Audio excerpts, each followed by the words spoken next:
Boom. Ladies and gentlemen, we are live. We are live for our last live stream of 2023. The world is ending. It is AEW pay-per-view tonight. We are the Wrestling for Life Network, and we're going to have all your reaction to all the action. So make sure you strap in, strap on, grab your snacks, grab your feel good. It's the end of the world, and we feel fine. So you don't want to close your eyes. You don't want to fall asleep. You don't want to miss a thing. Let's go!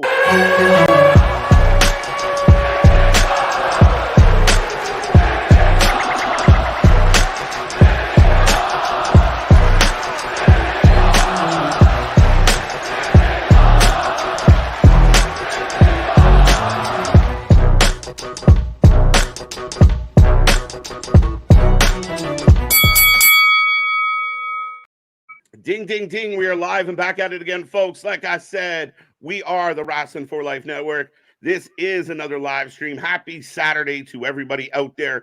I see that chat booming already, so make sure you get in there.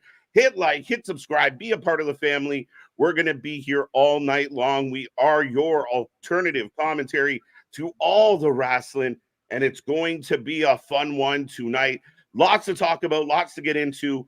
But I will remind you who will be here for the next 5 hours plus. It's myself, Mr. KJ White, the Iron Man of YouTube, and Big Nick. Ladies and gentlemen, boys and girls, children of all ages, the Wrestling for Life Network proudly brings to you its YouTube tag stream champions of the world, the Every Night Delight KJ White. I'm Big Nick, and I think you fit in more references there than even I was attempting to fit in my intro and everything. I like it. I'm glad you caught some of those. I slipped in a bunch. Oh, yeah, there's a good bit. I like it. No, it's good, man. I mean, crazy day in the wrestling world. Lots going on. I see the chat buzzing already. I have the pre-show, I guess, up with Jeff Jarrett, Renee Paquette, and RJ City already. Looking at the actually AEW's live chat, it's quite controversial unto itself. But yeah, we got lots of matches on the card. Of course, I think we're around 13 now. 12, 13 by the time that Toni announced. We are at 12 right now, and we also 12. did just have one change, as I saw somebody point out in the chat before we went live. So true. Keith Lee is no longer on the card. Shout out Paul, by the way. But yes, Keith Lee is no longer on the card. Now it'll be Dustin Rhodes versus Swerve Strickland, and boy howdy, has the momentum of Swerve gotten screwed over once again, I feel. Listen, I understand why Swerve didn't win the Continental Classic. I actually thought, it did well to put him over, and him going out on the three-way on Wednesday, I didn't hate it, but him going backwards to, go fight Keith Lee seemed something that had already been forgotten and put to bed. Now, unfortunately for Swerve, he's going to take on Dustin Rhodes, which now, I hate to say it, but it kind of feels like a pre-show match, but it is what it is. You have to do what you got to do. But maybe you could take one of the 16 men and the 2 18 men and give them that match. But hey, what am I going to say? Well, there's somebody who might not make it to one of them multi-person tag matches and everything like that. Yeah, it'll be very interesting. A lot of talk today. And I kind of feel bad for AEW in the sense that it feels like every pay-per-view, there is something not related to the wrestling that is more important than the actual wrestling. And we can point all the fingers we want as we go through this stream here today. But yeah, the vast majority of the conversation online about this pay-per-view has nothing to do with this pay-per-view. I feel bad for the people that are there. I feel bad for the people that are involved. But at the end of the day, I mean, we've all seen the reports come out. A lot of mixed emotions going on right now in the wrestling world as it pertains to Chris Jericho. I mean, this one's interesting, man. Well, to touch on what you brought up initially, it sucks that I was even trying to count them up earlier today. I think this is now fourth I could think of for AEW pay-per-views off the top of my head that have been marred in controversy, either during the show or before the show started, because you had, or after the show actually, with the Brawl Out, then you had All In, then you had All Out right after you had Fire Punk, and now we've got this one that, like you said, we're talking more about Chris Jericho, who, again, you've said it perfectly. It is not any detractor, any critic, anything like that. Anyone outside of AEW that is, I feel, going to lead to the downfall of this company. I hate to tell you, Tony, the call came from inside the house. 100%. I mean, it really has been the case. And, I went on a rant this week about Jericho. If anybody's watched this channel for more than 10 seconds, they know that I have an axe to grind when it comes to Mr. Jericho for all the stuff that he's done in ring on the shows. What I feel like where, he's been a leech and he hasn't helped the company. I feel like he's two-faced and full of shit.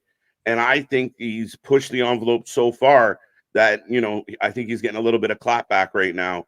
Now I will say, Twitter, If he the would have internet, stayed quiet on Christmas Day, he would have been fine. maybe, right? But it still doesn't excuse the potential behavior. If he did what they're saying he did, yeah, let's deal with that accordingly. Now, a lot of people are asking for Chris Jericho to be fired. I'm interested to see if they go ahead and keep him on tonight's show under the circumstances. I'm interested with a lot of things when it comes tonight. Shout out to chat, by the way. Yeah. But I'm interested with if, like you said, if they'll keep Jericho on the card. I'm interested in the reaction if he is kept on the card. I'm interested to see if we get any crowd chants or anything like that. Because again, tonight's almost a sellout. So this should be nothing but great for your ending your year in AEW that has already had its ups and downs on a damn near sellout. Yeah. And instead, we've got this to talk about. Now we're worried about this reaction. Now we're worried about this chant. And I'm really, really interested to see the media scrum if anyone actually asked Toni about it. Yeah, it's got to come up in the media scrum. I imagine it would have to, or else you have nothing but shills in the media scrum.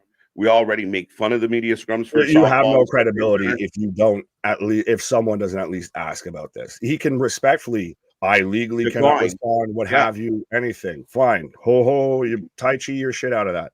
Go ahead. But someone at least has to ask. If you consider yourself a journalist, you have to at least ask.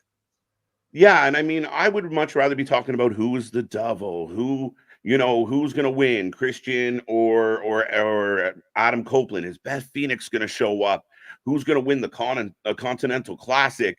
There's a lot of things we could be talking about with this show. And again, if you go online right now and type in World's End, 90% of the posts you'll see is regards to this negative situation. And there's been a lot of bad press associated with this company. Now, that all being said, yeah, I mean, I don't know where to go with this because we don't know enough. And I know people nowadays. It is alleged. Yeah, and I mean, it was very alleged. Like, a lot of people are basing this on the fact that the person involved, potentially involved, liked a post, right? Like, there was no statement, there was nothing solid, and I'm not letting the bad guy off the hook. I really not, and I'm the last person that's going to give him any leeway. But people are very quick to come to an end conclusion. There's a lot that's got to be worked out here. I want to know more before I have a strong opinion. But Jericho, again, has that ego, has that attitude. He's getting in fights in hotels. He's getting fights on airplanes. He's causing problems. Again, is this far-fetched? I don't think so. And at the end of the day, I mean, it's got to be addressed because we've watched a lot of, we just went through the stuff with Ric Flair. A lot of people didn't like it. Now, another guy who's associated with Sting is in a mess. Like, poor Sting's just trying to retire. Can we keep the controversy away from this? Even when people aren't trying to heel turn on Sting, they heel turn on Sting. Right. They're not helping at all. Right. It's everything around Chris, respectfully, like it's smoking here, and it's not because of the vitamins. His comments about everything that came up with Vince McMahon, like everyone wants to bring up. And that's the thing is too, this is a sensitive issue. So it is still like, that's why maybe, she just liked a tweet or whatever. So that's maybe her way of saying something that maybe she can't say, speaking of NDAs and all of that. But 100, go ahead. I was just going to say, now, the one thing I will throw out to everybody who's listening right now is you have to keep in mind, for Nick Hausman to publicly make claims like that, he's putting himself in a very tough room. Right. A very tough position, right? He's driving off already. Right. He's putting himself in a tough position if he's lying or if he's not saying something based in fact that he knows. Like, if it comes out that he's full of shit, he's liable for a lawsuit. So when somebody like Nick Hausman goes public with what he went, with the comments, you would have to imagine he's smart enough to know that there has to be some truth behind it, period. It has to be at the very least a calculated, like you have to have a reason and forethought behind that. You don't just throw that out there. No, because like you said, the backlash that could come back if you are wrong. But that's the thing, is there's been enough smoke around Chris Jericho with his comments with the Vince situation, like you talked about with Ric Flair, his comments in regarding that. It is not helping his case at all. Now, do I think personally that Chris Jericho should be fired?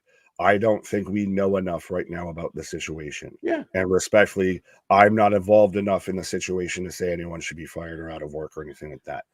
If I'm Tony Khan, you conduct an investigation just like you did with the situation at All In and everything like that. Chris Jericho suspended, what have you. And regardless, you're probably going to get backlash because there's going to be people that want Chris Jericho's head on a pike regardless of anything. Well, but it gives you go ahead. Oh, no, I was just going to say, you're 100% right. Like, if you're a Tony Khan, you either have to know the answer or you have to, deal with it accordingly. And people are going to look at, the CM Punk situation and how that was handled and make some comparables here as far as how you discipline somebody like Punk opposed to somebody that you're very, very close with. And this will be interesting. Now, I think for the sake of the whole pay-per-view, you bench him for tonight. It's one match. If he's innocent, if everything comes out clean, then, bring him back. But so if you do that and you're Tony, then you have to pull the Band-Aid off. Then you have to address this. You have to. I think you have to anyway. I think he has to lead. 100% you have to. Either way, you have to try and get in front of this situation. Right. You have to have something that's going to try and salvage your company's image, even if it's to fuck off Chris Jericho. Yeah. But it's got to show that you have to show the right level of care with this. Should he be fired right now today? No, I haven't seen enough to substantiate that. And you said the perfect thing. And I think a lot of people out there forget this. You're not there. You're not involved. It was the same with the Punk situation. There's people out there that will tell you that Punk's a vile human being. He's disgusting. And their name is Chris Jericho. Yeah, they're a cancer. I can't believe Punk. I'll never be a fan of Punk. He beat up the Bucks. But none of us were there. And unless you're truly involved, I think everyone needs to reserve, their opinion for a moment. And again, I'm not letting him off the hook. I'm not forgiving him, but we are getting the start of 0 Hour. Yes, we are. I'm getting confused because I was looking at Bleacher that's still going, and I've got YouTube that went full black screen on me here. Right. Now, as this kicks off, as 0 kicks off, we do have a battle royal coming up. We have Yuta versus Hook. I'm not sure what else is on 0 Hour. Statlander versus Nightingale. Yes, which confused me for a moment, but you helped clarify that. Because we did watch Rampage for once. Yeah, all right. What's up, Tony? What's up, Damien? The Bullet Club's here. I see Larry Mack in the house, Steve G, Richard, Ricky, Ryan, Boston, Caden's with us, Paul Carpenter. Thank you for being a member. Easy Bakes back with us. Kyle's in the house. Dale Sanford, Kevin, Rashad. Corey, This is getting long. We got Caden, we got Ricky. Well, that reminds me of especially with Paul becoming a member and everything. We do have the super chats, the super stickers, all of that 100%. If you want to help support the channel, or if you want to make sure that we read your comment, and trust me, there's a lot to talk about. We still haven't even talked about the title match tonight. Well, both title we got a lot of tonight. We haven't talked about the Devil. There's still a whole lot to talk about. We haven't talked about Sasha Banks. Who's going to show up on day 1 on Raw? Yeah.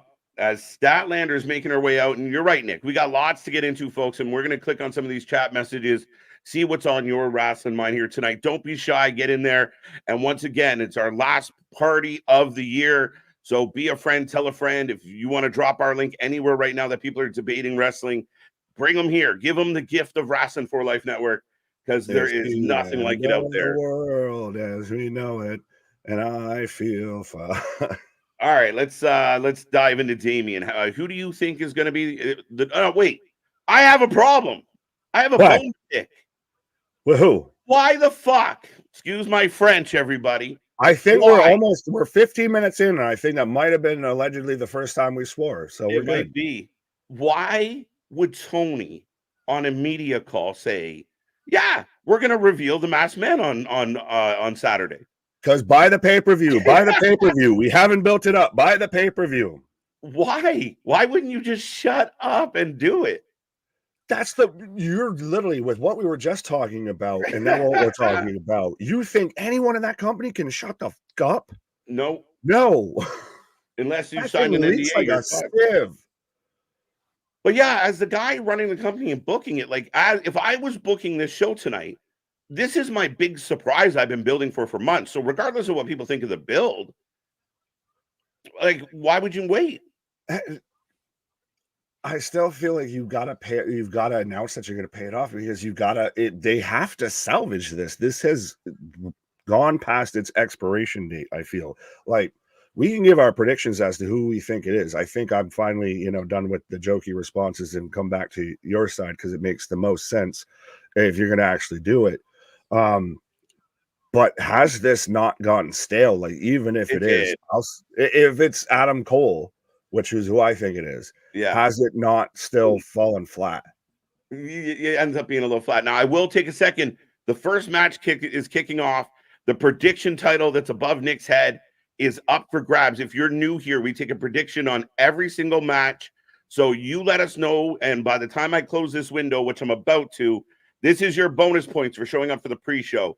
But we go all night long. Keep track of your record. Don't bullshit me because it makes me go count. But yeah, the belt is on the line. So if you want to be the prediction champion, make sure you get in there, folks. If you want to tell everybody in the chat, I'm better than you, and you know it. So who do you have in this friendly face-off here that was set up by Stokely Hathaway here? It's got to be Stat. I mean, shit. Can I go with no contesta because they're both gonna just be like ultra babyface? They're like both get DQ'd because they beat up Hathaway. Maybe, but it's still like even with the clip that you sent me, like we saw it last night. I didn't get why Willow came out to save Statlander, and it wasn't Abadon that came out to save Statlander on Wednesday because Statlander's Abadon's fighting for the belt. So instead of her just dancing on the stage, would she not help? But then we get this match on the pre-show of the two baby right now. It doesn't make sense. It doesn't make sense. You're applying logic. And that's the problem. When you apply logic to an equation that has no logic, it doesn't work out so well. Quite illogical. Right. All right. We got Chris. Yeah, right now I got Willow and Stat on the outside, rolling her back in. I've got Irish Whip into the corner. What the shoulder tackle by Statlander on a Willow in the corner here. I'm at 54, 47, 46 here. You're on ahead of me on YouTube. That's funny as shit. Do I need to pause up? No, nah. Okay. Pre-show, folks. Pre-show. Chris Statlander predictions are going to be closed now, folks. I let you go a little long because we were a little late. But yeah, get your predictions in as the night goes on. Statlander, Willow heel turn. Yeah, maybe. But again, you in a company that doesn't have a lot of baby faces, you just turn Sky Blue heel. Willow now turning heel to me makes me scratch my head. Yeah, a little bit. Yeah, this has got to be, we did it. Friendly competition. I think both leave here babyface. I agree with you. Stat wins this. Yeah. Oh, big chop in the corner. Do you guys think Mercedes Moné will show up? Well, this is something we talked about pre-show, Nick, where, the talks with WWE have fallen through. So her appearance somewhere else is imminent. And I saw all the TNA fans, including our buddy Anthony, who were like, woo, let's go, let's go. But she could show up tonight. No. I think you said it perfectly of how this is the same thing that we heard before CM Punk showed up. I think you said it actually. Yeah, we were pre-show and everything to where you're like, Yeah, they've stopped because they've reached an agreement. That's why they've stopped. Talks have stopped. I'm like, yeah. Right, no shit, because she signed the deal. But again, the same reporters that during Survivor Series said Punk is 100% not going to be there were wrong as shit. And one company, that particular company, really good at holding those cards close to the chest. So I don't believe it at all. And I still think we could see her in WWE. Oh, yeah. I still hold up that Triple H said it was a former world champion. He didn't say male or female. So what if we get Mercedes Moné shows up on Monday Night Raw? It's possible. It's possible. I know everybody's into it because of now she filed for trademarks and everything like that. She could probably still own those trademarks and still be under WWE. And that might have been part of what sweetened the deal. We've seen now WWE has a alleged deal in place with All Japan because they sent Baby Regal over there. There's talks of them being involved with Stardom as well. True. Which is where Mercedes would wrestle in Japan. Fair enough. Yeah, it's almost like this shit kind of lines up pretty well, especially with her teasing, oh, I'm in Boston as WWE's in Boston. Oh, I'm just happy to post a picture of me right in front of a giant Triple H poster. Yeah. You recognize that schnoz anywhere. Right? Like, it's funny. Like, again, how much is it trolling? I mean, why would you post She sucks at trolling. Yeah. Oh, both women down. Yes. Final match of Andrade tonight. Another name that we're really talking about. He's apparently done, and we assumed he'd be done for a while, not just because of his wife, but mostly because of how he's been booked. Right. And hey, former NXT World Champion shows up tomorrow night or Monday night on Tuesday. Have him on Tuesday. Monday. Well, because he said a former world champion will be showing up on Monday Night Raw. Now, granted, if you're going to go into what everybody thinks that it's going to be of, it's a former WWE World Heavyweight Champion and everything. I think you thought it was going to be Batista. I think Batista, yeah. Maybe Batista shows up, a good old friend of Triple H. And does what? I don't know. Just shows up and I walk away, right? Just to get the bit of danger. Right? I think just so everybody can sing a song. Yeah, pretty much. You come in, cut a promo. I do think this is his year to go into the Hall of Fame, so maybe that's part of it. We are in Rumble season. Well, speaking of Rumble season, again, we talked about this earlier. I think it's done.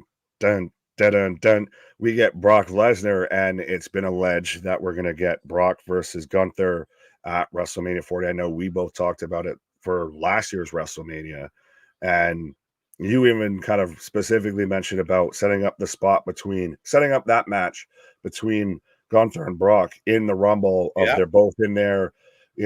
Gunther eliminates Brock, and that's what sets everything up. And it adds another person into that Rumble match that arguably, potentially, could win it. I don't mind that at all. I think it's time for TK to grab a set and fire Jericho. Well, hang tight. They got to minimize Jericho no matter what the truth is about this situation. Jericho was a problem as it was. And until that was acknowledged, I mean, this is a guy that you get him every Wednesday. Then you get him on commentary on Fridays. Like, he's just there too much. Go away.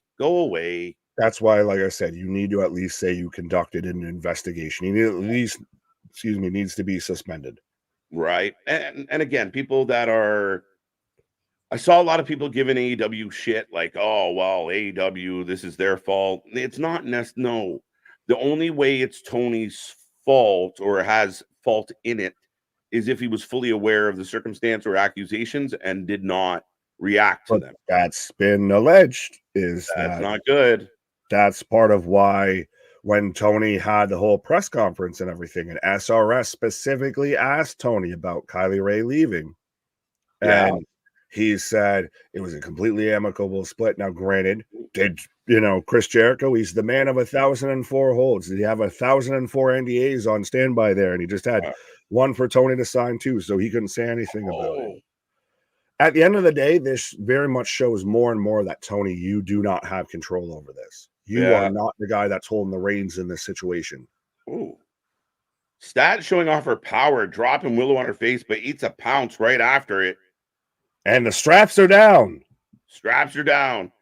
My picks are, well, we're not going to, one at a time, Brandon. One at a time. One at a time, respectfully. In the window. In the window. Dun, dun. What else we got? All over the place. The chat's huge so far. Yeah. Well, we already got 50 people kicking with us, so let's see if we can get to triple digits by the time the show kicks off. Yeah, let's go. Let's go. Yeah, exactly, Corey. Exact same sentiment we had about CM Punk. His talk, you know, he was supposed to meet with the execs, and then he just, you know, then it didn't happen, and then 100% not happening. Okay. Mm-hmm. Like Mussolini. That's still what made that moment, you know, extra special. Mm-hmm. And why even it just happened a month or so ago, it feels like now. I could be even wrong. Time's a fluid concept. But was still even in contention for, you know, 4 Lifey awards and everything for biggest reaction and all of that. Yeah. 100%. Oh, scissor kick from Stat. I think this is the last night for MJF and AEW. Bro. We're going to talk about this? It's very interesting because I entirely kind of forgot that, oh, wait, yeah, no, his contract does technically end tonight. And either way, if this is also plays into the devil thing, but I'll get to that in a second. But he's got to take some time off regardless because of his shoulder. Win, lose, or draw, shoulder needs some time off, all of that. And if you're going to mention the contract thing, you've got to probably play into it a little bit. So he's going to be off TV probably for a month or so at least. And on top of that, now if you have the devil, that's Adam Cole, who also can't be involved because if I still think he's at least shoot injured, even if he is the devil. So now you could have potentially your biggest feud going into AEW in 2024 that both are on the shelf for a considerable amount of time. Yeah, you have Kenny out indefinitely. We don't know the extent of the shoulder, the hip for MJF. A month ago, Nick, I predicted Samoa Joe was going to win this. Mm-hmm. And I think that's the most compelling result because it will leave a lot of people going, what does this mean? For the next 48 hours, everyone's going to be losing their mind about where MJF works. Right. Well, that was bad. Yeah, the little spinning heel kick there. Yeah, swing and a miss. Discus lariato. Just a little outside. Well, and could he even actually kind of don't mind that if he just happens? It's going to be really fucking interesting. I didn't even fully think about, it's going to really just be over the next 24 hours or so. Well, it could extend, right? But yeah, right. Yeah, I think it's going to be. He's got to take some time off. They don't announce anything about his contract, but you know, after this, you know, Samoa Joe and the Devil beat him down so much that he's going to take time off, and he's off for like, you know, 5 months or something like that. Yeah, but then you don't get we spent all this time building up this Devil storyline, and then if the Devil is revealed tonight, and the guy that he's supposed to beef with isn't around for a few months, that's why I think this whole thing is itself. Yeah, a little bit, right? There's no good way. Like the best case scenario that comes out of this is that somehow MJF doesn't really need to miss a ton of time. He can cut some promos or whatever from a skin sling, and you fire him up as the babyface. And also, you have to say that Adam Cole, as Willow, gets the 1, 2, 3. That's 2 losses in a row for Stat. 3 if you count a title match. I was going to say, and everyone who chose Stat is screaming into a pillow right now. I'm 0-1 already, folks. Right. Oh, Dale got Stat. Dale's 0-1 with me. So is Larry. You also have to rely on Adam Cole not legitimately being hurt as well. And even then, still now that you've added multiple people around there, like I guess everybody's assuming the Kingdom, Mike Bennett and Matt Taven are now the Ring of Honor tag champs. Granted, if you're the Devils, how do you win a title for a company you don't work for? But now that he's got this little goon squad around him, the Putty Patrol. Yeah, I heard someone saying that, I guess on the broadcast there was talks of like whoever is doing, like whoever the devil is on the inside, because they have they have, sorry dude, It's Tony Khan. Serena Deeb package. They do exist. It's been a hot minute. Well, and shout out Serena Deeb, because she went public with a lot of the stuff that she dealt Their with health and why issues. she had her pause and everything like that. But yeah, we're both huge fans of Serena Deeb. She needs to be somebody that's featured in AEW's women's division, and especially if AEW is going to go more to this kind of wrestling being treated back as a sport, like they try to do with the records and everything like that. 100%. Her, Marina Shafir, and let's go. Yeah, I mean, I like you said, huge fan, and this is what AEW needs. It doesn't need. It needs better booking, but it needs better talent, and then you got to highlight the best of your talent. Again, no offense to Statlander and Willow, a little bit of a clunky match. I know it's a pre-show match, but the fans that were there weren't exactly electric about It's it. two baby faces. Yeah, I mean, again, but they're green, they're young. Well, I like though Deeb, that this is the woman of 1,000 holds and everything, and that's why she's showing it off, as she works herself out of a straight jacket. Yeah, I like it. I like she it. does not look like a badass right now. I think so. We need it. They probably both leave babyface. I agree. Yeah, they did. They did. Yeah, They love each other still. It's good. Dun dun dun. Mercedes Moné probably is trying to play who she's going to work for. She's a big free agent.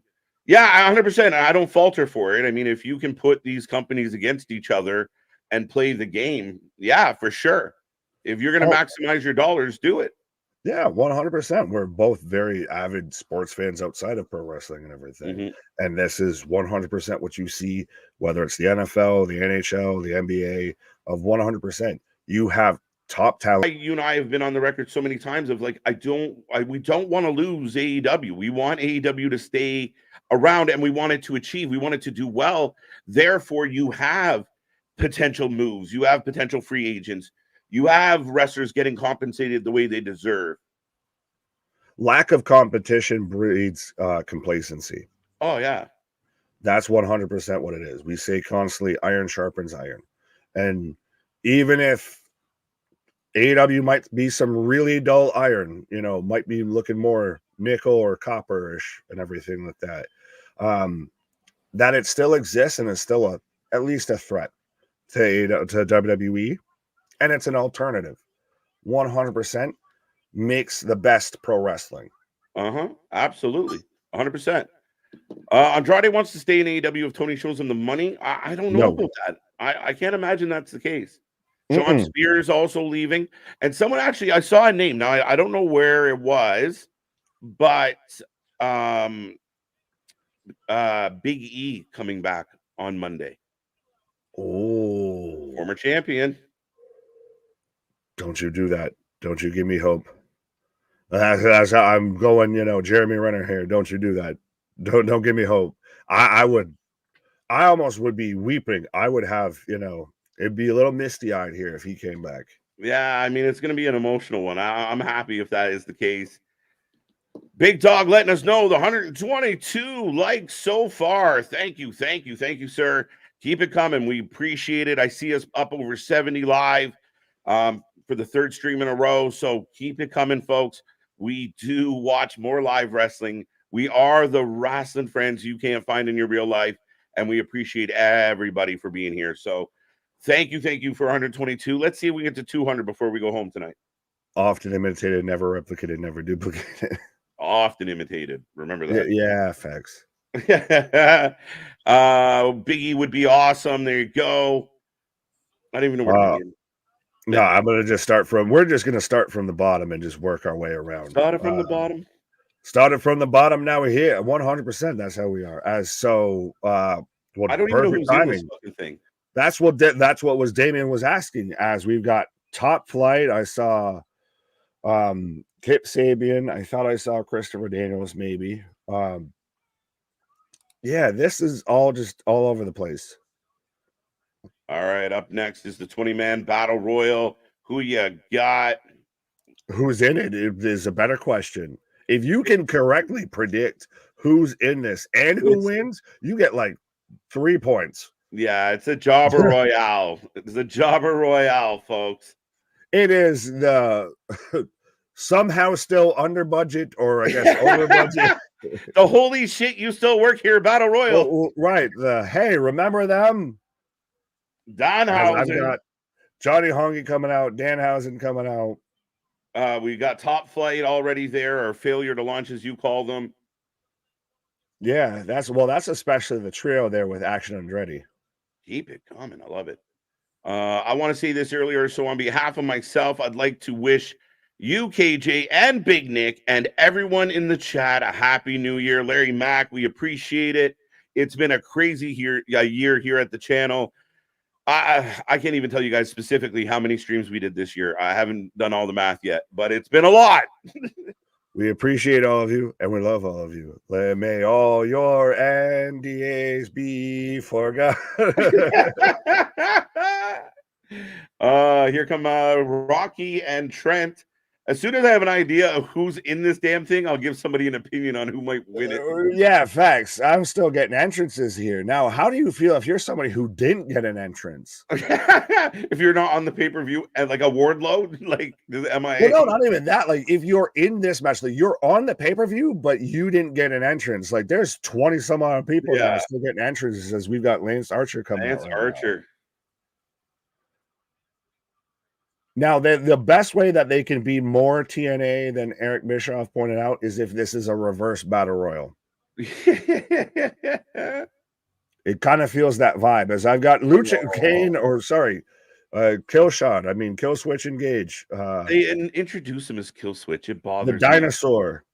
Me. Yeah, Johnny Morrison's there. Lance Archer's there. I don't even know where to fucking begin. Dalton Castle. Oh, he's getting chucked right the So long. Thank you. Thanks for coming. How do you not use Archer more? I love not Lance. In the click. I love Lance. You were a letter or two away from I love Lamp. That's what I was going for. So I'm glad you there we go. But yeah, it very much it's so funny because WWE is DX actually running the promotion, and AEW's If the Click ran the promotion. I feel. I'm not sure if the boys are going to be in this one or not tonight, so that will be interesting. Does anyone actually know who the boys are? Are they interchangeable? It is a reverse battle royal. Oh my god! The con giveth and the con taketh away. They're pulling tables out. What the fuck? The fucking stupidity continues. All right, folks. Give me some predictions. Who's gonna win? I already win because I called it being a reverse battle royal. Yeah, you get bonus. You get Brucey bonus. Yeah, that Serpentico is now slapping people underneath the table. I thought I saw Brian Keith out there. I hope not for his. Welcome to AEW, where even the battle royals have a jump start.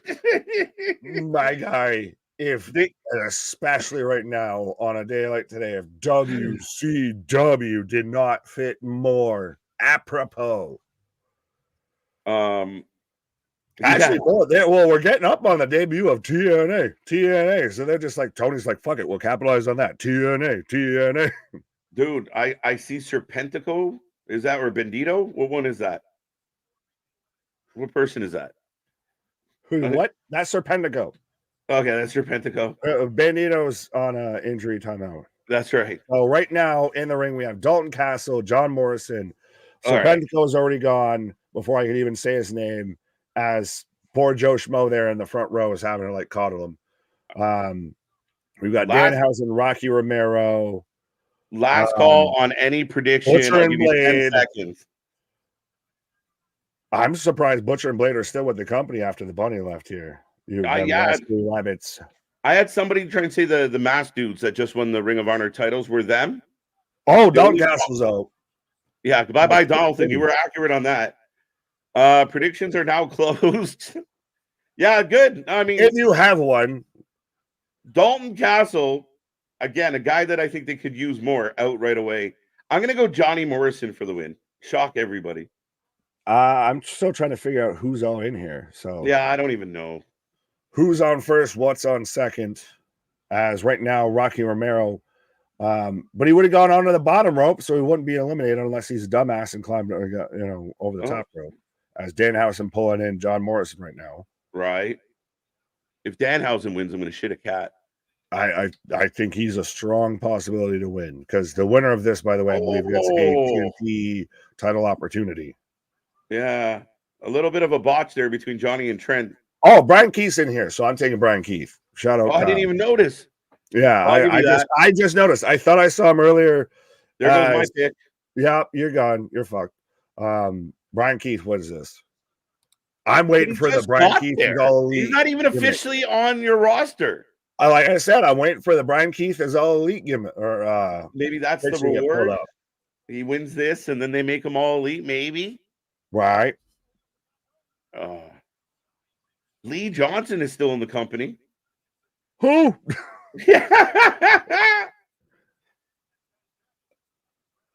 John Silver. Yeah, we've still got both members of the Dark Order in. Oh, we're doing of course, we've got everybody has to do the skin the cat spot. Oh, there he goes, all for naught. Nope, and you're out. Shoddy out. Bye, Shoddy. Shoddy, yaddy. Brian Keith. I want to see Lance Archer win. I just didn't pick him because he never wins anything. Valid. So, you pick the man of multiple names, the man who's got more names than there are wrestling promotions. Probably the highest paid guy in the match. The Russell Wilson of pro wrestling. They pay him to not be there. Austin's crying probably about Dalton. Bounty Hunter would be a good pick. There you go. But he's not even on your roster. How do you let him be your roster? What is AEW booking in 2023? Oh! Man, Butcher and the Blade are so good. I so want to see them used more. House of Black.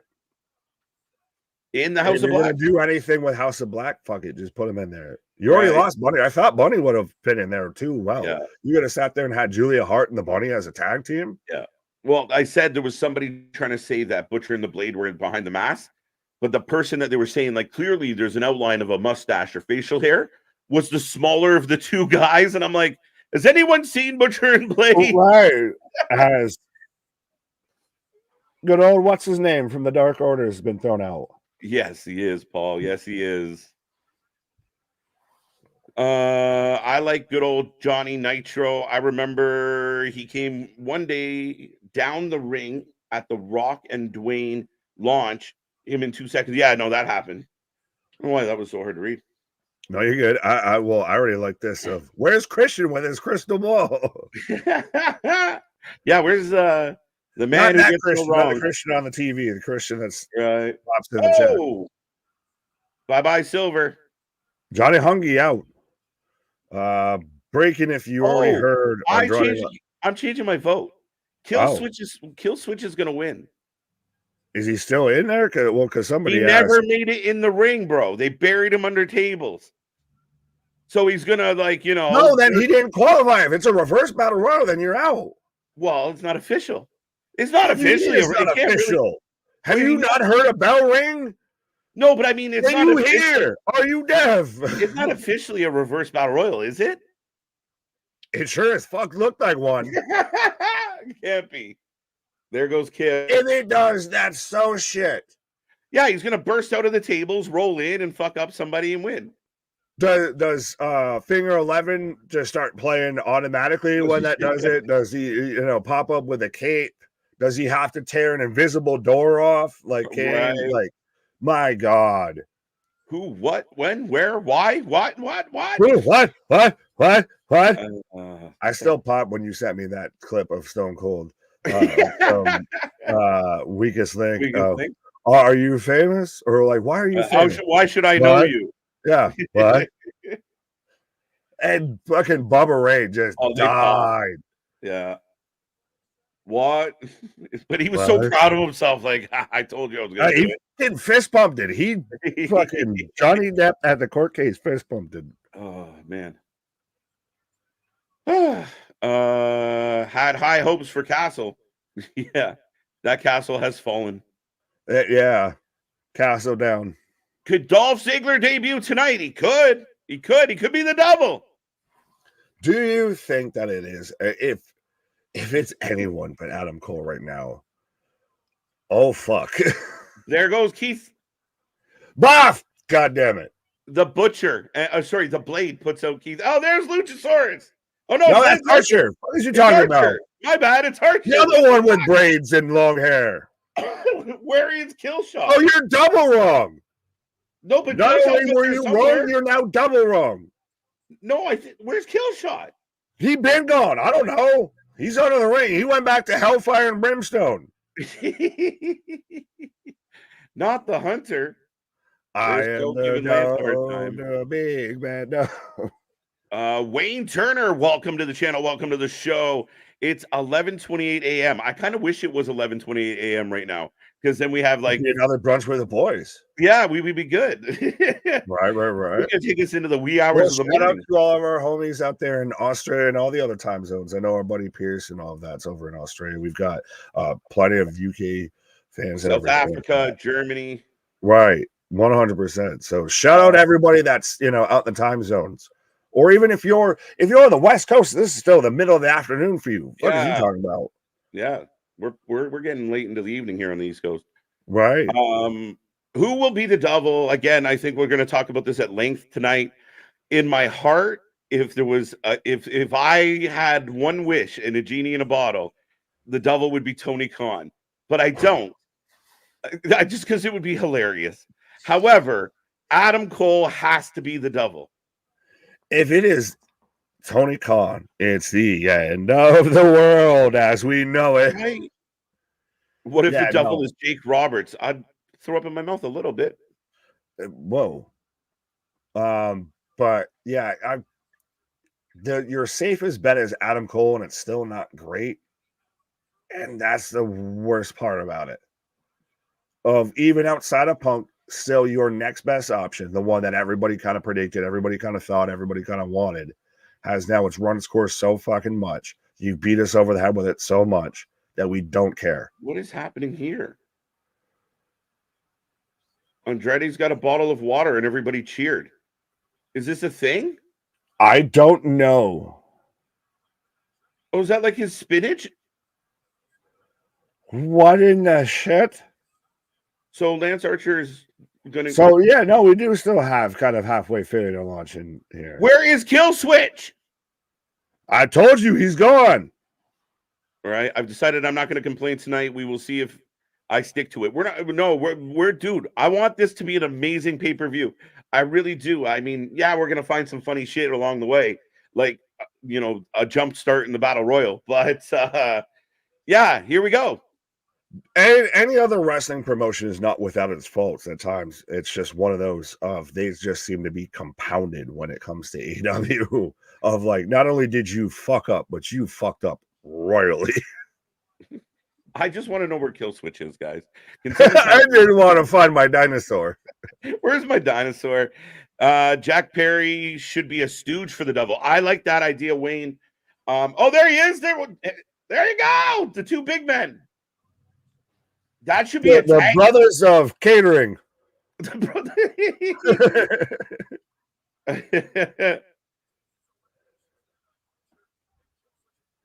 As now, so this has just become a fucking tag team battle royal because we've got, I guess, Kill Switch and Archer going against Butcher and the Blade. As now the Blade has been the Blade is dull as now Luchasaurus takes out the Butcher, and now we've just got down to those two and Danhausen. Beretta and Danhausen. So we've got we've got a tag team match now. Hey, if Lance Archer and the fucking dinosaur were a tag team, I'd be thrilled. Like I said, the brothers of catering.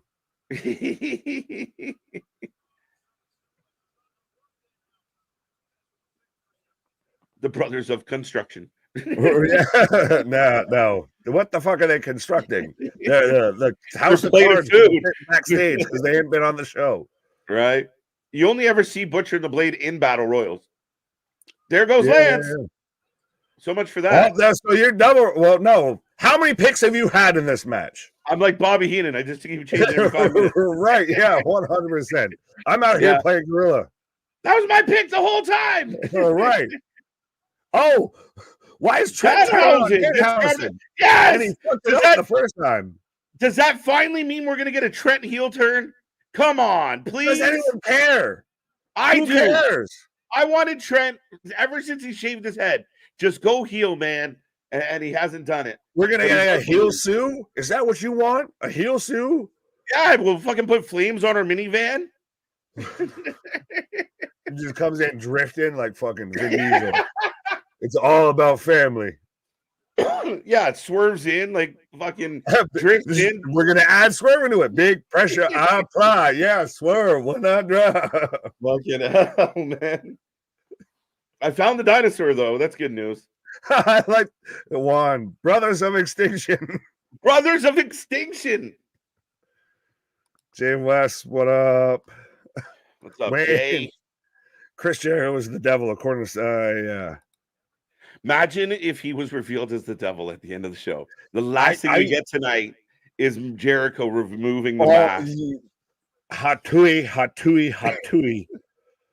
I said it jokingly of it's Jack Perry before all of this of like, well, he's the one that got CM Punk fired. So I clipped that and had to put it out of you going, Jack Perry, it's got to be Jack Perry. And I'm like, right, yeah. Oh, no. Trent and the dinosaur on the ring apron. Oh, no. Oh, no.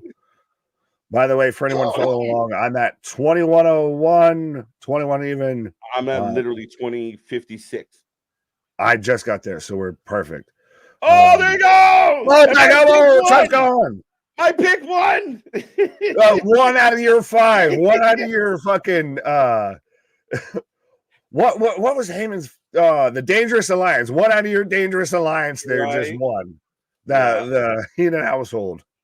And he got a plaque. The Heenan family. You get a plaque for winning this.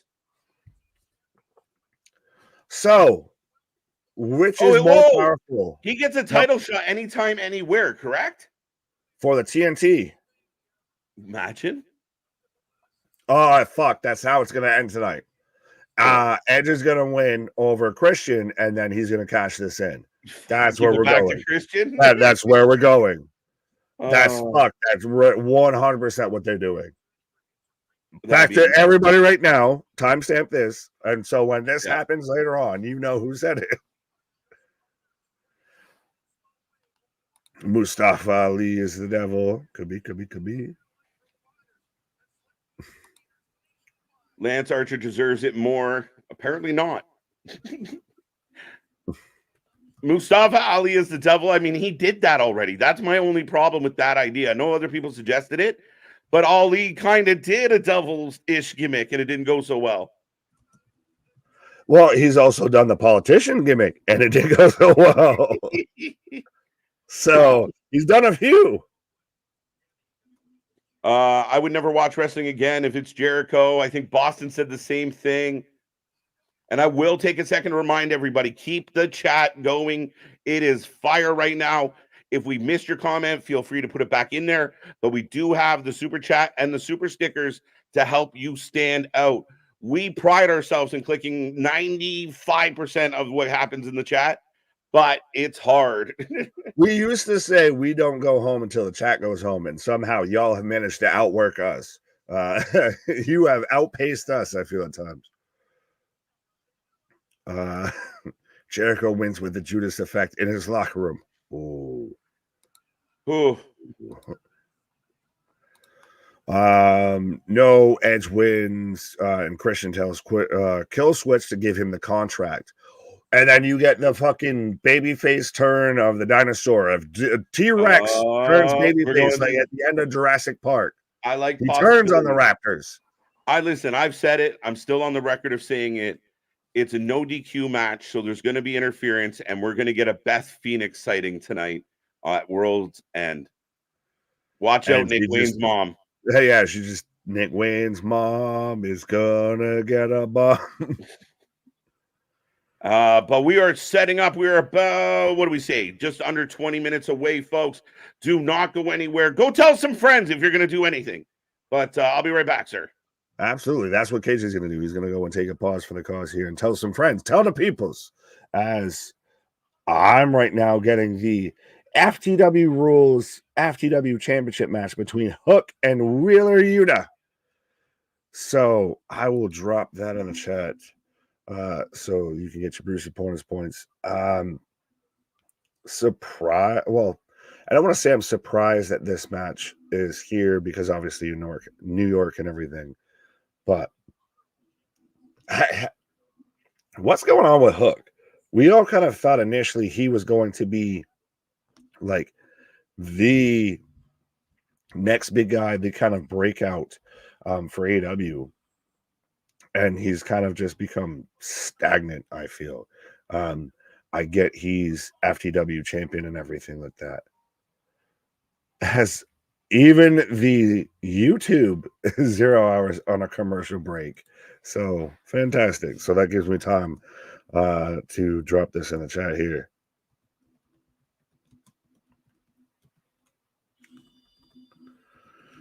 There we go.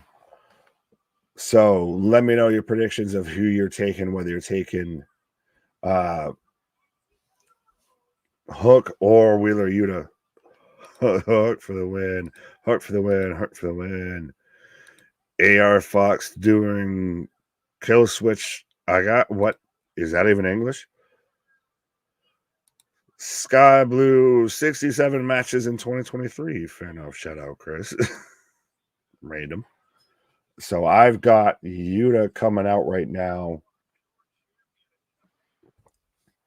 So let me know who you're taking. Like I said, whether you're taking Hook or Wheeler Yuta. And now this is going to be a FTW rules match and everything like that. So is it going to be interesting to have, the blood, guts, and gore, the furniture used and all of that already on the pre-show, when I'm sure you're going to get that later in the show as well? As Yuta right now cutting a promo with his pure championship. Hook for the win, Hook for the win, Hook for the win, Hook for the win. I feel like everybody's taking Hook. I think it's kind of obvious at this point. Damien, it would be funny if we had Trent's mom versus Nick Wayne's mom. It would be funny, but it would also signal the end of days when it comes to AEW. Like, it's already gotten to this point. I feel you have to do something to course correct. You have to have some sort of authority figure. Like,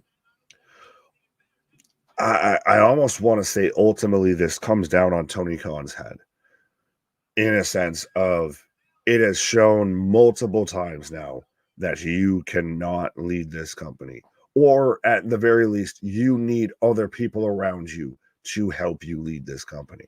You can't do this the way you envision it, because it is trending in all of the wrong directions here.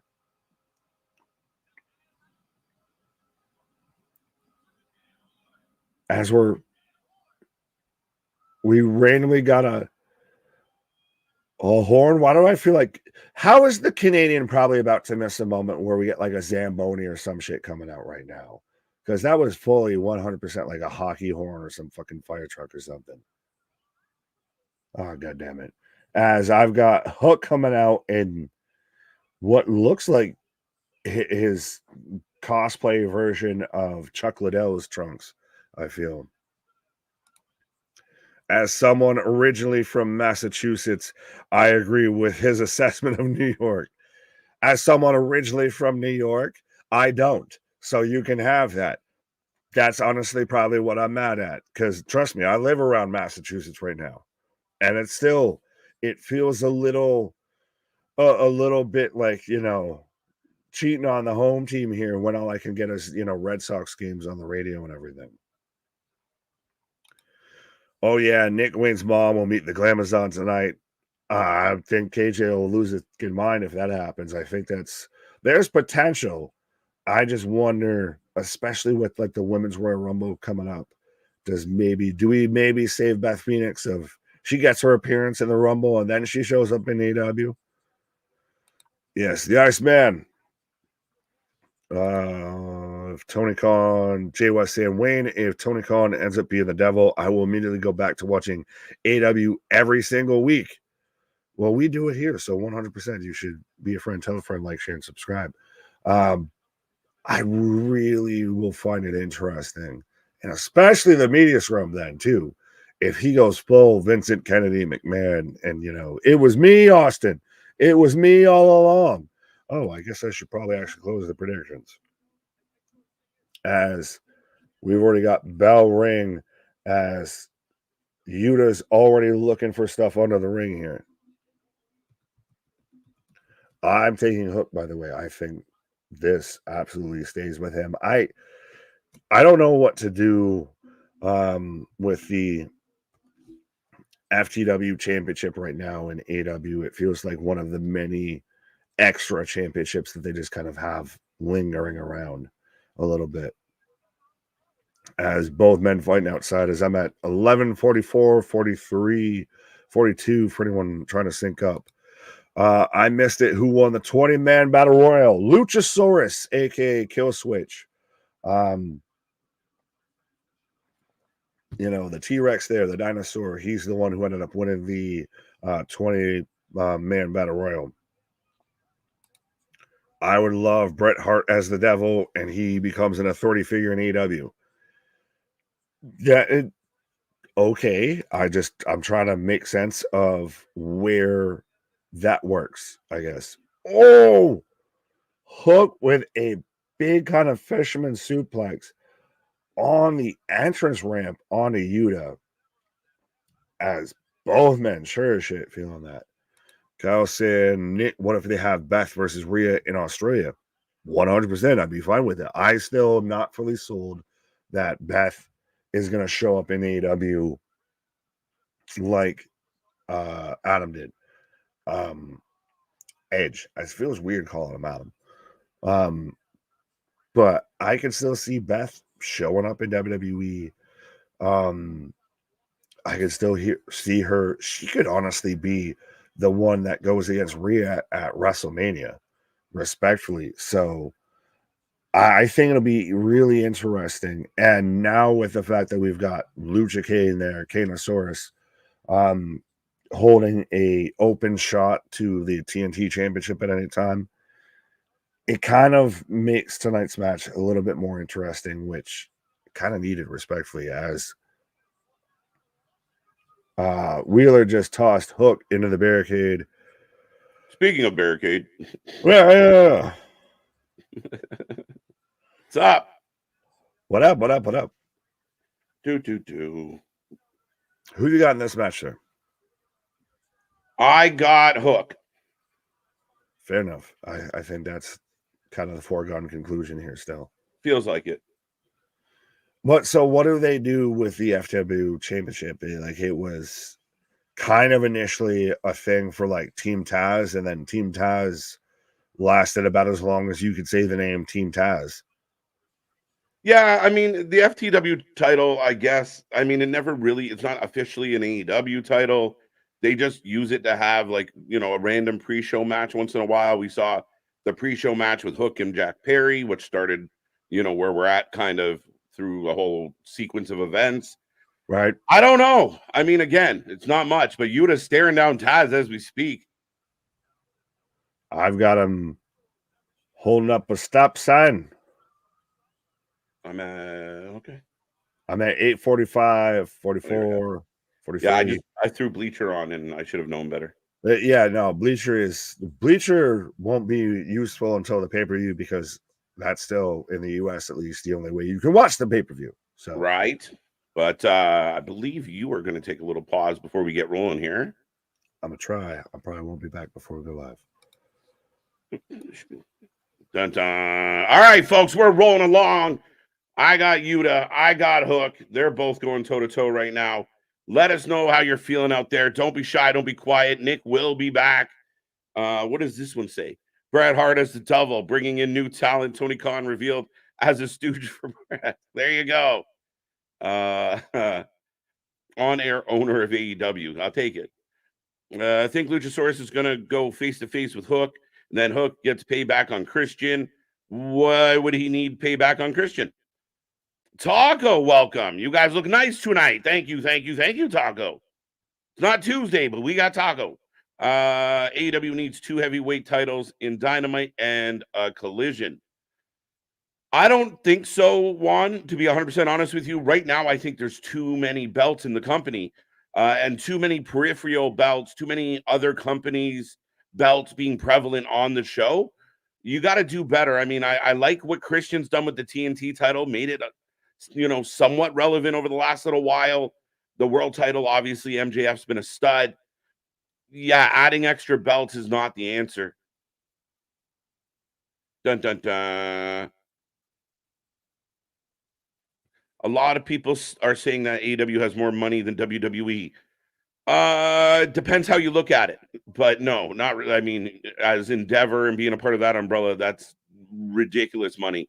But Shad Khan has a shit ton of his own. So, yeah, technically. I mean, yeah. Bum, bum, bum. What else we got? Who else is in this chat? Oh, I saw one. Joyce, good to see you. How many people are in the arena tonight, KJ and Nick? Last time I heard it was around 8,000. Now, it could have gone up from there. But last time I heard, the ticket sales were around 7,800. Just under 8,000 tickets sold. Any of my fact checkers out there, if you have an answer that I don't, I'm all ears. But I know Nick mentioned it was presumed it could be a sellout for this show in Long Island tonight. So we will see. But sorry, I'm trying to bring up. Bleacher Report is behind on the pre-show. What are the odds? Dun, dun, dun. There we go. Oh no, I got a commercial. Never mind. How funny how Jericho called CM Punk a locker room cancer. Yet here we are. Justin Smith. I think I've said this several times, and if you guys haven't seen it, like, I went on an absolute tear about Jericho on Tuesday. I've had multiple, I jump on my soapbox quite often when it pertains to Chris Jericho. I don't like what Chris Jericho has done. I praise Chris Jericho for being involved in AEW in the beginning. It was necessary. It was something the company needed. Jericho's name added validity to this new company. But in the last 3 years, I felt like Jericho did nothing but, who's the hottest guy right now? I'm going to go work with him, and I'm going to help them. But it was only trying to help himself. We saw it with Ricky Starks, Eddie Kingston. People said, oh, look, Jericho put Action Andrade over. He didn't. He didn't. I mean, he let the kid win, but then set him on fire. I'm a wizard, and it didn't help. So, and where's that kid now? Nowhere. I mean, a trios team on Ring of Honor most weeks. So, yeah, I mean, for me, if you live in a glass house, don't throw stones. Just don't do it. And I think Jericho's guilty of that. And he put his 2 cents into a situation that he's not involved with. And now his shit's starting to creep out of the, fall out of the closet. So, again, a lot remains to be seen. Don't know the full story. Don't want to make too many judgments. But, I see a lot of people online making judgments before they know. But it doesn't look good for Jericho. And again, the ego, we've seen the stories, him getting fights at hotels. And this whole thing about, I was bullied at the hotel. Stephen P. News bullying me. Oh, for this big, tough guy that was going to fight Brock Lesnar, according to him, he gets bullied an awful lot. Tony Khan's Ring of Honor is making a women's television championship, and they have too many belts in both companies. They don't have TV. You have a TV champion. You don't have TV. I don't know why. Like the women's division isn't deep enough. No offense to the women, just the way it is in the company right now, that now you're going to dilute your women's division in Ring of Honor by splitting the attention into two belts. It doesn't make sense. It's like the women's belt and the TBS belt. I think it does the same thing. It hurts more than it helps, as Hook's got a hockey stick and it broke. Jamie Hayter returning tonight. I like it. I like that. This is the first person that gave me that prediction. Damien's there too. Has MJF re-signed with AEW? I don't officially know, Wayne. I said months ago that if he was not re-signed months ago, as Yuta taps out,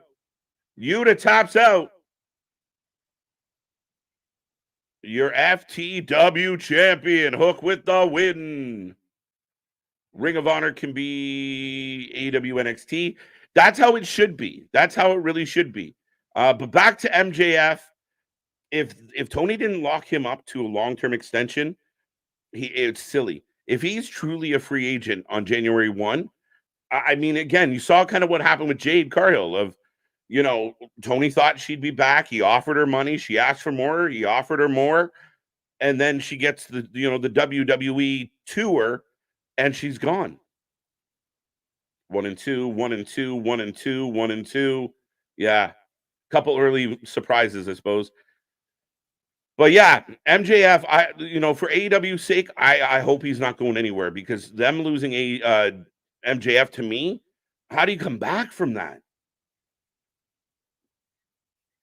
How big is the arena? Oh, it's sold out, Nassau Coliseum. I believe Nassau Coliseum. Now, its capacity is between 13 and 15,000. I do not believe they have more than 10,000 people there. So sold out by what their setup is, perhaps, but I don't know how big their setup is supposed to be. Nassau Coliseum can hold up to 15,000 people for basketball and such. So they're saying it's a sellout. I'm curious. As Hook is doing his entrance, they go right back to the pre-show. Dun, dun, dun. All right, ladies and gentlemen, just so you know, looks like we're about 1 minute away from the start of the actual show. So make sure you get in this chat. You let us know what you're thinking. Let's go. It's going to be a fun one. The arena's packed. The energy in the building's good. We got a lot of good matches. We got a lot of intriguing stories. And as it stands right now, Keith Lee will not be participating in World's End. Dustin Rhodes is going to fill in and take that spot against Swerve Strickland. And I do believe that we have not one, but 2 8-man tags. And as far as I know, Chris Jericho is still on the card tonight. Nassau's a good size. Yeah, NHL Arena, home of the Islanders, I believe. Or at least, yeah, it is. So, yeah, a good size venue. Now, if it's sold out, I'm really curious what that means, because like I said, the last number I had seen was like 7,900. So it all depends. But that's it, folks. I'm waiting for Big Nick to get back. I'm getting the all rights are reserved, and we are going to start this show. Hope it's a good one. I really hope it's a good one, ladies and gentlemen. Thank you. You're welcome, Steve. Here we go. What's starting tonight? Folks in the chat, what will kick off tonight's show? That's my question. What up, Joe? How you doing? Worst devil reveal would equal no one knows who it is, and the commentators will have to tell us. I hope not. I mean, I think Jack Perry would be a bad move. Britt Baker, to me, would, internally, if they think like, oh, Britt Baker's going to get a huge pop if she's the devil, I don't know if that's factual. I honestly don't think that's a good idea. I think Jack Perry would get a lot of mixed reviews. We are going to find out. Now, Toni said it. So if anyone thinks that, we might not get the reveal tonight, Toni on his media call for World's End said, we will be revealing the devil tonight. I don't love him doing that. I wish he would just let it hang, but again, it is what it is. Even though I know it's not going to happen, can you imagine Yeah, well, it can't be Sami Zayn, but yeah, I mean, that would be crazy. It don't make sense. We have 2 8-man tag matches on this card. I think what disappoints me as a fan is that I wanted the tag team title match, right? Like, I want Ricky Starks and Big Bill to defend their titles. And then on Wednesday, Jericho and Sammy make up. Okay, so Jericho, Sammy versus Big Bill, Ricky Starks. Great. Let's move on. But then Sting and Darby showed up. Then you had Callis kicking in the situation. So a lot of moving parts. It feels a little overbooked to have that match and then do an 8-man All-Star match. I love the idea of taking all the people from the Continental Classic and putting them in an 8-man tag match. I think that's great. Do that. But give us the world title match. Like, for the fans who are listening to me right now, would you not rather have the tag title match? And I'm not trying to be negative. I'm literally trying to be constructive here with this. I think it would have been better if we got a world tag title match. Your tag team division is not highlighted the way it used to be. It used to be one of the staples of AEW. So 2 8-man tag matches to me seems a little redundant. Riho versus Storm to start the night. I don't think that will be the case, but maybe. Travis saying it's Benoit's kid. Again, that would be out of left field. I still say it's gotta be Cole. It's gotta be Cole, right? As I got Pyro. What happened to House of Black versus FTR? Is that not on the card? A 5-hour pay-per-view, Damon. It's always a 5-hour pay-per-view. I think we got 12 matches, so maybe slightly shorter. But speaking of not shorter, yeah, I'm never short. Pause. I guess that moves away. It better not be Pac. Could you imagine Pac as the double? I'm fully here for it. By the way, shout out, we got 103 people kicking with us right now. What up, folks? Keep it coming, keep it going. I want to see more faces. Speaking of the House of Black, as I've got Brody King coming out right now. Okay, so it is House of Black versus FTR is going to kick off the show tonight.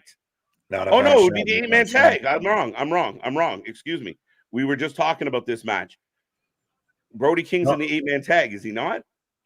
Oh yeah, fuck. Because of the, pardon my language, because of the, like you said, it's the finals of the Continental Classic, which is still, to me, it's a little interesting. Of like, I get it's like your last ceremonial, I guess, send off, but I think that they still kind of fumbled it. Of like, you had Mark Briscoe and Jay Lethal that were mathematically eliminated, like damn near 3 matches in.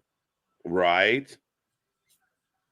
Dun, dun, dun, dun. All right, folks, if you are new here, we take a prediction on every single match. Follow along, and you have a chance to be the prediction champion. We put your name above Nick's head for a month or two, at least I think it's to the Rumble this time. So actually, it'll be the Hard to Kill, January 13th. We will be here live. There you go. We got a 13-day reign at best. So there you go. Speaking of Hard to Kill, Ringsider Anthony, how you doing, buddy? Welcome. He's predicting Vincent. Wow, Vincent McMahon will be. Never has that been so accurate. Stephanie McMahon is the double. I want to listen. Make it Shane. I saw so many people that are like, just make it Shane McMahon. Make it Shane. It's so funny because I feel like no matter what, it's gonna fall flat. It's gonna be one of those of. You almost want it to be something so off the wall. So, like, Tony you Khan. can have that. That even what I'm mad at him. Just let me laugh at that. Make it Tony Khan. So, like, it's so, like, holy shit that you can't even really be mad at it. You just kind of got to go, like, all right, let's see what happens. The whole press conference is going to be everyone just fucking trying to comprehend what the fuck we just saw. He comes out. He's the kid that still comes out like in the Halloween costume. Like he's the kid that still wears the Halloween costume like 3 days after Halloween and shit. Right? He does the media scrum in the 100%, 100%. The whole thing. Absolutely. But yeah, no, that'd be phenomenal. I think it's still the obvious choice is Adam Cole, but again, it becomes the issue of, but how many people like. How long do we wait for any sort of payoff with this? Because we've got MGF that's banged up. We've got obviously Adam Cole that's allegedly banged up. Yeah. We've got minions aplenty running around. So that's why if he loses the title, he's got to go after Joe too. Sorry. Yeah, that's kind of why I wanted the Masked Man to kind of pay off at Full Gear, and then it led to, you know, if it was Adam Cole and MJF. But now, again, mixed reviews on how injured Adam Cole is. I don't know. I'm really hoping. A lot of people, including, you know, the AEW faithful, have kind of been like, can you just tell us? We're kind of okay with this. Well, that's why, like you said earlier, you were like, well, why does Tony Khan have to say the devil's going to be revealed? I was like, 100% that's why he's got to say it, because they're like, for fuck's sake, will you just end it? Yeah, but if you come this far, you might as well hold on. But I get your point. Charles. That's the worst philosophy when it comes to AEW. They've held on to shit for far too long and just refused to let it go. Here comes Claudio. I'm not sure where you're at, but I have Claudio coming out right now, so I think we're perfectly in sync here. There you go. First time checking out the show, fellas. Like what I'm hearing so far. Charles, thank you for being here. Thank you for the compliment. And stick around, man. We'll make you a fan for life. Absolutely. 100%. Be a friend, tell a friend, like, share, and subscribe. Or are you waiting for me to do the for life? I was going to say, are you going to do the thumbs with the fireworks now? Yeah, I was saving that for something cool. I was waiting for something to happen. I thought when you did it right there, it was going to happen. By the way, side note, fun fact of KJ's learned that StreamYard or whatever he uses. You're Tony Conning my fireworks. Sorry. Fine, I'll shut up now. Where's the award show music to play me off? MJF unfortunately loses the title and takes time off to structure his contract and get healthy. I agree with you, Earl. I predicted Samoa Joe will be world champion at the end of the night. And MJF takes time to show up WrestleMania 40. Right. Oh, shit. Could you imagine? MJF is what cost Cody Rhodes versus Roman Reigns at WrestleMania 40. Right. Holy shit. Elias is the devil. Who it could happen. It could happen. I'll pop. Double way down to Jacksonville. He was looking for a soul to steal. He was a bot. He was way behind. He showed up on a guitar playing hot. he popped up on a Tony Khan scene and said, "Boy, let me tell you what." Right. Here comes Daniel Garcia. Our buddy Coke. Magic Daddy Magic is on. There you go. You got there. You do. Team Sting. This is not that match, Alexis. No, this is the other 8-man match. But yeah, it's all the people from the Continental Classic that didn't make the finals. So 4-on-4, babyface versus heel, kinda. The devil is Rick Boogs. That'd be fun. Could you imagine? Wow, you're like, what? Boogs. I think Jim Cornette should be the devil. We'll have more booze than Dominic. Yeah, Jim Cornette as the devil. I'm wondering. Well, you talked about the other 8-man tag match. As far as I know, that's still going forward as scheduled. So right, I'm interested to at least see the reaction. Yeah. It's possible, man. I'm really curious as we got Bryan Danielson entering the ring as well. So you got Team Babyface or Team Heel? Team Babyface. We're going to start the night off on a good note. Yeah, so on Team Babyface, we got Briscoe, Danielson, Claudio, and Garcia versus Team Heel of Letha, Roosh, Brody King, and Jay White. Jay White doing his best Peter Pan. Fuck off. I agree with Earl. He needs to. What did Earl say? I blame Earl. Right. No, I can't find Earl. You're good. There we go. You can have that. The Rock as the devil. It's Goldberg. The fact is, though, that you could almost make a bit of credibility to anything we say right now. I still question for the longest time of if they truly knew throughout this whole time. I would. I don't know. Bro, you can't tell me that the there hasn't been multiple people playing the devil. Like the original devil under the devil mask that we saw was skinny as shit. That you had to do. That to me made sense. You want misdirection. You want to put different people in the suits. But they had to know who the eventual reveal was going to be when you started this. You would imagine. Again, you think Tony Khan has a plan?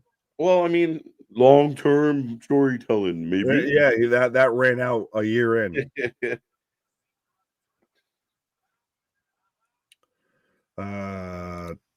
Christopher's taking Team Danielson, Team Babyface. Jay West is saying it's Ziggler. Max is saying the devil is Sonny Kiss.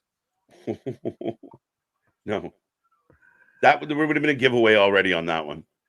Oh. Jason saying Team Face for the win. Team Face. All right. I can't feel my face when I'm with you. But I love it. Wrestle Kingdom January 4th. Who you got? Sonata or Naito, Okada or Danielson? Danielson and Sonata. Hello, mother. Hello, father. I am taking Sonata. I got Lethal and Mark. That's funny shit. And Mark Briscoe exchanging chops right now, folks. But I'm still taking Okada because, respectfully to Okada, everyone that goes against him, that man is fucking Shao Kahn. He takes years off your shit when you have a match with Okada, I feel. And Danielson's already coming in like, bring out your dad. Bring out your dad. I'm not dead yet. Yes, I can still hear him faintly saying yes from time to time. Right. All right. Jay White gets the tag. Danielson gets the tag. Crowd pops.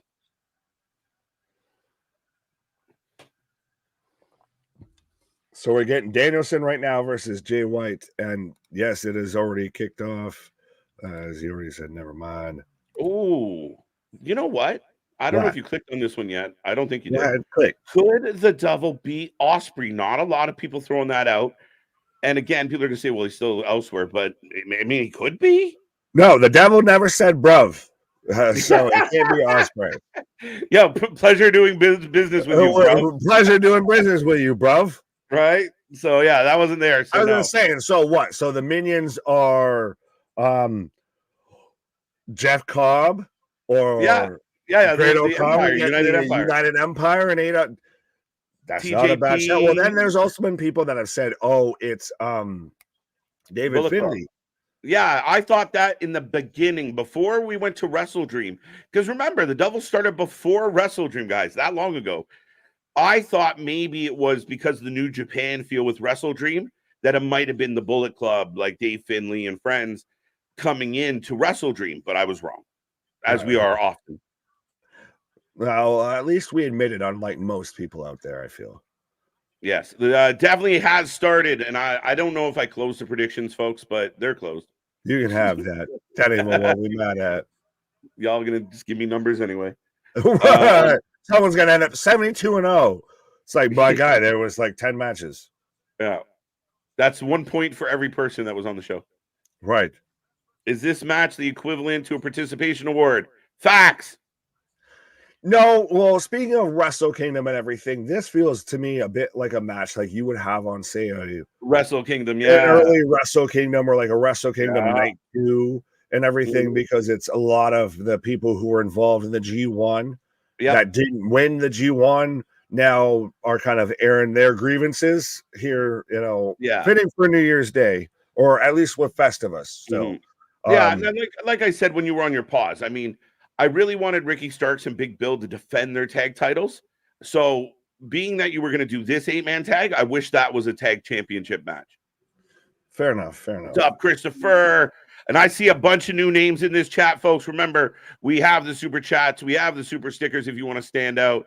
But big shout out to everybody joining us on this Saturday night. I hope your weekend is going well. And right now we got over 100 people hanging out with us. Be a friend. Go tell a friend. Drop our link and get as many people here as possible. Well, we're just still starting here. We're still just a baby. And so now I've got Garcia squaring up to Brody King. And this is very much looks like you want to date my daughter, son. Oh, a bigger pop for Brody than Daniel Garcia. But Sure. well, I don't know. They were almost about to pop Oh, if this man started hip thrusting. yeah, I think you just kick him in the face. Yeah, what's up, Max? We appreciate it. We appreciate it. 100%. If Mandy Rose was the devil, I'd watch the next Dynamite. Just that. Well, I've seen there's been people that have even said, like, fuck it, depending on who this is, I'm probably joking of like, I'll start watching Dynamite every week. Right. Well, and again, I think Tony Khan talked recently in the media scrum about being aggressive in the, actives, trying to sign women, trying to build up that division. We got a package for Serena Deeb tonight, which was a bit of a surprise. You know how you build up a women's division, though? You just kind of fucking do it. You don't really have to tell people you're doing it. Book it. Like, if we're starting to do something more on the stream, we don't publicly always announce of like, we're just going to start doing this more. No, we just do it. Coach me on the Coke Rage. Yeah, Daddy Magic and Brody King having a bit of a face off. This man's wetter than his fucking Thriller tracksuit leather shit that he's wearing right now. Right? Looking like Eddie Murphy doing Raw. Or right. Yeah, right. The 80s called. They want their outfit back. Well, speaking of which, can you believe that they're doing another Beverly Hills Cop? And it's going to go straight to Netflix. There's a lot of things we're getting this year. We're getting Bad Boys 4. We're getting Beetlejuice 2. We're getting they're just remaking everything. Yeah, well, again, much like AEW, when did it come down to actually creating good storylines and unique storylines versus what has someone done before? Let me do that. Right. What are the chances that the devil will not be revealed tonight only because we are expecting it to happen? TK told us it's happening. So I like the idea, Middlebrook, of that we don't going into the pay-per-view, you shouldn't know. But TK being TK kind of let it out that, again, would he say it and then not do it? Perhaps. But he told them, the people on the press call, the devil will be revealed. So I wish he didn't do that for the fans' sake, but he did. Saying it and not doing it is worse than doing it and saying it beforehand. 100%. So, yeah, you've got to pay this off now at this point. Absolutely. Do you think Mandy Rhodes would be a good fit? She would help. She would help. You got to up the. I've always sold with the fucking why am I blanking on her name already? God damn it. Serena Deeb video package that we got earlier tonight. Yep. I 100%. That's if you're going to go more sports division, if you're going to go more, Iron Claw and everything and go back to we're treating this like a sport. Serena Deeb's where you go versus respectfully Mandy Rose. Mandy Rose is what you say the competition does as a sports entertainer. Mm-hmm. Right now, we got Jay White and Daniel Garcia in the ring. Jay White in control. Danny not doing so well. AEW's women division depends a lot on very young green talent. Everyone from Sky Blue to Willow, it's a little bit inexperienced. The matches get a little clunky. They don't get a lot of time. They don't get a lot of reps. They need Serena Deeb. They need experience. If they can land Sasha Banks, it will help them for eyes. But you gotta book them. You gotta, as a big advocate of women's wrestling, you gotta book it, and the fans gotta support it. Absolutely. Well, on just a side note, is it crazy to look at the potential that's right now in this ring? Oh yeah, it's a throwaway fatal 8-man tag match. Yeah, lots of talent in the ring. And I mean, I get it if you're gonna fill out your card, fine. It's still fine. Have a great match. I just feel with everything with World's End has not been built to. Or if it has, it's been the last week or so. Yeah, and it's funny because we saw a report coming out, not too long ago from Meltzer, and he's the guy in the know in that company of, the wrestlers not being happy about the late booking of a lot of things. right? So maybe that changes in the future. Well, I don't know. Looking at the state of Meltzer's household and everything, it might just be more him late finding things than late booking things. Yeah, So, the last guy that should probably talk about being organized. if there was a guy that Mark Briscoe! respectfully epitomized the version of In Your Mom's Basement, and when you saw what Meltzer was living with, like, Absolutely. it fits a little. It plays. Right. I'm calling it right now. The Bucks have something to do with the devil. Woo!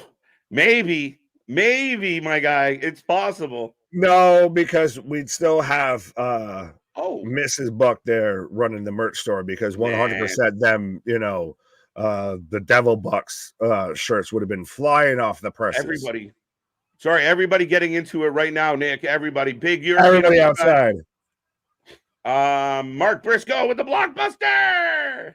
I just got him with the Cactus Jack elbow off the ring apron right there. You got slightly ahead of me. I just got it right now. I got Briscoe rolls through. So we got Briscoe and Jay White. Stop. Here, I will pause for a hiccup. 2.5 seconds maybe. Let me know if you get a brainbuster from Briscoe and Jay White. Oh, right there. Cover. 1, 2. Oh, there. We got a 2. There, we should be as close as we can get. All right. Once I said I wouldn't watch AEW if they advertised Julia Hart versus Sky Blue versus Chris Statlander versus Anna Jay for weight in the. Mark Briscoe suplexed on the outside, then eats a clothesline from Brody King and gets tossed in by Jay Lethal here. There you go. Over under, how many times does Garcia do the dance gimmick? I mean, technically, he hasn't done it yet. He got stopped, I think. So yeah, is that replacing when we do the weekly shows of over under on the commercial breaks? I'm telling you, we got to start doing prop bets, man. Oh, 100 DraftKings, FanDuel, somebody let us know. 100%. Right. Be a friend, tell a friend. Roddy Strong's the devil. I don't know if that's good enough. No, he just works for him. Yeah, I think he works with the devil, but I can't see him being the devil. Right. Superplex. Super duper plex, according to thank you, Excalibur. Super duper plex. Boy, howdy. Right. 120 viewers right now. That's right, folks. If you are watching right now, be a friend, tell a friend, take our link, drop it somewhere. We want to see how high can we push it. Can we get to 200 tonight? Can we get to 150? Where can we go? Much higher. It's the last party of the year. Let's make it a big one. It's the end of the world as we know it. Oh, Cesaro. Brody in the ring. Two big easy boys slapping meat. What? Be a friend, stop a friend.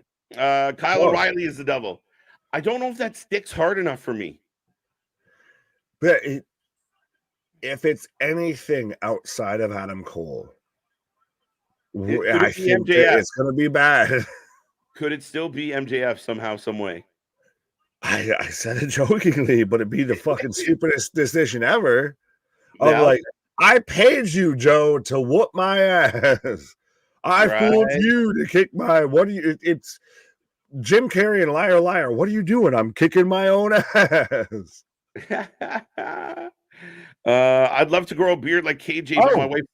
Oh, I went blank. The devil is upon us. No, I don't know. Did you lose seriously? Darkness imprisoning me. All that I capture, all that I see. Hey, Bleacher, I will demand my money back. Right, seriously. My wife would divorce me. Why? Beard tickles are fun. Anyway. I pause on that. By the way, my good lady does not know what I look like without a beard. Like literally, she would. It's one of those like you ever see it like where like the dad finally shaves and then like the kid sees clean shaven down for the first time and doesn't know who they are. That would be me if I actually shaved the beard off. Just dark screen. Yeah. Anyone else, folks? Let me know, what is your feed doing right Y2K now? just happened on AEW. It is the world's end. Oh, we're I back. come back to Roosh just posing in the ring. Rouge posing as Brody's pinning. Right. But we're rolling Dasher along. and Dancer and Vixen, Kami It's and something Keith. unpredictable, but Oh, in right, the but end, do it's you right. recall the Uh, most famous Roosh pose of all? That's it. I like Bully Ray, aces and eights. There you go. That's what we accused this of. Facts, 100%. That's Uh, 100% what this has become. we got Chris laugh. Oh no, thinking. I thought he was laughing, but he's thinking. You better be laughing, Chris. KJ and Nick. Look, we're spitballing. It could be anything. Honestly, at this point, I think it might be the fucking production team. Like, are we talking literally or figuratively? Right. Big forearms from Garcia on Lethal. Oh, lethal injection from Jay Lethal onto Daniel Garcia. Oh, and now we're winding up the figure four, which, by the way, as someone who watched the Iron Claw, Jay Lethal doing his woo off and his Ric Flair impression was better than that guy ever could have been. Yeah, I was a little perplexed about the casting of Cedric. I heard audible laughs, especially from my wife, of audible laughs when, that's the guy who had Ric Flair. I like the movie a lot. The Ric Flair was a little not Ric Flair for me. That took you out of it. Oh, Blade Runner. Pop up European uppercut. Pop up European. This is clothesline. Everybody's going down. Everybody's just got, hit that fucking finisher move right now. It's like us fellas in the morning, a pop up European. Yeah, facts. A little bit. I'm not counting out the devil being MJF. Either am I, my friend. Not at all. Daniel Garcia, 1, 2, 3. Daniel Garcia picks up the win for Team Babyface. Daniel Garcia gets the pin. Wow. You're getting it. That's it. It's official. Garcia's push in 2024 is official. Yeah, and Daddy Magic there just came in his fucking pleather pants. Wayne his fucking fruit roll-up fucking jeans that he's wearing there. As Mark Briscoe's even doing the... Are all four of them going to do it? Is that going to be the big thing? There you go. I knew you were laughing, Christopher. I appreciate you. Oh, Sanjay giving Lethal shit. The devil is Bill Belichick. Nah. Maybe what do the winners of this 8-man tag match get? Respect. No, they get to dance with Garcia. Yeah, they get respect. They get woo-wings. Woo-wings. I don't see a whole lot of the woo energy kicking around. I got to double check on that. Brought to you by Chris Jericho. The gyrating babyface gets the pin. Yeah. That's a fucking terrible term to say. The gyrating babyface gets the win. Oh my God. Oh, what a funny start to the show. Nobody knows, but I'm the devil. Landon's the devil. As we're now about to get Andrade El Idolo versus Miro. Is that next? All right. Yes. Miro. Flexible, now more fever and infected CJ Perry. Poor thing. I can say it because she's healthy. No. Yes, she's okay. All right, folks, let me... Oh, that was weird. I don't know. Folks, let us know who you taking, Miro or Andrade, in this not so grudge match. In a flex off. Higher power gimmick. You feel if Tony Khan pulled the higher power gimmick from WWE. Yeah, it was me. It was me, Max. It was me all along. That's what I've been saying. Like, you know what? Max, you embarrassed me. You played my voicemail on a pay-per-view. You called me a mark, and now I'm gonna screw you. But you go after the golden goose. You go after the only one, respectfully, that has anyone talking about your company in a positive light outside of we're more looking at how did WWE fumble MJF or Samoa Joe? Like Samoa Joe was at one point in a poncho covering WrestleMania and is now a arguable easy world title contender. And you know what? You have to give AEW and Toni credit for bringing that to fruition. Like the WWE, I felt kind of did them dirty twice. So I do have to give them their flowers on where Samoa Joe is at the end of this year. Yeah, man who arguably was allegedly washed is now pretty favorite to win a world title. And it's not a gimme or anything, like earned it. Miro for the win. This should be a loser leaves AEW match. Facts. It might be. It might be. If Andrade leaves, it might be. Except both of them yet. Yeah, both of them lay down like Jeff Jarrett, and you're like, wait. You're poking through. You do. You pin me. No, you pin me. No, I pin you. Can we get a double count out and both leave? All right. Well, Middlebrook, you guys are hilarious. Appreciate it. Thank you. Oh, Miro, Andrade, Miro. 2-2. Miro for the win. Miro wins, Andrade leaves. This is a loser leaves town match. They just didn't tell us that. Right. Copeland versus Cage should have been a ladder match. I get why, Jeremy. I just don't know if I think those two men are very aware of their physical capabilities, and it might not have been the best choice. I was gonna say, can you attach a chairlift to a ladder? Can that work? Because that might have been a problem of how are they going to get up there? Right. Sean's taking Andrade. Welcome, Sean. Crispy Chicken. Young Lions match equivalent. Every time we read this man's name, it's making me fucking hungry. Right. Linda McMahon is the devil. I haven't seen Linda McMahon in like a decade. I have no idea where she is. By the way, though, CJ Perry coming out here as well. And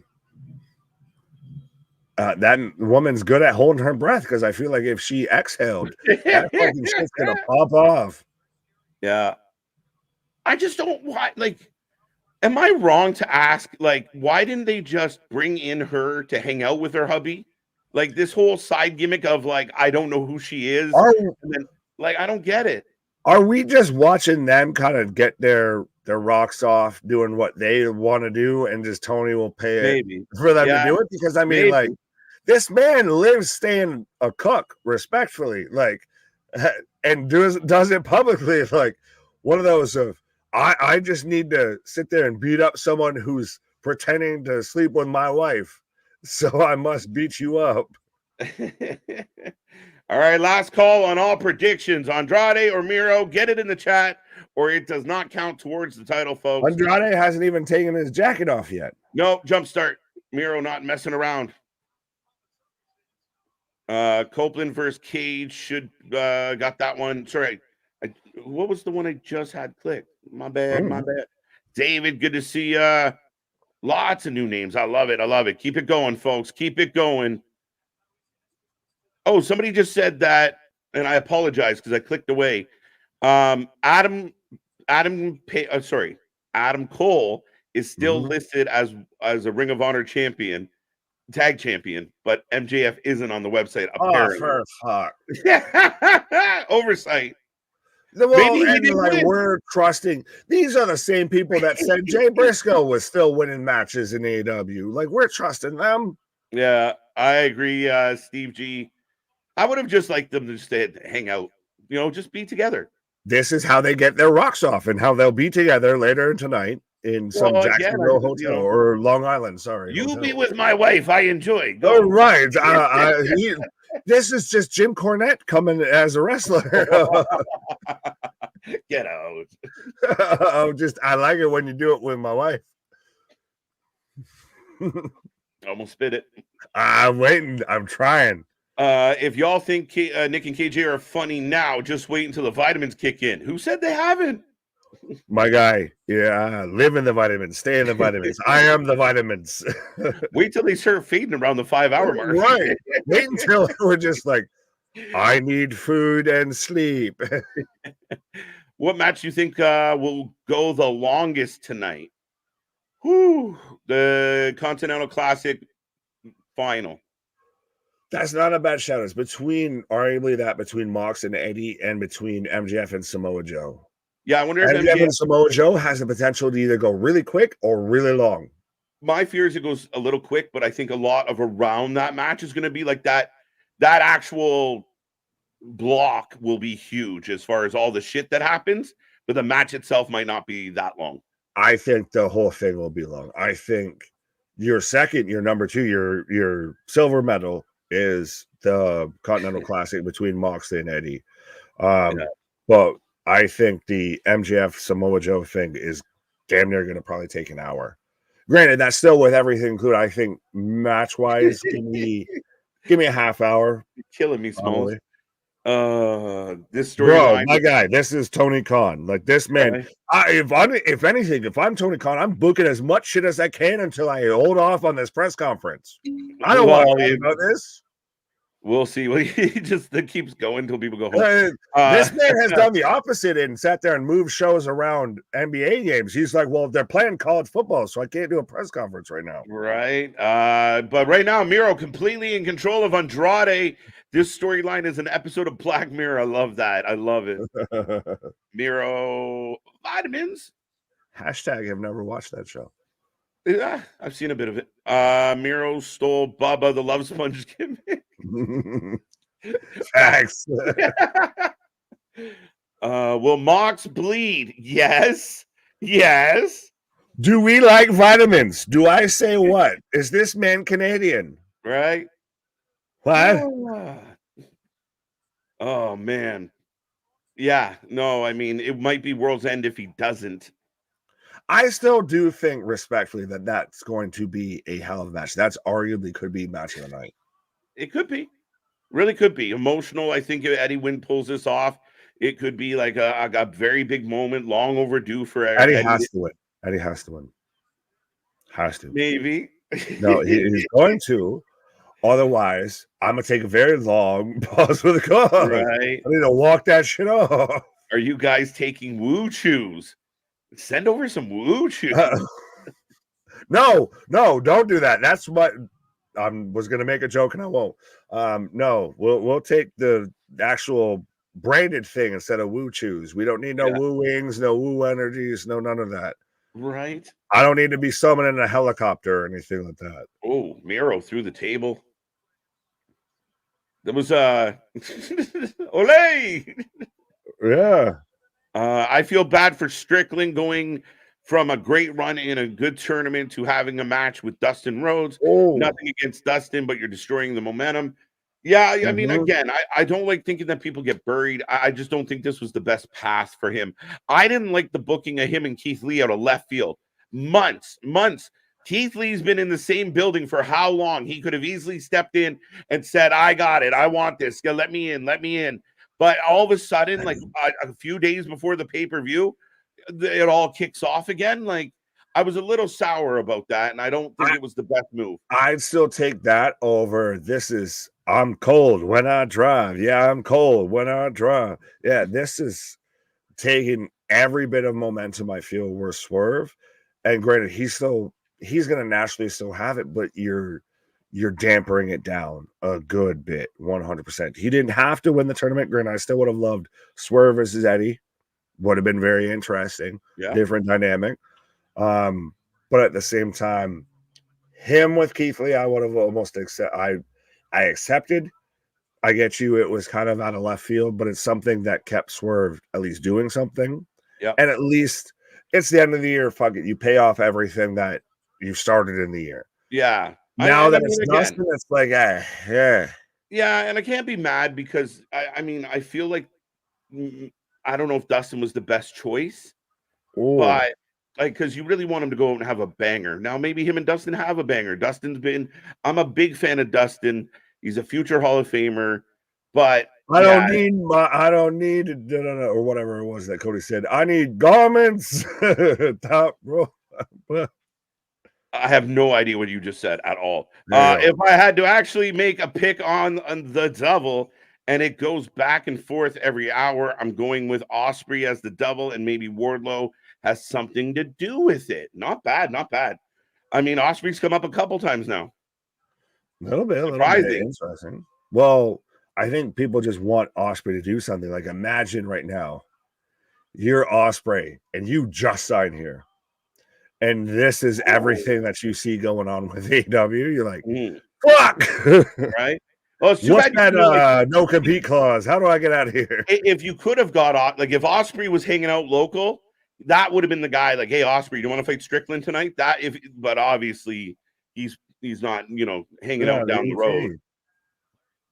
So that's unfortunate. Such a bad storyline with these two good wrestlers. They deserve better. Well, rumor is one's going back to the WWE to see if he can find better. Yeah, like we've said, this is a loser leaves town match, and they just didn't tell anybody. Now the crowd's starting to wake up a little bit. They got a little quiet on us. I don't know. I feel like this has been very. There's a reason we're not talking about a whole lot of action, because not a whole lot of actions happened. Yeah, not bad. Back and forth. Again, it feels. I'm paying more attention to every time that they cut to Lana out here with her fucking greatest Selena Kyle Catwoman cosplay. Right? She's looking all Matrix like. It's cool. But dragon screw in the ropes. But now, I mean, I know they talk about taking a red pill and a blue pill, but I'm certainly sure that there is a blue pill you could take. Right. Speaking of Wu Chu's thought of Ric Flair sending a comment to Nia Jax. Oh, I didn't see that. Did that happen? What did he say? I have not seen this.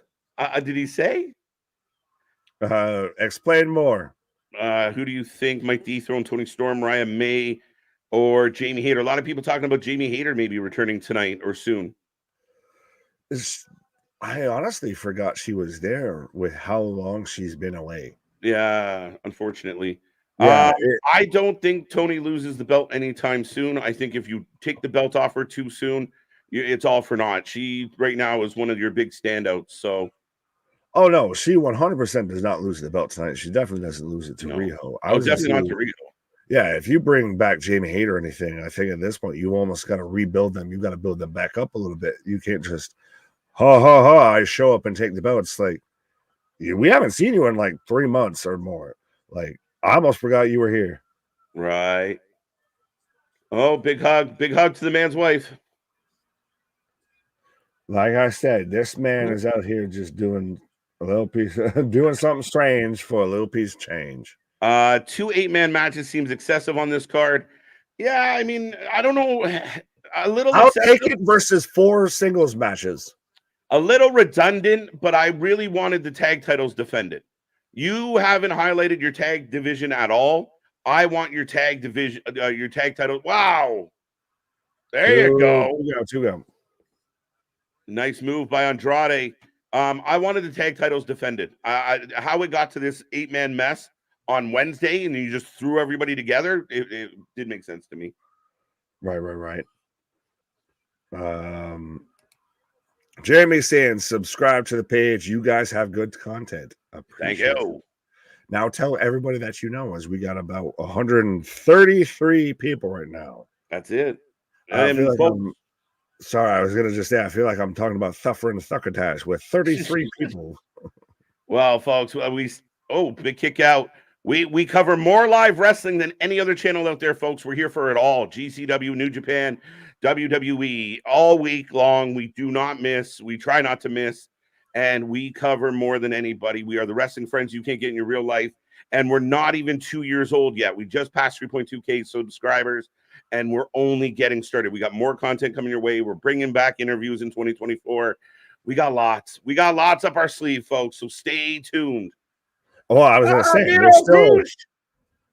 we're still only technically about 45 minutes into the pay-per-view, so we're still just getting even started with the night. We're just getting started tonight. 7-3 Cowboys. Well, yeah. I got to almost peek an eye at that because I need the Lions, or at least I'm on Raw St. Brown, to do well tonight. But we really appreciate Jeremy and anyone else who's hit subscribe or like tonight. We appreciate it. We appreciate everyone who's watching with us right now. Thank you. Good vitamins here. 2 here. No, he said 2. Hee hee. He did the Michael Jackson at hand. Hee hee. Do you expect any free agents to debut tonight?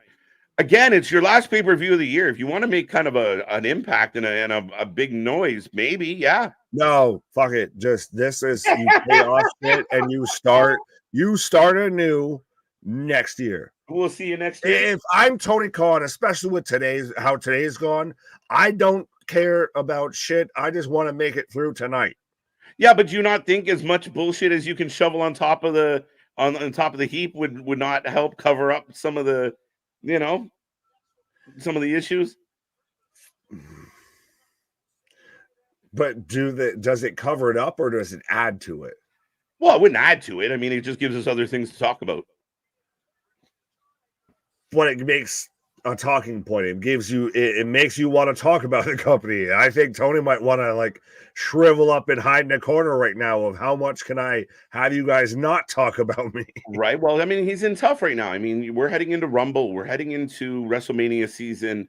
I mean, he's got to find ways to make headlines. He's got to find ways to make noise. Figure four. What's up, ABJ? How you doing? Andrade is a good fit with Selena Vega. Yes, that was his best run. Yeah, gee, who would have thought that? What? I just said, yeah, gee, who would have thought that? Yeah. Figure. Oh, no, he can't do it. He only got a figure 7. Reverses the pressure. Is this man about to lose and leave this company to his Pappy's, his father-in-law's move? No. Just staring straight at CJ Perry's chesticles. Oh, no, you cannot do that to Riho and Rio for the win all day. Bobby. No. Can't go there with you, my guy. No. We're bridging. He's literally gonna. Holy shit! Is he gonna win with his wife's move? Oh, heel turn! Heel turn! Lana! That's her. You see nothing. I see nothing. You see nothing. Yeah. You see nothing. Yeah. He's like, "What did you do?" She's like, "You didn't resign. You're out." I need a client who works here. You're right. Yeah, I'm going to. I need to get off with my husband. Yeah. Oh, Machka. And it misses.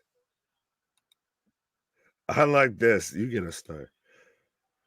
I love that you are the wrestling fans you can't get in real life. So true. 100%. It's hard to find. Thanks for starting this channel. Prediction, you will have 10,000 subscribers soon. Let's see if we can make this happen tonight. Yeah, let's go. Let's go. To be a friend, tell a friend. Let's see how many we get here. And Miro is your winner, ladies and gentlemen. Miro, with help from his wife, oddly enough. Who would have guessed? How is that like the surprise turn? Because his wife helped him win. His wife actually helped him out. Right. I like this one. We'll get to that in a second. But yeah, Lana blowing a kiss on her sore finger. Is it interesting and fitting that it's the middle finger? Yeah, I mean, it just so happened to be. Yeah. I'm a fan of all the wrestling companies, but I feel Cody leaving AEW has been the biggest hit the company has taken. Might now be the second biggest. Honestly, blame the Bucks for Cody and Punk leaving. I do too, Jeremy. I'm with you. And I think Tony strapped his saddle to the wrong horse, and he's ridden this one into the ground instead of the other two over there riding off into the sunset. He made his choice, and he refused to adapt to his choice. Right. Some cheddar on the boys tonight. Let's fucking go. Whatever. What? And up next. And those are words that were said. Toni Storm versus Riho. Who you got, folks? And how is your records going? We got some 1-1, 3-2, 3-2, 3-2. I like this. Jobson, a wizard is never late nor early. He arrives exactly when he means to. Facts. Yeah, no, Andrade. this has to be Toni Storm. Has to be. Oh yeah, it has to be. I was powerbombed and spray painted by the group that the lady is no longer in. I'm not mad at the group that still exists. I'm mad at the lady that left the group and who was also mad at The the group group that still doesn't. The group doesn't exist. Yeah, I feel even more like well, I don't know. it's still hanging around. It shouldn't. But they just In added name Danny. only. In name only. Yeah, fair enough. 3-2, 3-2. You're kind of right. Riho is the devil. She's taking MJF's belt. Don't put that evil on us. Could happen. No, a strong breeze will fucking take her away. Fuck is we talking about? Right. That's Mr. Burns, showing up as the devil. 3-2. KJ and Nick, you guys are a third already of 10K. You're a third of the way to 10K already.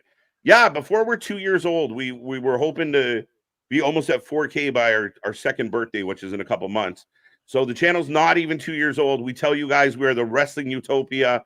We watch all the wrestling. We're open to all the opinions. We're not like other channels that if you give us an opinion we don't like, we don't block you. We don't kick you off. We might tell you you're a bit of a dum-dum, but we still do it with love. And again, as long as you play nice and keep it respectful, this is the wrestling community that we wanted to create, opposed to all that venom and nonsense and negativity out there. Well, that's exactly what we are. Is we're a live wrestling community of like. There's plenty of people in the chat that we like have conversations with through the Discord and everything else like that. Like at this point, we've been doing enough. We kind of know some of the people and everything. Riho is so boring. Tell me I'm wrong. Tell me when I'm telling lies. Scott, what up? What's up, boys? It's been a while. Come on, Scott. And it's been a while since I'm starting to think of Aaron Lewis there. Been a while. As I've got Toni Storm coming out right now as well, I think it might just be like the Christmas season and all the the year without a Santa Claus and Rudolph the Red-Nosed Reindeer and everything like that. This is starting to feel a little bit like, I'm Mrs. Meister. Luther had one job, get that coat off. He struggled to do it, but we got there. How was the pay-per-view? The pay-per-view's been, what do you say, a tepid start to the pay-per-view so far? Tepid. Yeah, a little bit. Well, it hasn't been bad. It's honestly, if you were starting the pay-per-view this way, not bad. Yeah, but we also know like we're in for like 5 hours. Yeah. That's the thing. Yeah, a pretty good start. The 8-man match was all right, pretty good. Again, barn burner match of the year candidate, probably not. The last match with Miro and Andrade, not bad. Yeah, not a bad start. Nothing. Working through a lot of the matches you thought would be the breaks, the pauses, the in between matches out of the gate here.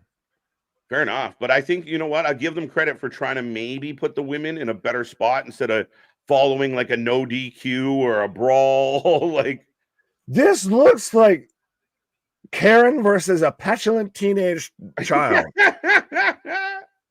This looks like an after-school special. This looks like fucking, local soccer mom beats up K-pop fan. Fair enough. Riho not winning here. Riho not winning. Toni Storm. All right, folks, I'm going to make last call on all predictions. Get in the chat. Your chance to become the prediction champion here at the channel. But I'll throw that out there right now. I didn't know she's got like the mini weight belt that says timeless on the back of it right now. Right? She looks like when you got to support that wagon. You need it. Extra support for sure. All right. She looks like she could have been one of the vaudevillain's sister. The trio, 100%. Their manager. Oh, a bit of a drop kick. Another bit of a drop kick. Knee into the corner. like me, Millhouse. You guys Oh, you actually got a chat with point us, next to hell. It looks like you. right? You guys, we try. I mean, some nights are hard. Sometimes the chat gets a little testy with us, but we definitely try and click on as many as we can, and that's why we remind people the super chats are there. But yes, we definitely try and do our part. You Yes, guys we are do. the channel. That's why. I have fun fact. I started there. But yeah, True it's story. when we get 400 to 500 an hour and everything, it gets a little hot and heavy to sit there and make sure we click on everybody. We try. Right. The longest match will be Tony Khan talking at the media scrum. Oh, Luther's got Riho. Here you go. Oh, sorry, I Yeah, found this. hand off. Yeah, like I found this. I'm really that's.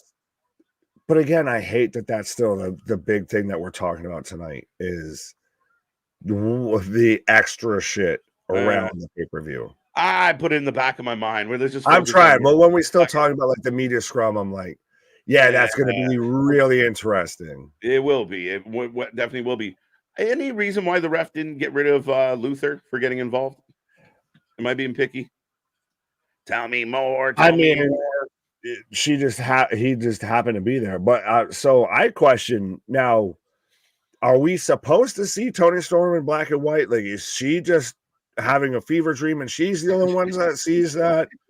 Are and we you were there, or are we not in on it? Right. You were there, and you were there, and you were there. Right. Put him up. I could book the show for hours if I only had a brain. Right.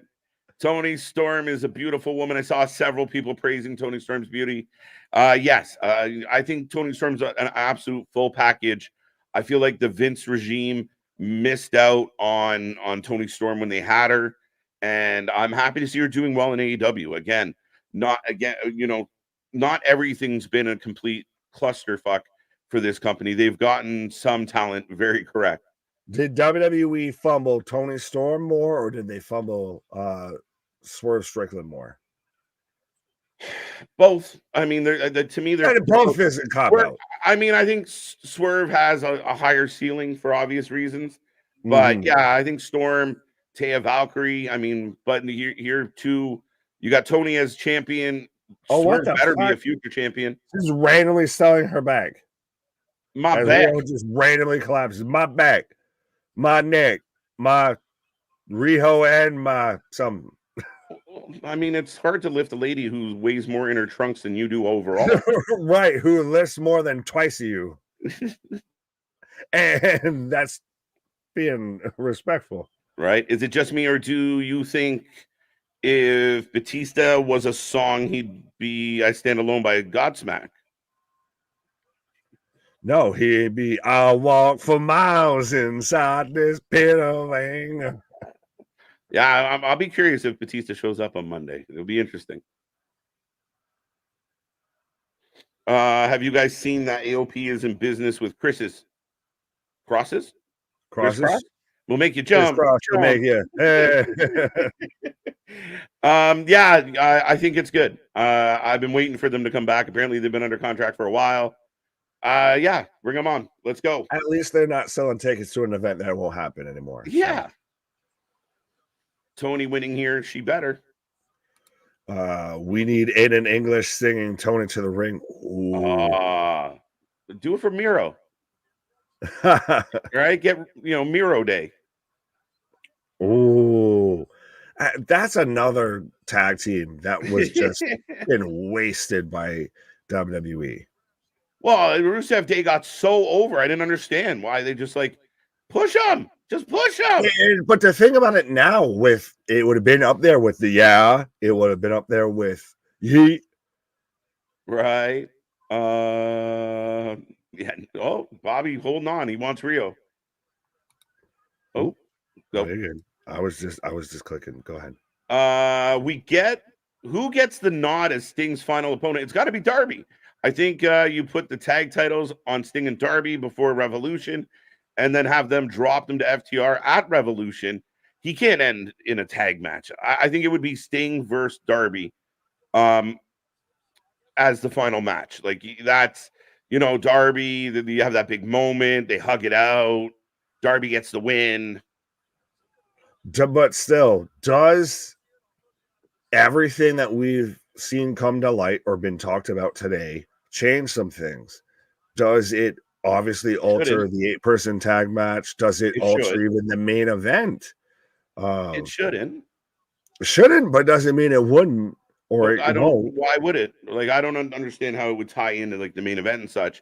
But as far as the 8-man tag, it could have an impact. But I mean, again, I wouldn't. Because if you gotta instead keep the title on MJF and he's gotta stay babyface and everything, and we need something that somebody's gonna be able to talk and keep fucking attention and good light on this fucking company and everything instead of all this nonsense that's going on. I know that's a bit of a reach. Yeah, I don't think it so. obviously plays more into the 8-person tag match. I think I do agree with you that it needs to be Darby. I just still am very cautious and very worrisome that we'll actually manage to get there. Yeah, I mean, we're only a few months away. Fingers crossed. Juice Robinson is the devil. I'm not sure he's cleared to come back yet, but that'd be interesting. AOP is on the same flight that Veer. Oh, that Luther getting involved Luther's about to get tossed. Yeah, chuck him. Let's go. Bald on bald action. I was about to say that. That's the best. Yeah. Uh-oh. Tony's in trouble, folks. No, this is where you end up getting Maria May that comes out and helps Tony. Makes sense. Mm-hmm. She's definitely interesting that Maria May is not already there, right? We've been seeing her tagging along for a while. Yeah, but she'll, like I said, she'll pop out of like fucking underneath the ring or something like that to help Toni Storm win and somehow make Riho actually seem credible. Right. Rumors online Lashley got fired. I hadn't seen any of that, Larry, and I highly doubt it. Who? Yeah, I haven't heard anything with that. Yeah, no, I'd be shocked. What's up, Ronnie? How you doing? Got that one. Gave you a like. Thank you, sir. Nick, did you stop before you were going to say my milkshake? Brings all the subscribers to the yard. What? Rio, firing up. It's like when you flick a Bic lighter. Like that's that warming up right there. Wait, was that the slam? I didn't think she pulled it off. She got half a slam and went for a 2 count. Wow. When the fuck have you ever had it between two regular sized women to where you have an Andre, like a Hogan Andre slam moment? Because the one woman in the match is all of 65 pounds. Rio off the top. Sting versus Hogan. I know. Well, you saw the story as recently. Goldberg wants to get in there. He loves Sting all of a sudden. Me and Sting are thick as thieves. I love this guy. Can I? Bret Hart's just on the sidelines. No, don't do it. Don't do it. I guess. I mean, if you want to make sure the retirement. That was. Sock Puppet has to sit there and say that was a rough landing. Yeah, because she planted her on the back of her fucking skull. Yeah. Oh, look, she grabbed her ears. I think she just gave herself a fucking concussion. Yeah, because, when you go, you're, like you said, you're slamming a woman that, oddly enough, somehow, surprisingly, is larger than you. Pause. Average pause. Yeah. Pause on all of that. Right. Been there, my guy. Where's Stephen Pinu? But yeah. Real moves. Roll through. 1, 2, kicks out. And she's Why smiling. Is this continuing? She can't hit suplexes or anything. Yeah. I mean, this is the problem, because if you would have given us Toni Storm versus Statlander tonight, it would have been excellent. But we're getting Riho, who can barely complete a move on the bigger lady. Pause. As she's doing the 1,000-yard stare, I will give her that. But yeah, it's respectfully, it's not believable. Roll through for a 1.5 count, diving knee from Riho. Oh, they just doing all the suggestive pin moves here. Toni Storm grabs. And again, That's I what mean, she's we've had a few false finishes, but this has been like, let's be fair, let's be real, folks. To me, this has been a bit of a clunky match. If this is your prominent women's match on the pay-per-view, I would have rather have watched Statlander versus Willow than this. Yeah, Willow. Oh, another move went sideways. Couldn't pull it off. And that's the finish. Wow. That was just get home. That was, I don't care how you end it, just end it. Vape Cart loves bacon. You should. Bacon's good. When did we become epic mealtime? Fuck it. Is that because you're Canadian and have a beard? That I like bacon? Or why it came up? Was about it being epic mealtime. Yeah, no. Yeah, okay. Bring on the bacon. Bacon any day. But here comes now we got Maria May throwing roses, ashes. We all fall down. See, she fell down.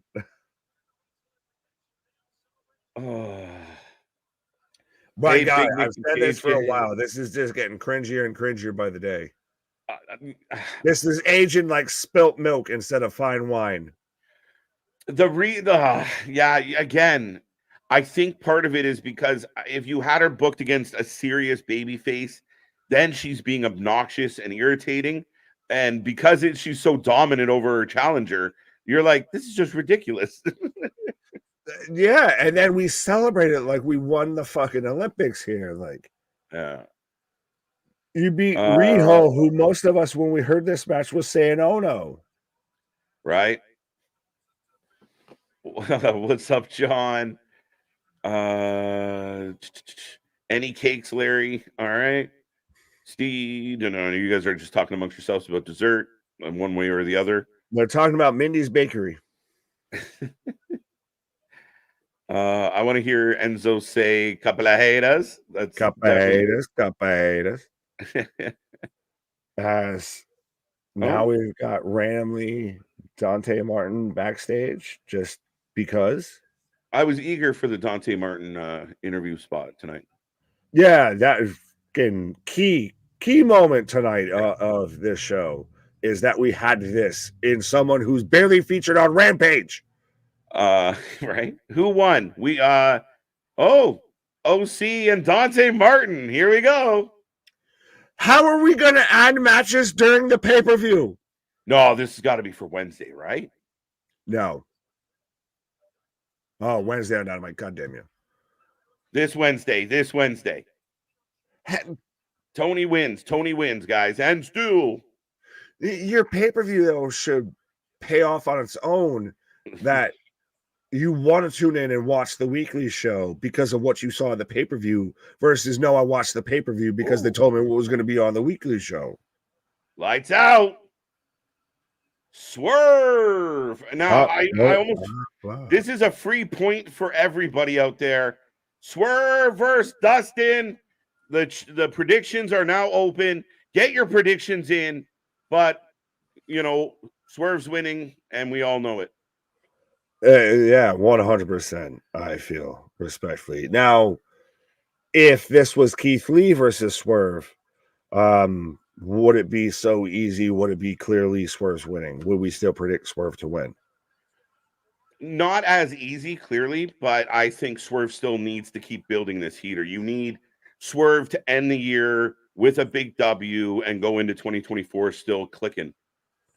Yeah, it feels a little bit like we had all of this momentum behind Swerve, and like we've said, it's just starting to cool off a little bit week by week, I feel. OC versus DM on Dynamite. Yes, folks, they made it official. Swerve, OC will defend his belt against Dante Martin on Wednesday. And that kind of is how the international title is kind of booked, is OC just interrupts interviews and says, you want to fight? And then they fight. So fair enough. Well, speaking of interrupting things, I think I'm going to interrupt something. There you go. There you go. Nick is on his paws. Swerve is in the ring. Dustin up next. And let me know who you taking. If anyone out there, I'll put it this way. Is anyone out there taking Dustin Rhodes for the win? Swerve had sit 3-0. Nice start for Sean. Cloven, that's so wrong. I don't know what I missed. But again, and listen, I can't be overly critical of this situation. You know, Keith Lee couldn't make it. I don't know when they found out, but clearly it had to be close to showtime. So for Dustin to step in and fill in late notice, it is what it is. Is it the match we wanted? Probably not. But Dustin's a vet, and Dustin still's got a little bit of gas in that tank. And this should be a fun match either way. Swerve I swear when I drive. Damien. The leader of the Hopium tribe driving around cursing. There you go. Oh shit, Swerve wasted no time. Jumpstart. What's up, Eric Tate? How you doing? Swerve. I'm gonna close those predictions. Last call on why Swerve's gonna win tonight. But if you want to get in and get counted for the prediction championship, now is the time. I want to take Dustin, but I don't see it. Yeah. I mean, again, right now, Swerve to me is one of the hottest talents you got. You just got to keep cultivating that. You got to keep pushing that. You got to keep working that. Oh. Swerve wins. Uso slap of the hands to ya. Boston like Sammy and Jimmy. Okay. There you go. Oh, they brought out a cinder block. I did not expect that. I guess we're not going to get much of a match here. Hey, I think Dustin Rhodes is about to win, so everyone's about to take an L because this would be a DQ, would it not? So Swerve, he was ready with that cinder block for Lee. And there it goes. So that would be the ref's out helping Dustin, but should we not get the bell? Ding, ding, ding, ding, ding, ding. Yeah, they're gonna squash match, folks. This is over. Max, did you? Max. Max might get a point here, folks.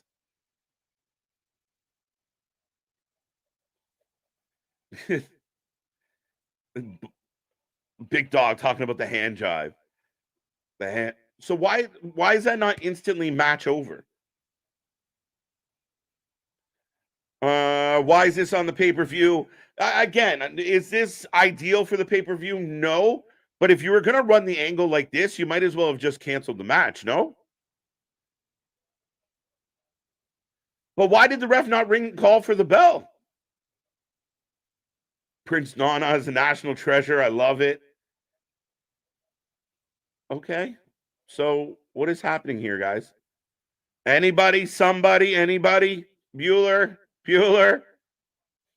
Are we going to get another opponent? A surprise opponent? Bring out Ziggler. Let's go.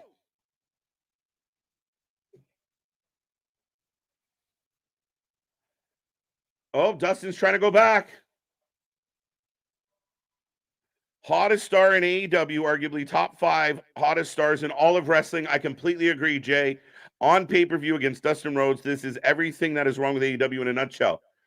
Again, I think because I'm feeling good, I'm feeling the New Year's vibe, I'm giving them a little bit of slack because it was supposed to be Keith Lee. But I didn't even like the Keith Lee booking because I thought it was working backwards, right? Swerve had passed Keith Lee.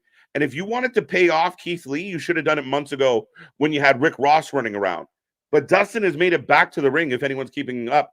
But if you bring out a cinder block and crush someone's leg with it on it, should that not be like ding, ding, ding, ding, ding? Am I asking too much? But yeah, could you have tapped Wardlow or Hobbs or I don't know? You got a list of talent. Tony Khan's constantly talking about we got all this talent back here. You know, Dante Martin against Swerve probably would have been a fun match to watch. At least allow Swerve to showcase himself.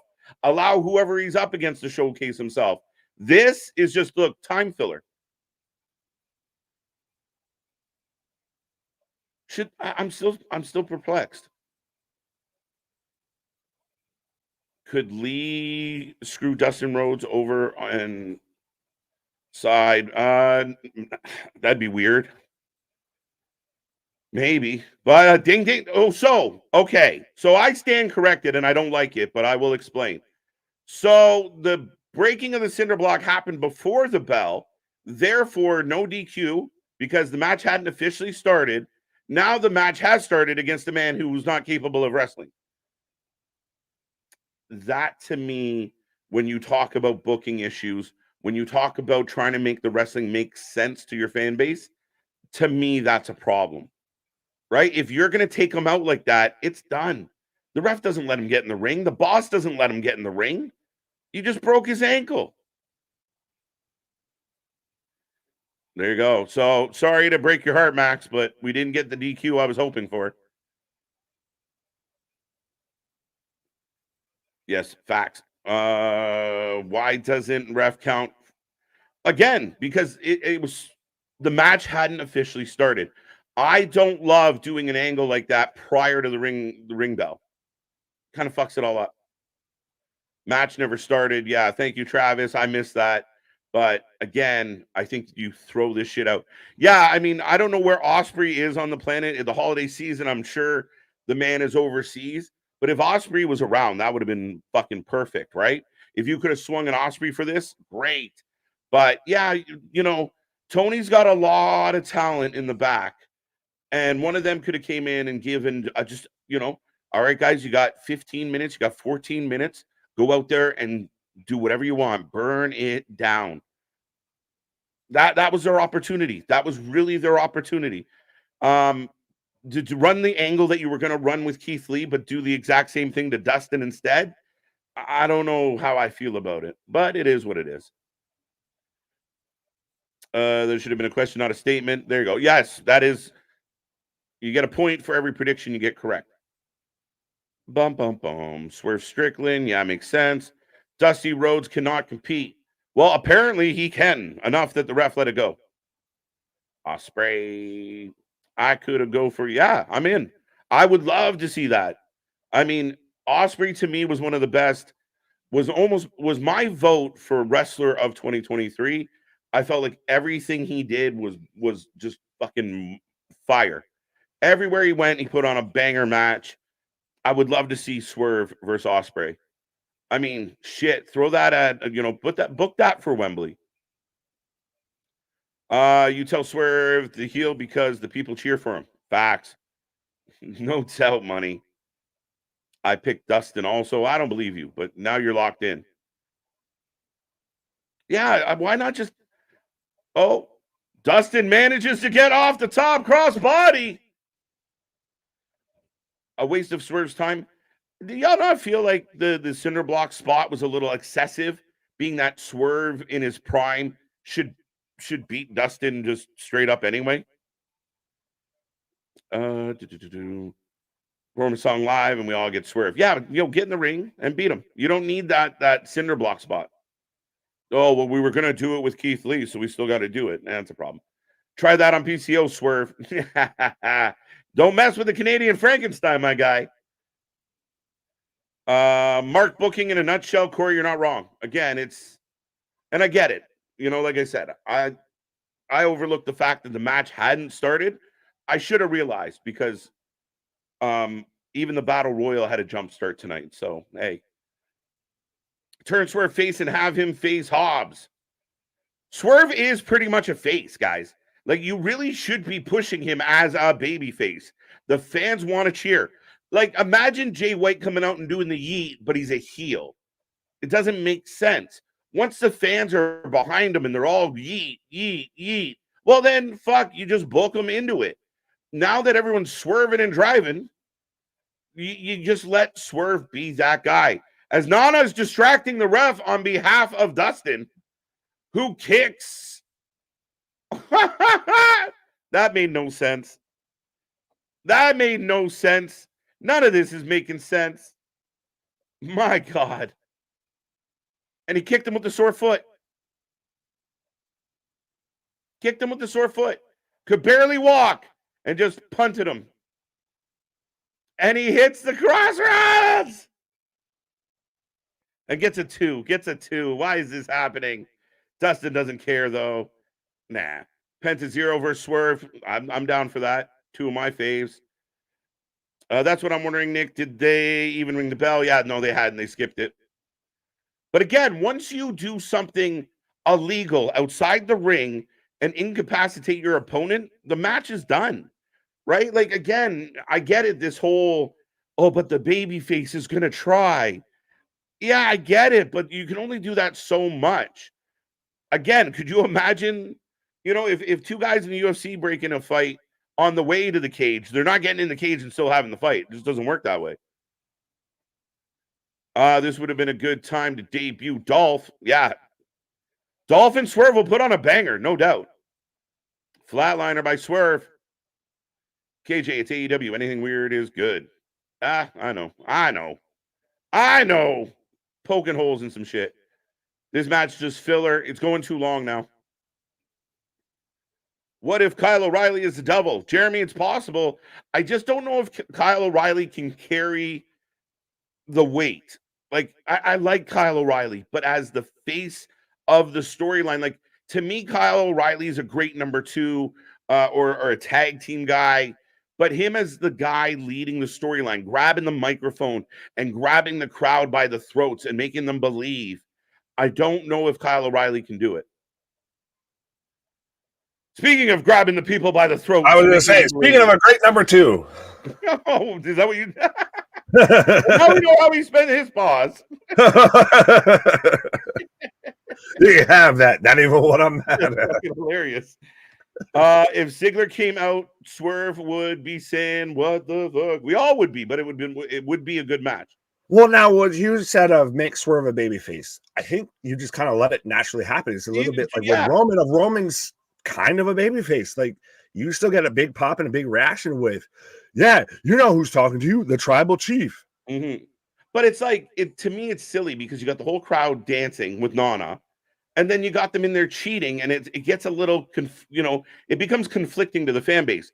I use the example of Jey Uso, right? Like, everybody in the building's dancing with Jey, and then Jey goes out there and starts cheating. The fans are like, wait, we were just dancing with the guy. Do we boo him? What do we do? One of those, I think it's the closest you've gotten to like an example with Roman of you can walk that line. Speaking of, yeah, I don't think so.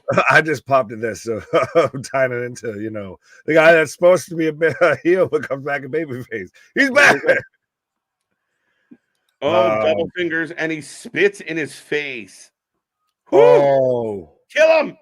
Yeah, and he sits there and he will in my face. That's the thing is, I know you weren't a fan of the match with him and Hangman and everything, but even the little stuff, like he sits there and he wipes the spit off. Like, I'm going to now fuck you up. Mm-hmm. But yeah, you know what? This match went a little bit too long for my taste. Well, there was a whole point to where you were questioning if it was even going to happen, if it was even a match. I thought, okay, fine. Stomp it out. Stomp it out. Right? And shout out Scott with the super chat. The $5 buddy. Per PW Insider, Kevin Dunn informed WWE is leaving. Ding dong, the witch is dead. Witch, oh witch, the beaver witch. Ding dong, the witch is dead. Well, Kevin Dunn had a run, man. Farewell, Avita saying goodbye to you. You. This was a ticking time bomb as far as how long would Kevin Dunn last without Vince, and sure enough, you know what? Kevin Dunn, again, a little bit of a controversial guy, but produced a lot of good wrestling. Bye. Yeah, don't let the door hit you when the good Lord splits you. It's a double stomp from Swerve on to Dustin for a 3 count. Biggest surprise ending 2023 with leaving the company that they started with of Mrs. Jackson. I'm sorry, Miss Jackson. Ooh, I am for real. Leaving the merch stand. Or Kevin Dunn, Bucky Bucktooth Beaver, leaving the production booth. Well, I mean, a lot of people didn't even know Miss Jackson was doing her thing. And in addition to that, at least Dunn was doing a good job. And I don't think Miss Jackson ever did a good job. Debatable good job. I mean, they had his more production. I mean, you can't shit on his production. When he wasn't doing the Vince stuff, I mean, he's fine. But as far as producing a wrestling show, I think it's hard to give him no credit. He gets some credit, but for every bit of credit he gets, there's also still a detriment to that. As this made me laugh. Nick utilizes his pauses to contribute to the Nashville River. Not too far off from me, but you don't know me. As expected, Swerve picks up the W, ladies and gentlemen. Big win for Swerve. Does it not sound like a smaller reaction from even his entrance? Yeah, because the fans were like, all right, well, we knew that was going to happen. 5 and for it to be that way. 4-0 says Bradley. Swerve wins. Dun dun. I am he, and you are who? I am you. No, you is blind. Oh no. I am me. I like this. We're Batman and Robin. Robin, hand down the bat shark repellent spray. So up next, we get the 8-man tag. That it's going to be interesting if it stays an 8-man tag. It is. They're not shying away from it. He's literally he's in all of the video package so far. If you want to go to a wrestling company to where the guy accused of things isn't all up in the video package, all up on the record, sign with WWE. This will make a great corny episode. Done leaving. Listen, Jim Cornette's got a lot of fucking content to dig into over the last little bit here. Check on his well-being, respectfully. This man trying to get a holiday in and like just release omnibuses, and wrestling and AEW keeps saying, fuck your omnibuses. For shit's sake, we were trying to take a holiday for the one time ever and everything. And then all of a sudden, Chris Jericho's like, let me tell you something about NDAs. Right. Why is Swerve facing Dustin? Because Keith Lee got injured, and Keith Lee and Dustin had been partners, so Dustin was filling in. Yes, though Keith I Lee think could there not was be medically cleared. Yeah, I just feel like there was other talent that could have filled in that spot. That's all. Or you adjust Swerve to something, and we start off with. Are they going to sting? I got to hear this, man. I want to hear this. There's boos. Yeah, it's silent as shit right now with Chris Jericho coming out. And that's a bold strategy, Cotton. Let's see how it plays out for him with him starting the match off. I'm a little surprised on the circumstances. They didn't just say, you know what, take the night off. We'll find a fill-in for you. There is some singing happening. I'm not going to lie. You get injured backstage, but yeah, nowhere near as much as it normally is. You do still hear the run away. 7-2 in his past 9 matches. If anybody wants to know what's wrong with AEW, there it is right there. He is 7-2 in his last 9 matches. Halfway with the what have I become? They're singing. A little bit, but everybody that's singing respectfully looks like they're a bro. Looks like it's a lot of guys singing. I'll say that. Yeah. Oh, there's one lady. We got to focus on the one lady. I didn't know fucking Nick Jackson was in the crowd. I know the Young Bucks are taking some time off.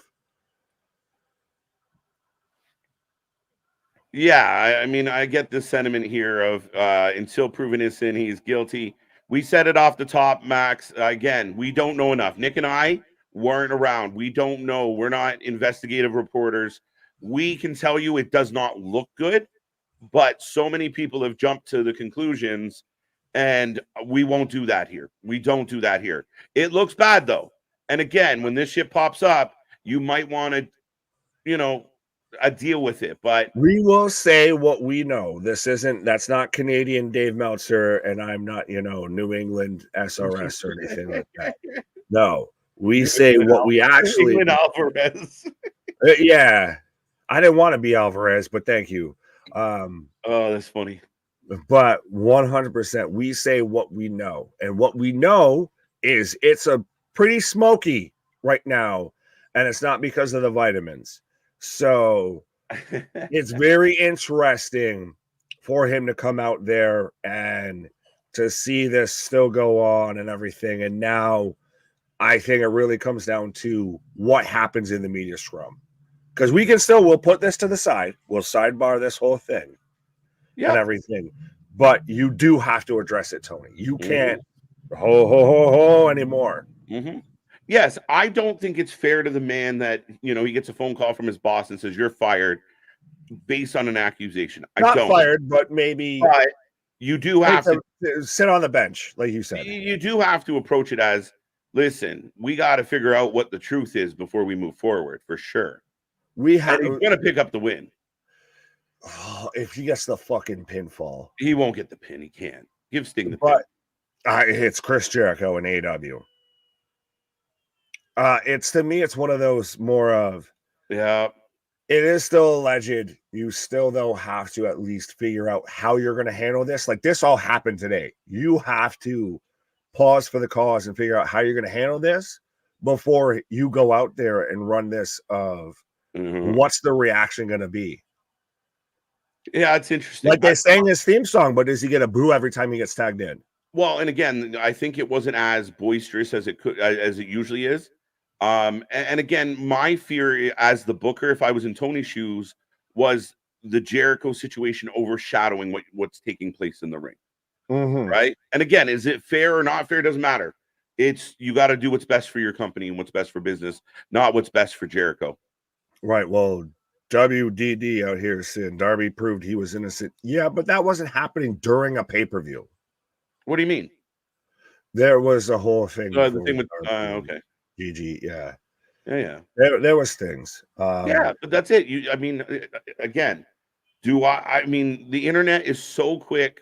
Like every bit of negativity they can grab onto, they will. And that's the way it is. And again, remember, it's a small percentage, folks. It doesn't represent an entire world. It doesn't represent an entire country. It's a percentage of people that represent the fan base. And it's unfortunate that they're loud and shit. But there has to be due diligence. Everybody has rights, and they get to the bottom of it. But I mean, you don't want it to overshadow what's going on. And that man right there should get the win tonight. Look at his entrance. He's a superstar. Yeah. Well, again, he has a bit of the MJF treatment of everybody he was set to feud with, whether it was Punk, then it was kind of Chris Jericho, has all just been martyred in controversy. Yeah. And here comes the Callis family. Again, a guy not unfamiliar with a situation like Chris Jericho. Yeah. Yeah. Where's Kyle Fletcher? You could have thrown him in against Swerve? No, they replaced him with Takeshita. Oh, yeah. Well, yeah. Oh, you were saying with him versus Swerve? Yeah, no. Here comes the money. Takeshita comes out as the devil. That's my favorite part of the night so far. I still think the greatest thing that I saw was somebody saying who's going to be the devil tonight is the guy from Magician Secrets Revealed and everything like that. The guy that had like the black mask with just like chalk marks on it. Right. Vape cart scene. He does this Sting thing and he just goes, I took one mask off to reveal another mask.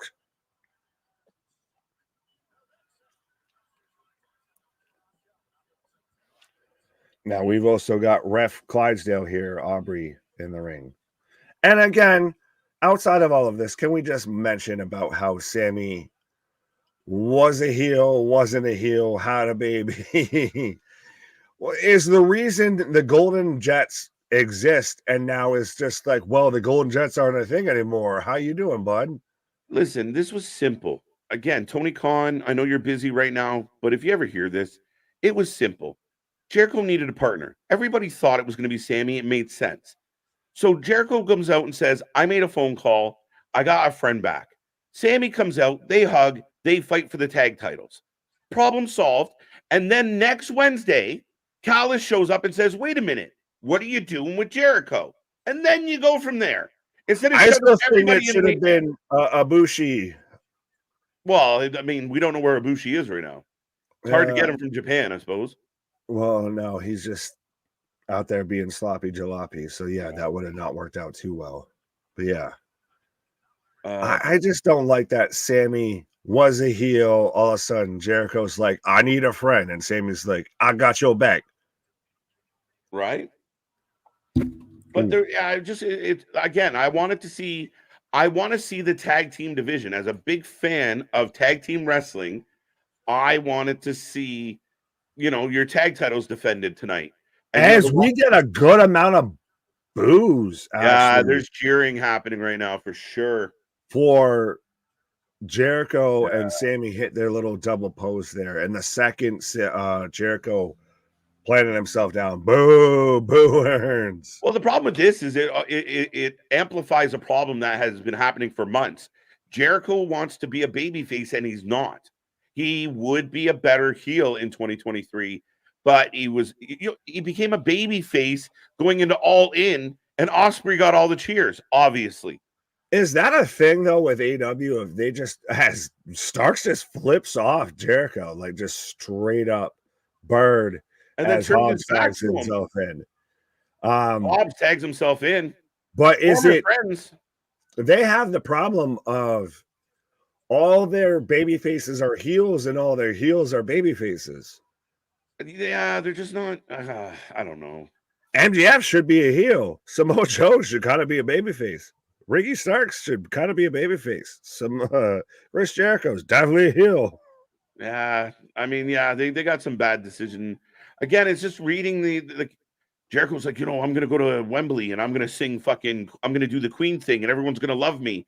And oh, wait, you're fighting Ospreay in fucking London. And when he walked out, everybody went bananas for him. Of course. Well, you have to be able to sing to sit there and try and do that. Hey-ho. Hey, right. I was saying Jericho earns. I was saying Jericho earns. Well, then where was it? There was somebody else who's Max right above him. They're chanting "Boo earns, Boo earns."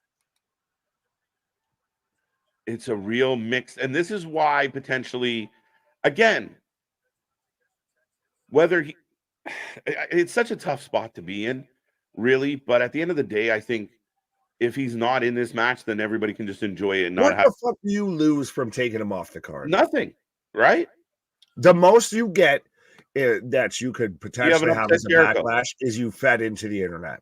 Yeah, that's the most you have as a backlash. You have to take the shit seriously, and this doesn't feel like you are.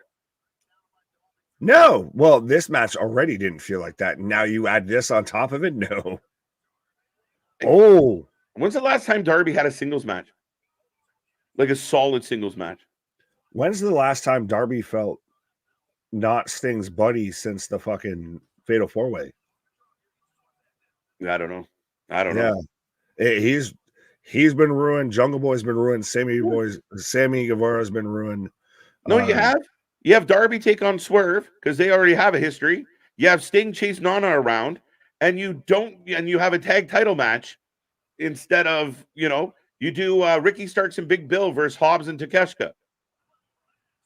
And the other two get the night off. I don't even know if you do that, but you do maybe a tag title match. Yeah, you could do the tag title somewhere. But yeah, there's a whole lot of ways you could have avoided this as sit out tornado powerbomb from Takeshita onto Darby. I thought Darby landed on his foot, which didn't look comfortable. Top row blue thunder bomb. There you go. Thank you, C-Money. There we go. So Darby getting the boots laid to him right now. As Hobbs is all over him. I think the right decision was made to keep Jericho on the card. Okay. Fair enough. Again, it's interesting because it is a legend. Like it's still, like you said earlier, and it's not defending anybody. but the most that this has been brought to light is Yeah. from Nick Houseman, which was like the equivalent of like you or I saying something. It's just a What is rumor. that? That's the hardest part of this, and I don't want to you know Downplay anything. downplay anything, but at the same time, again, it's a tough spot to be in, right? Sorry, I snacked at the wrong time. Absolutely. Anyone think Big Bill's is getting better on the mic? I like Big Bill. I think Big Bill's doing well. I think him and Ricky were smart to put Big Bill and Ricky together. It's got that Shawn Michaels Diesel vibe. You just have to book them better, put them in more interesting stuff. And I feel bad for them. They're heading towards the pay-per-view and they're like, all right, we're gonna defend our belt. As someone, I know rude. You and I have both been older brothers, bigger brothers, and everything like that. That's some shit you 100% would do to your little brother. If you and your other big brother, 100%. You grab him by the arms, I grab him by the ankles, and one little, two little, yeet. Yeah, it's amazing to me how people would get offended about, everything with Kenny, with his whole situation with diverticulitis, and then Big Bill cuts a promo saying, "Oh, well, that's nothing. My uncle has gingivitis and he's still fine." Like, and this is great. It's fickle fans. Yeah. Mm-hmm. And see, money. I touched on this in the pre-show tonight. That's all we got. I mean, she didn't. There's been no claim from NDAs are a thing. NDAs are a thing. Yeah, but the NDA assumption, where did that come from? Who put it out there that happened? Chris, because he wouldn't shut the fuck up about him. Yeah, but nobody said that Kylie Ray was anywhere near an NDA, right? Like nobody said that. It's a lot of really interesting things that all line up by happenstance perfectly together. But again, I can't make that presumption. And again, her hearting a post, it makes you believe something. But at the end of the day, it is still allegedly. If there's smoke, there's the potential for fire. Yeah, but I mean, if you've ever been blamed for something you didn't do, and then you're instantly just fucking get your head chopped off, that's a rough spot to be in. Yes, but you also still don't normally have a layer of evidence that, or at least compounding statements that go against it. Yeah, I don't want to go too far down this road right now. This thing is on fire. But yeah, dude, I mean, look, again, I think a couple of those statements are presumptuous. I think we got that one. Dun, dun, dun. I'm not going to click on the comments about Kylie, guys. Again, she didn't say shit, so I don't know. This is, again, why this is a sensitive topic to talk about. Mm-hmm. Yeah. But right now, Sting and Jericho in the ring together. Big Bill is bent over the turnbuckle. Oh, wait, he's looking over his shoulder, making sure I was going to say one splash on another splash. But yeah, again, if he's guilty, prove it and peg him to the wall. If he's not, well, again, that's a tough spot to be in. Unless you do well at the trios. That's funny as hell. If those allegations are true, then Jericho is a terrible human being and needs to be removed from AEW. 100%. 100% if they're true. Oh, absolutely. And I think that becomes, again, more of an indictment also as well on Tony Khan of now this is fourth show that's been marred in controversy. That's the unfortunate part of all this, especially for the company standpoint, right? You're 4 years old and you're averaging a show a year right now, respectfully, that is having crippling drama surrounding it to where you're not paying attention to the show, you're paying attention to backstage shit. Right. Ricky walking the ropes. Tequila! Yes. Can stand a lot. Right. I was thinking Pee Wee Herman, to be honest. We get that Swerve match, but the Acclaimed are not even on the card. There's a good point, Lady B. Like, why couldn't we have used, instead of Dustin, maybe fucking Billy Gunn? No, again, Dustin, Billy Gunn. But yeah, Caster or even Bowens. Yeah, Boston, I see your comment, and that's again why we've said though everything still allegedly. Neither one of us have said, "Oh, fire the man" or anything like that. To me, it's more of you treat it like you did with everything else that you've set a precedent for. You at least have an investigation, you have a suspension. I understand it's still going off of Twitter remarks and everything to cause a suspension, but just to save your like you said, for the better sake of your company, you're better off reacting to it than ignoring it. You want to look proactive in the circumstance, and you want to look like you care. But again, because if you're wrong and you're not proactive, you're fucked. You're gonna look bad, yeah. Right? Oh, Codebreaker! Booed. Huge boos for the Codebreaker. I've got. What the fuck was that? As I had. They botched. They botched. Oh, yeah. Know what the best part of this is, Nick? I went on a 7-minute rant about Chris Jericho on Tuesday. What are the fucking odds? Because it's apropos, my guy, 100%. Like I said earlier, that botch spot right there is exactly why he shouldn't be in this match. No, listen, ignore the allegations. The fact that he sucks is the problem. Well, we said it regardless of how you want to view it. 100% is the straps are down now with Hobbs after the big spine buster, but it's not any sort of detractor. It's not anybody that's trying to be critical or try and give a critique on AEW. It's no one from outside the company that is ultimately going to lead to the potential collapse of this company. Yeah. The call's coming from within Toni. Yeah, that's been my biggest issue. Oh, Hobbs got Jericho up. Darby knocks Jericho onto Hobbs. What's up, ANJ Network? Yes, Billy definitely would have put on a better match than Dustin. Let's be real. Starks or Hobbs? What? Oh, I messed up the second part, but I was going to say Billy Starks. Instead of never mind. I'm dumb. Triple suplex spot as Takeshita suplexes Guevara, who was for some reason suplexing Darby. Yeah. This match is getting a little messy, my friends. Yeah, we have botching everywhere. Takeshita's gone for a knee, and Sting's been going for a clothesline at the same time, and it's looked fucking sloppy jalopy. Yeah. Look, let's get Where's Matthew with Botchamania? If you talk too much. Yeah, like, okay, getting back to what's happening in the ring. Like, oh, no, Callis is in the ring. The ref's just pointing at him. Callis runs away. Of course. She's more of a star than anyone in this match. What was the point of that spot? Distraction. Are you not telling me, like, this pay-per-view is starting to drag for me a little bit? Yeah, no shit. We're going to end this with a Boston Crab and a Scorpion Deathlock from...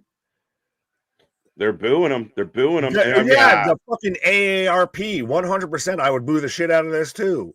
The match, and they cheered Sting. They cheered Sting doing it though.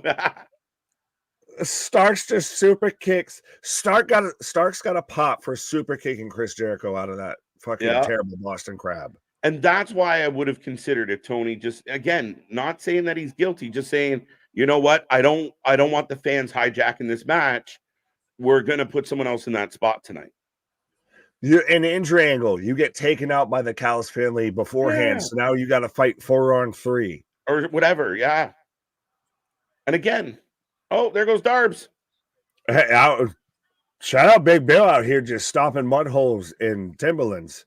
Yeah, Max, we're still trying to figure it out. I think it's going to be Adam Cole. It might be Britt Baker. I'm leaning Adam Cole. Yeah, you're so confused by it. You called him Max when his name is Sam Meeks. Oh, that's funny as hell. Oh, Max is right there. Okay, there you go. Yeah, you just going by so fast. I just noticed Starks and Hobbs are on the same team. Yes, they are. Yes, interesting booking. Yeah. It's not Cole or Baker. No, it's got to be Cole at this point. If it's not, it's nothing but downhill. Oh, Super kick from Sammy. The crowd is go quiet. to sleep. Sammy Guevara hits a go to sleep on Ricky Starks. And no reaction from the crowd at all. Like, the crowd is not making a noise right now, guys. There's visibly people sitting cross-armed. And booed for the shooting star press. They booed him. The babyface team won with a shooting star press, but and you'd be hard-pressed to call them the babyface team with that reaction. Yeah. Darby didn't get the pin. Sting didn't get the pin. I mean, and you pin one of your tag team champions. Tell me that's not bad booking, guys. What's up, Victor? You're returning, should have been heel, but is babyface, wins with a shooting star press, and we're still boos. It's still boos in the ring. They booed it, and Ricky Starks is one of your tag team champions, and you just, I hate using the term buried, but that is a bad booking decision. He's one of your stars in your company, regardless of tag team title or not. Nobody in the match looks happy. Nobody looks like they're thrilled. They're not thrilled. Sting's got the fucking Victory Road 2011 face on right now. Does it look like Sting's giving Jericho the cold shoulder right now? Oh, 100%. He's out here, like I said, he's out here. Victory Road 2011, summed up Jeff Hardy fucking stumbling out to the ring right now. Why wouldn't you let Sting win, like, to get the pin in that match? Sting hits the Scorpion Death, and then you do what they're doing right now. You play his music, and he gets a standing ovation. Because it's the last time you're ever going to see him in this building. Think about it. The next match he has on pay-per-view is his last match. Yeah. So why is Sammy Guevara picking up the fucking W and not Sting? Tony Khan. I'm here because of a message board warrior that won't let me stop. Sting and Darby, Allin and Sammy Guevara. Yeah, the babyface team took the win. They didn't do like the four guys all holding their hands up together thing. Hell no. It was really awkward in the corner. That was a whole lot of get the away from me. There's a sign in the crowd. I saw it too. World NDA. Somebody else put it in the chat. There you go. Well, shout out Edward. Yeah, Edward, what up? Yeah, 100%. He's the man of 1,004 NDAs. He is 100% the Ayatollah of non-disclosure.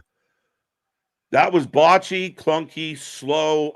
Again, listen, if you guys don't believe me, go watch any of the videos we've done for the last 4 months. I've done nothing but shit on Jericho.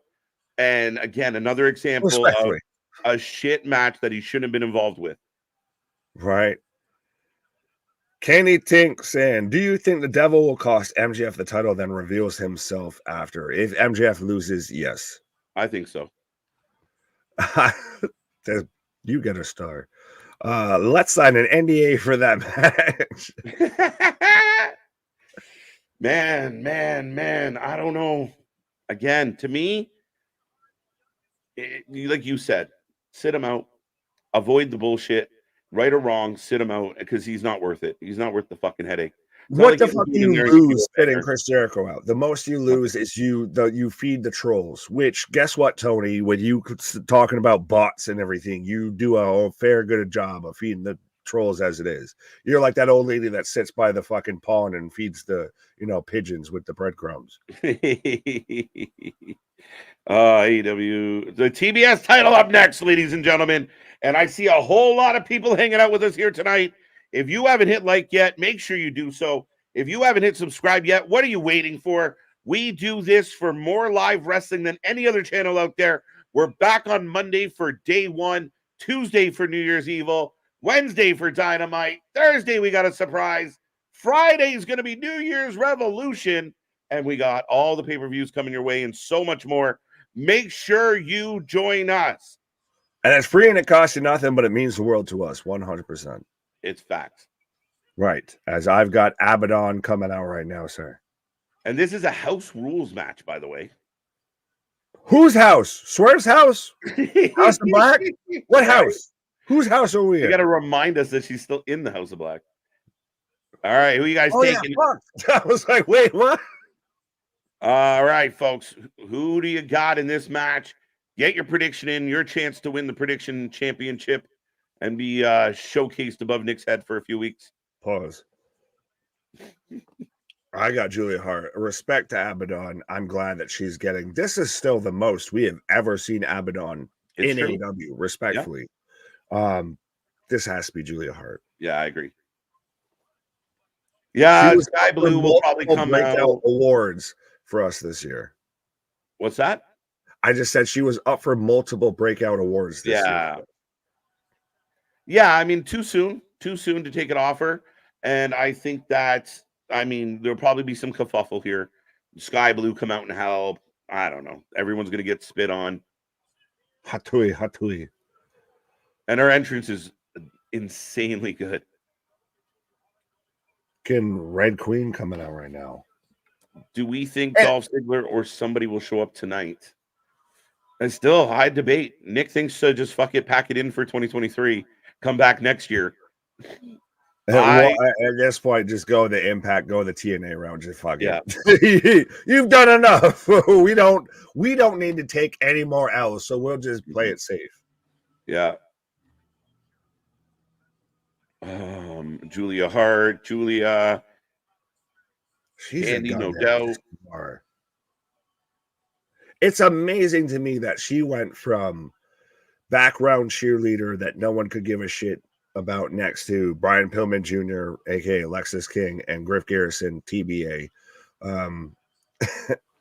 And she's now one of your arguably top 2, top 3 women in AEW. Yeah, I mean, she's done really well. I mean, we've seen the evolution of her. Her turn took a little too long, but once she got there, again, I liked the presentation. Her with the House of Black, her with Brody King, like kind of as her bodyguard, was a good work. And I give her all what everybody wanted with Alexa Bliss with Bray Wyatt. She's no Alexa Bliss, my friend. Not even close. Come on now. Come on now. You're going to compare her to former world champion? I'd say it. Oh my God. Get out of here. Comparing her to Alexa, maybe Alexa Bliss year 1. No, I'd say it. Yeah, no, not even put on the, like, not being presented. I mean, she gets her moments, but not a lot. Oh, Julia Hart looking good though. Like I said she's what everybody wanted Alexa Bliss when she was paired up with Bray Wyatt. Is they wanted this version. Yeah, they wanted this presentation. But I guess I don't know. I don't think I agree with that. You can have that. Not even what I'm at. All right, last call on your predictions, folks. I'm going to close the door. Let us know who you're taking in this one. You got 10 seconds before I shut her down.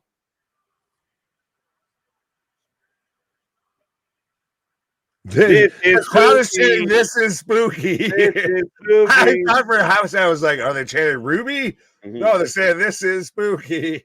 Now they said it was oh wow, Cutter out of the gate. They said this was a house rules match. Was there any stipulation attached to that? Not that I know of. I've just got Abadon right now wailing on Julia Hart in the corner here. I actually haven't seen Abadon's face without makeup. She always puts a sticker on it. Yeah, she always tries to either cover it up or she wears the mask and everything. She does like the Rey Mysterio before, he was part of what was the faction that he was with in WCW? Filthy Animals. Okay. Yeah. Crowd chanting the spooky, absolutely. Scooby-Dooby-Doo, where are you? It's true, Sophie. We've been told that rumor is true. I haven't seen it with my own 2 eyes yet, being here doing this. But yes, Kevin Dunn is leaving WWE. I mean, I figured sooner than later it would happen. And again, he's had his career. Time to move on. Bring in the fresh blood. Angry Beaver.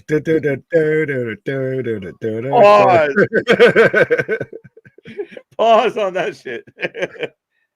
Alexa should be in the Rumble this year. I don't know if she'll be ready for it, to be honest. Carmella, a lot of talk about Carmella being in the Rumble. Again, why rush it? Like, why rush someone who's not going to win it? Right. You got a point. There's plenty of talent.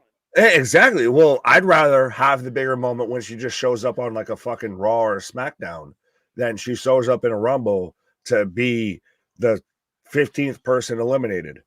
Yeah, that's valid. Abadon looking like Oscar the Grouch's side piece. That's funny as shit. Yeah, well, or maybe the Grinch. You're a mean one, Mrs. Abadon. My daughter is 21, like Julia Hart, but she is about to finish university and move on to a business school. Shout out Max as a daughter of a little, as a father of a little girl. As a daughter of a little Shout girl, out, my guy. What? They are precious. What? Right, Max. Congrats. There you go. I love it. Aubrey Edwards is the devil per Kevin Dunn. Well, and then followed up with Jay West. Kevin Dunn is the devil. Kevin Dunn is the devil. No, them fucking teeth would have strode through that fucking mask. 100%. 100%. 100%. We'd be like, nah, there's a giveaway there. Nah, you can see that, my guy. You can't hide them shits. Them veneers, you can't hide that. Oh, that's funny as shit. I'm calling. Hey, Victor, I'm with you, buddy. That's been my shout for about a month now. I said Jade's gonna. They're saving Jade to win the Rumble. What if it's Sasha? Sasha might change that plan really hard, really quick. Pause. Will Ospreay might be the devil. A lot of people saying that tonight. That's come up several times. Just throwing things against the wall right now. Just hoping against hope of don't fuck it up, Tony. It'd be a good way to get fucked up a lot this year. Don't fuck it up. Don't ruin this too, man. Right. At least do something right. Larry's with it. I gotcha. Julia Hart will win this match. Yes, absolutely. Yes. Do you think Brie will go to AEW to be with Daniel, or do you think she is done wrestling in general? I think if she does come back, I think especially with the static between them and WWE. But I mean, is it a needle mover in 2024 at this point? If the Bellas show up on AEW, nah. That's the devil right there. Is we just get Brie mode. Fucking cut that on real quick. Yeah. It's the end of the stream as we know it. Yeah. Again, I like Brie Bella. I like her better than Nikki. But again, I think they're a little overrated. They were better on Divas than they were in the ring. Yeah. Vince Russo was the devil. Oh, come on. Come on. We could talk to the devil then, I feel like. Yeah, we should shout out to the devil. We might have an access then. Right. I know you said this, but you guys are funny. And looks aren't everything. No, I'm just kidding. Whoa. Anger from House Left there. As the crowd goes quiet. Yeah. But no, I respectfully. Yeah. Bella Twins, that's all you were, was the Divas. Yeah, no. Yeah. No. Yeah, and I think Tony Khan should stay away from people that have like already moved on. Like, don't bring those people back. You know, that's his fucking roster. We just saw half of them wrestle. What are you talking about? We just watched Chris Jericho and Sting wrestle. That should be his New Year's resolution of like, I will not sign any more ex-WWE guys. Unless if they're in their prime and you can scoop one up, do it. But if WWE says to Adam Copeland, we'll book you 4 times a year and put you on a semi-legends contract, and Tony goes, we'll book you every week, that's probably not a good choice. Who in the Rudy Blue Hell is in their prime and is like, let me get on this sinking ship real quick? Bailey should win the Rumble. Nobody. Bailey should win the Rumble. Ospreay's the only one, and that's because he's like, you what, bro? You what, bro? Abadon's eating Julia. She better. She's been infected by a zombie. She eating her again. Is that legal? She's Rick Grimes. This is how The Walking Dead starts right now. Right? Fuck. Aubrey looks like she's working at the airport, just swinging her fucking arms in the air. I'm like, hello. Well, I mean, she's a Clydesdale, so she's out there. Nay. Oh my God. Wilbur. Right.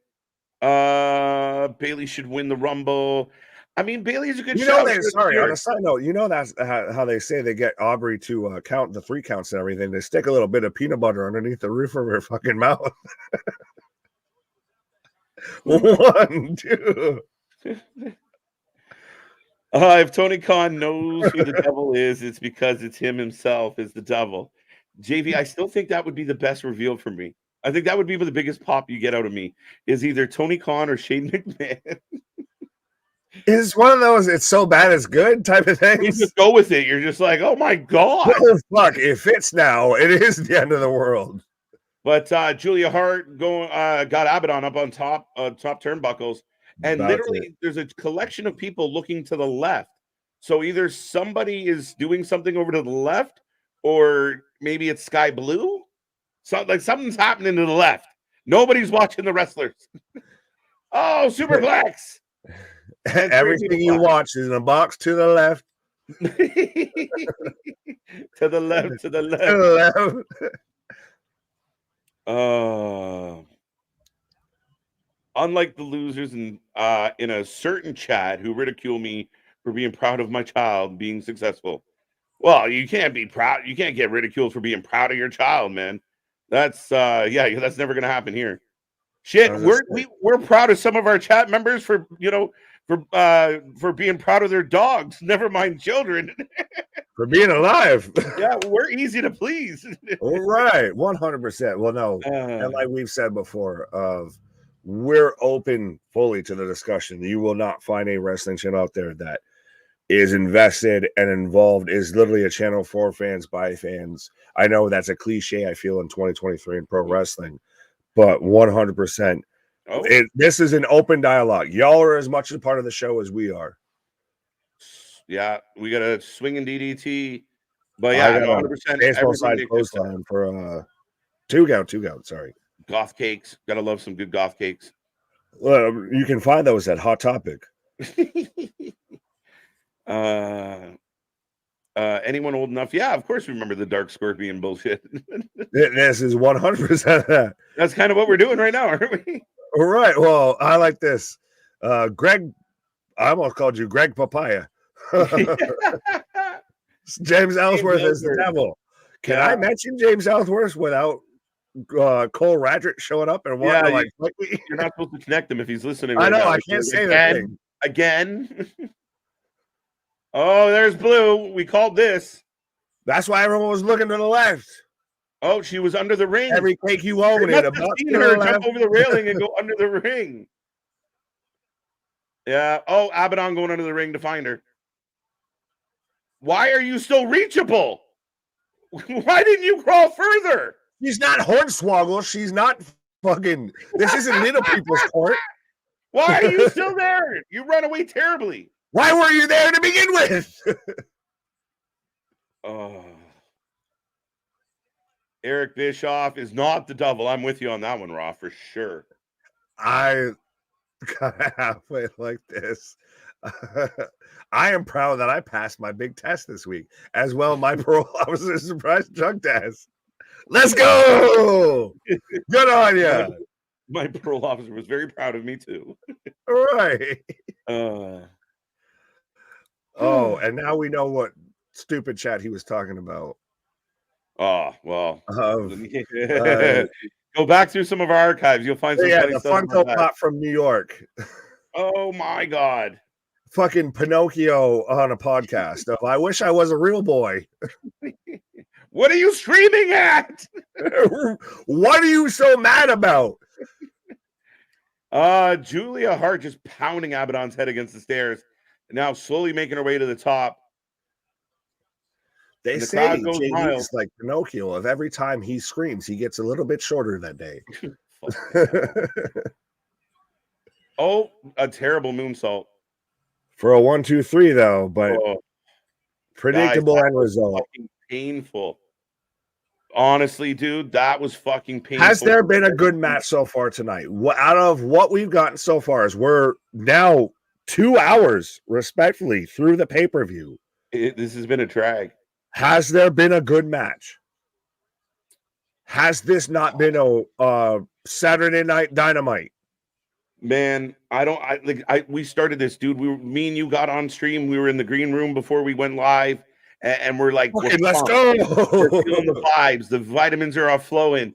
It's Saturday. It's our last stream of the year. Honestly, and then people tune in and they're like, oh, these guys just don't like AEW. Not true.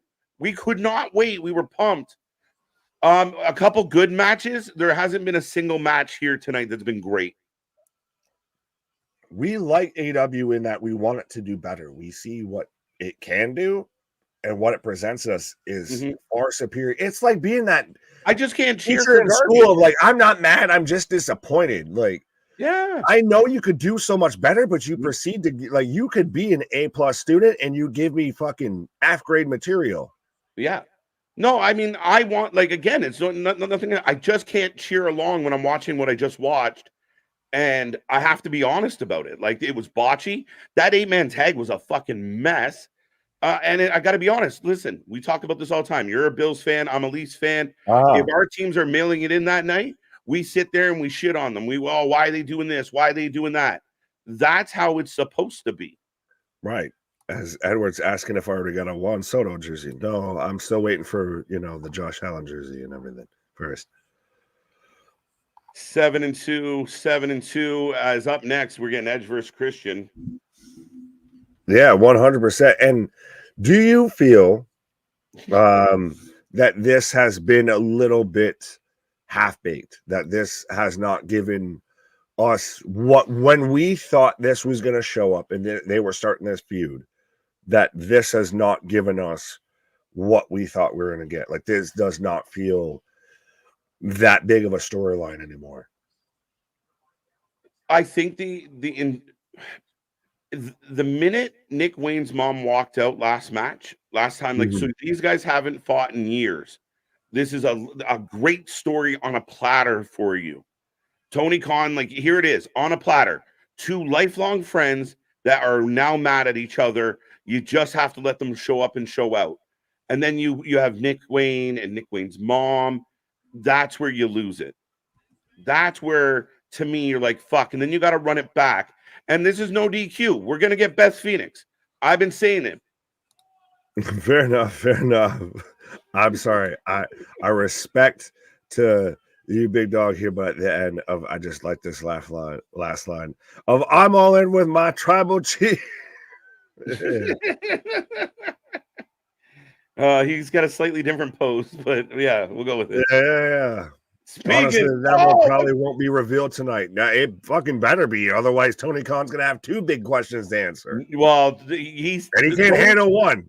Greg, he did say on his media call that for this pay-per-view that they will be doing that tonight. So it would be really stupid if he said he was going to do it and then doesn't do it. And he shouldn't have said he was going to do it at all.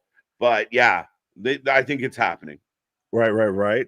Speaking of things that are happening, KJ's taking a pause for the cause, as I've got Adam Copeland, aka Edge, coming out right now. So let me know, folks, who you're taking. Did KJ already drop it? I have to scroll up to see. Someone let me know. I'll drop it then if he hasn't. No one heard you, but sure. It's there. Okay. Thank you for that information. Now I can talk about Big Dog, who I think is taking Christian Cage just because he has the name Christian as for, to start off his ring name.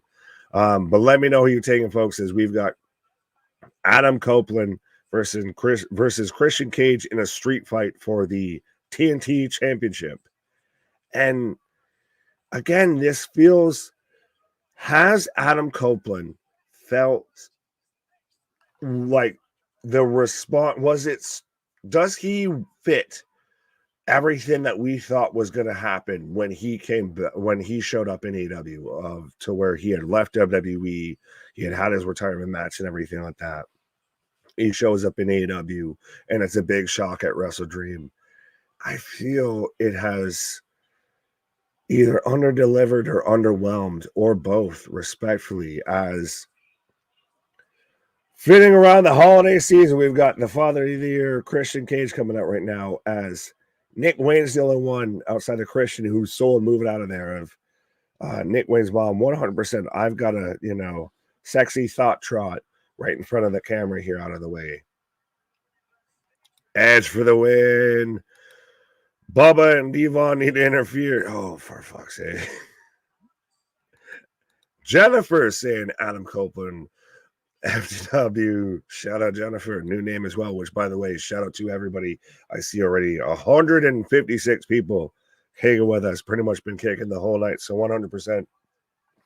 If you have not done so already, we do have the bell notification. We got the subscribe button. We got the super chats, the super stickers. We got the Discords. We got the merch stores. We got the Twitters. We got the Instagrams. We got anything and everything for your pro wrestling needs, folks. So 100% be a friend, tell a friend. Nick, if the devil happens to be Ziggler, does it drop my losing prediction? I can't remember at this point, Larry. Vitamins. I did you already predict that Ziggler was going to be the devil? Or have you just been one of those people, if I'm going to throw 80 predictions out there and one of them's going to be right? As now we've got Edge vest off here. Pause. As now we're smashing Christian's head into the top of the broadcast table. I would rather if Edge got help from Vicky Guerrero instead of Beth making a Cougar versus Mouth, but excuse me. Yeah, it can battle of the insufferable women, I feel.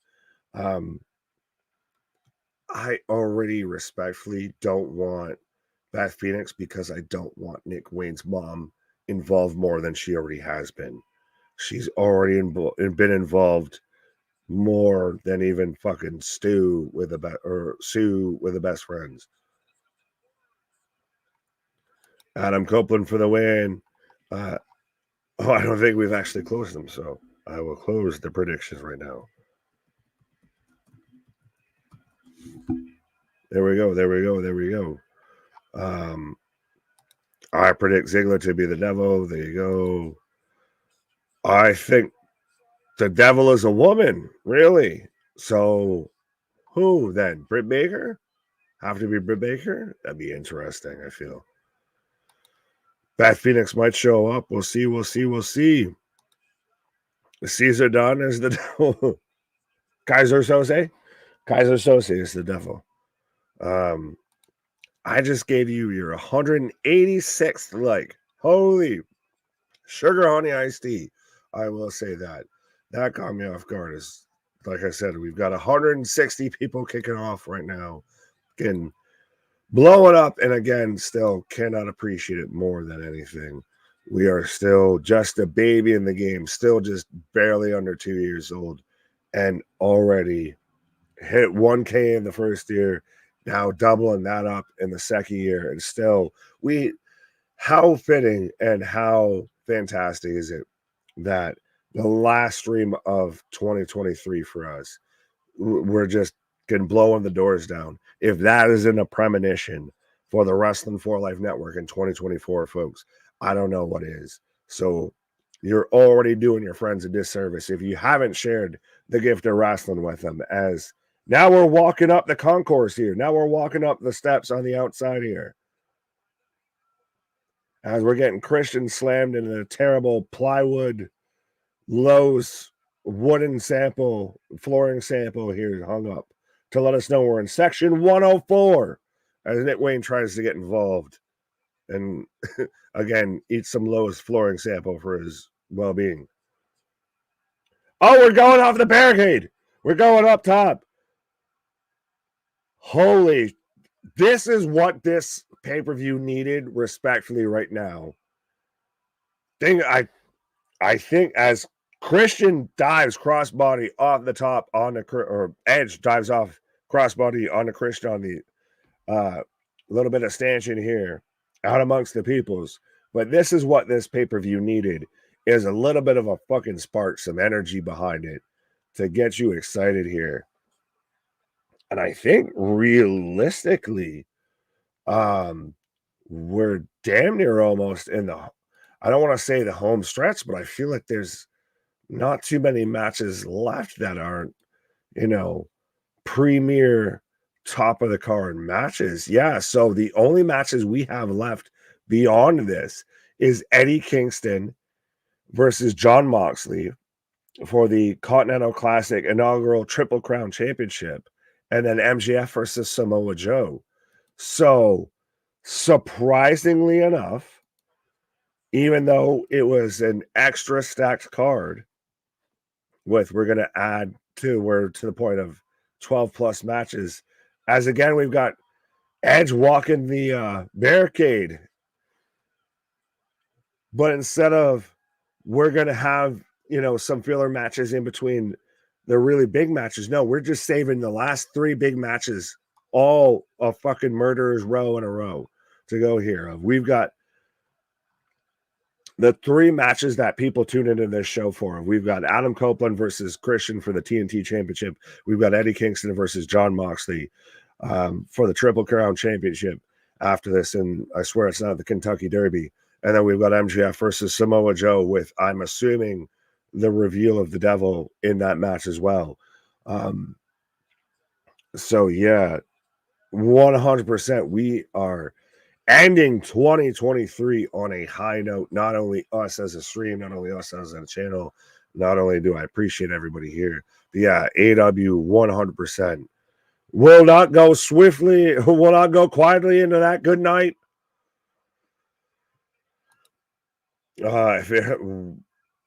I'm not sure what we're going about there. Larry's saying 191. Holy sugar honey iced tea. As Dale's letting me know, it's 10-10. Lions Cowboys. So even time has stood still, I feel. So on my end right now, it says 187, but hot damn either way. As I've got Christian right now set up with Edge on the ring steps. Is he going to stomp on this man's head? Oh, that respectfully, like, and I get it a bit, but that somehow hits worse than like that phantom chair shot, a little bit of a smoke and mirrors. Like, that was straight up on the camera, stomped on this man's, the back of his neck, on the back of his head, when the man had to retire because of a neck injury. As we've got color for the first time. And respectfully with Edge, it looks like he's more covered his face with, Easter egg paint more than he's actually busted open here. 9 likes away from 200. Let's go. Well, now we're down to 7. Now, we're 50 some odd people. I was going to say, we were split screen there for a minute. How you doing? What's up? The crowd finally alive here at the pay-per-view. The Nassau Coliseum has woken up. There you go. Oh, kendo stick to the back. And this match has been good. Copeland got blood. Is it surprising to you that the last 3 matches of the pay-per-view are your main 3 matches that you were looking forward to? Like, there's no space in between. There's no let me fucking cool off for half a second or anything in between. No, because I treat it like I would with UFC, right? Like, your biggest build matches, it usually builds to a crescendo, right? And that's what I think it should be. I don't want Sky Blue or Julia Hart and Abadon after this match. The crowd's going insane. Followed up with another match that makes them go insane. But is this not going to be a hard thing for Moxley and Eddie Kingston? Not if they do their job. Has to be next to follow this, though. But it's the same story. Maybe you should have flipped it. It's brothers torn asunder that have to fight each other. Flip these 2 matches, maybe like the Moxley match, but yeah, I would do that. I still would want a breath, a pause in between the 2. That's all. Like, I'm not even saying the whole night's a match, a throwaway, and you'd have to have a quick match too. But yeah, FTR House of Black would have woke people up. I thought that was on this card. You thought so? And then Toni said,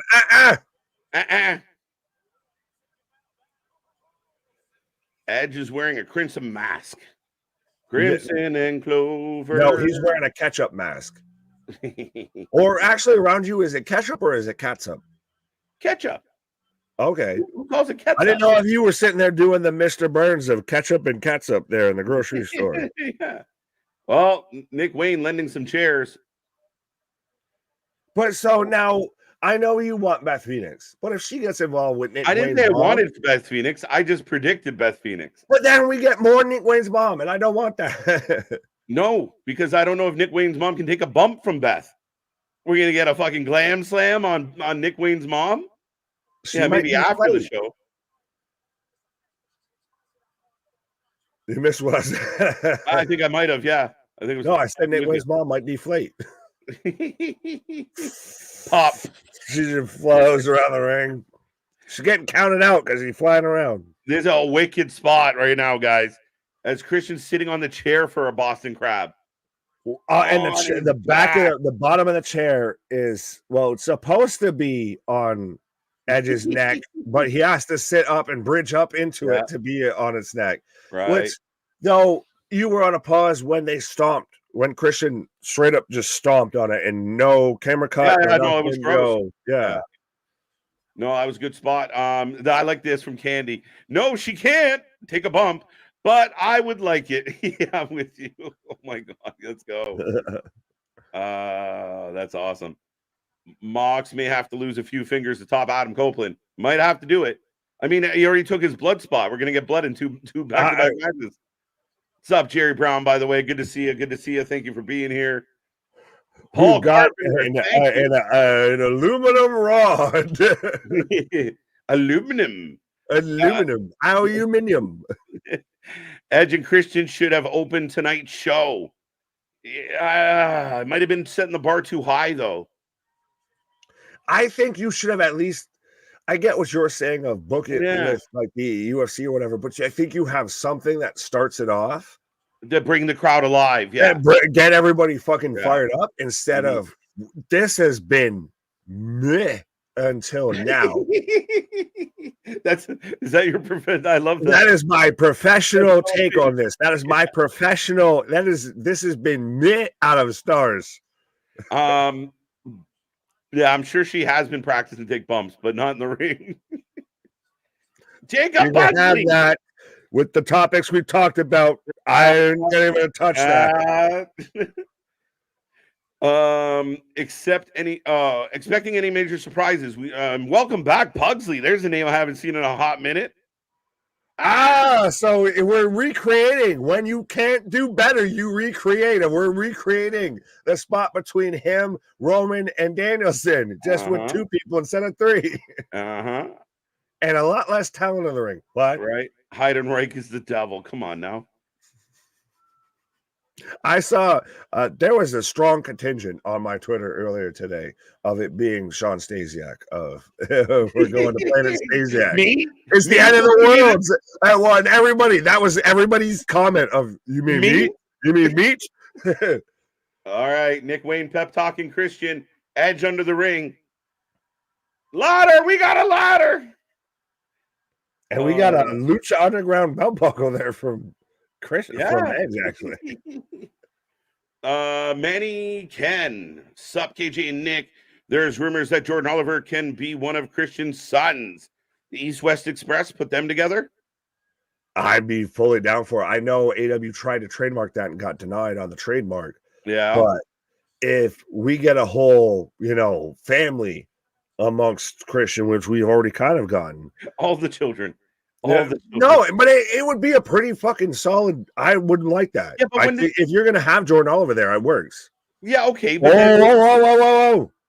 Okay, so. What did the Canadians say to the ladder? In the face. Clap. So if you get, you start adding minions to Christian, does Edge get minions? Does it become like Doink, Dink, Wink, and Pink versus... Does Athena then sue for copyright infringement? Yeah, no shit. What did Nick Wayne's mom give me? Clap, and then I'll... Yeah. I don't care what anyone says. Those kendo sticks look painful. I'm sure they are, man. Especially on a bare back. You can't feel... It's got to sting. It's got to sting. Well, there's the whole reason why the kendo sticks were initially entered into the pro wrestling lexicon, but that's a whole other story.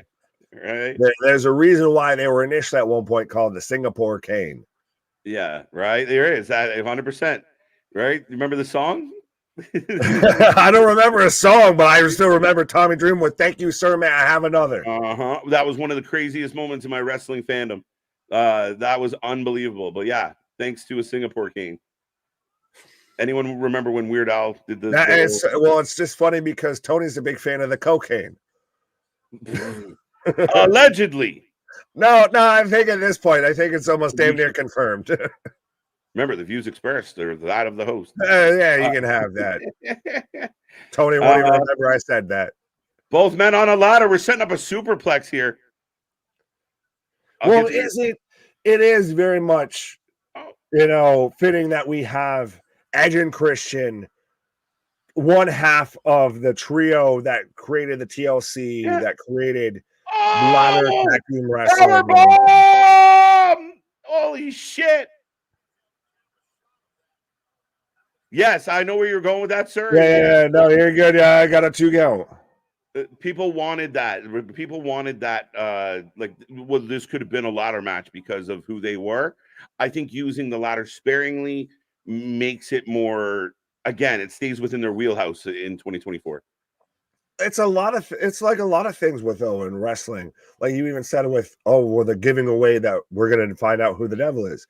You don't tell us they're going to do it. So that when they do it, it's that much more impressive. Even though it was some shit they were already going to do. Right. What about Redbeard Rowan as the devil? I actually think Rowan might end up back in the WWE next year. Hang tight for that. We got tables. The table got a pop. Table got a bigger pop than Jericho tonight. Yeah, that's for sure. But now if Redbeard shows up, does the devil have a spider? Does he have a cage?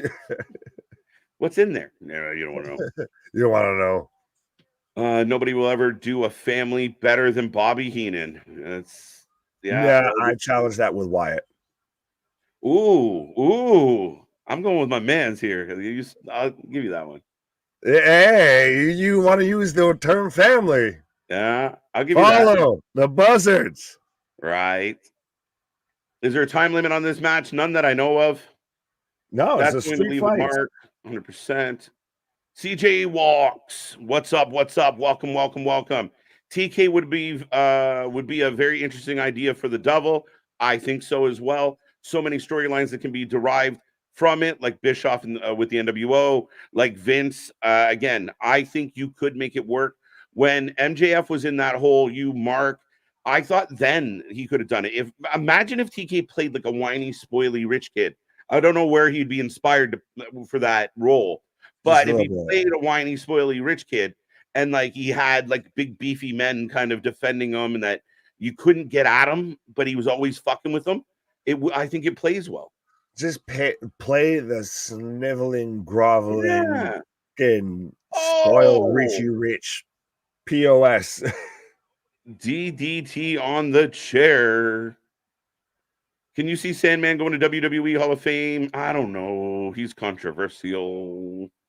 I almost want to say a thing, but I don't want to say a thing. Outside of the entrance, is Sandman a Hall of Famer? If it was an ECW Hall of Fame, yes. Yeah. Well, do people look at the WWE Hall of Fame as the Pro Wrestling Hall of Fame? Oh, Nick Wayne's here. You think pro wrestling, you think WWE. As Nick Wayne pulls the ladder out, and we got a low blow. Oh yeah, two go. Sorry, you got your shit back a couple seconds ahead of mine. Oh, I didn't touch nothing. I do nothing. I did nothing. Weird how I heard he lost on Jeopardy and didn't even get the Rice-A-Roni in San Francisco treat. There you go. That's funny. Easy big shout for that one. The remarks and views of this channel are purely speculative and opinionative. I like those words. They are not a reflection of the staff. Someone got a thesaurus for Christmas. Yeah, shit. I'm put the wrong emphasis on the wrong syllable. Larry's a member of the House of Fat. Hey, we don't use the F word on this channel. Thank you. I'm a card-carrying member. Hey, right? Get the tables! There's We a reason prefer there's big in my name. Pleasantly plump, fluffy. Yeah, I'm not fat. I'm festively plump. Oh! Oh, I love it. The Sabu spot. Don't choke. And there we go. Fuck me up with that. That Sabu spot gets me every time. Every time. Here, you can have that. That even what I'm mad at. You can have this chair. And you, like me, had siblings growing up. And how many times one of your bros do that to you? Catch! Oh my God, my guy. Fucking hell. Oh, Nick Wayne's mom. Here comes Beth. Right? Here comes Beth. Hold on tight. Hold on tight. I was going to say, as Adam Copeland's just staring her down. And he's mad. He's mad. He's mad. He is really mad. Oh, Nick Wayne jumps him with the title, and Head still kind of has to no-sell it. He didn't have more than... Oh! The springboard cutter on the outside. Yeah, Nick Wayne hurt his back on that one. We want fire. Where's Mick Do they do the Mick Foley spot? Well, I saw somebody that I chuckled at of, Heenan had more than 6 fireflies. Yeah. Are they going to recreate the Mick Foley fire table? Maybe. The last time we saw a fire table. Unprettier! 1. Unprettier! 2 count, 2 count, 2 count, 2 count. Okay. 2 count, 2 count, 2 count, 2 count. I can't wait to see A.K. Bo Dallas, Bray Wyatt's younger brother, making his own faction when he returned. Yeah, I'm very curious about that. I'm very excited about the proposition. Yeah, they kind of gave that to Cross. Yeah, I think they may pull. I don't know what will happen. We'll see. Well, let me know when we got Nick Wayne pulling the ring steps here. Sean, I'm still going that way with you, buddy. Welcome to the channel, by the way, Sean. Hi. Brand, welcome to the channel. All the people who are new, welcome here tonight. Yes, let me know. They're doing it. They're doing it. We got fire. Okay, I tried catching up with you, and you ignored me. I got the fire squeeze. They're putting what the hell was that sentence right there? I got the fire squeeze. I've got the gasoline right now. On hit 4 hours live, and I've been lit. I know. I was trying to get to where they were pulling it out to expose the lighter fluid and everything. They're using Zippo fluid, if anybody was wondering. Hashtag not sponsored. Not sponsored. Yeah, no, that's fully a Bic candle lighter. That's that Snoop lighter with Martha Stewart of also lights candles and other things. Yo, I cannot believe they're running this back. Oh, yeah, shit, because they can't create their own shit, so they got to run back old shit. That makes sense. And I mean, the crowd should start chanting USA, America. The fucking flame went out. The flame went out because he poured too much lighter fluid on it. This is Hulk Hogan with the fucking the tape, the paper. I am not a wizard. Where's the wizard when we need him? Where's Warrior? Where's the Ultimate Warrior? 200 likes, Ronan.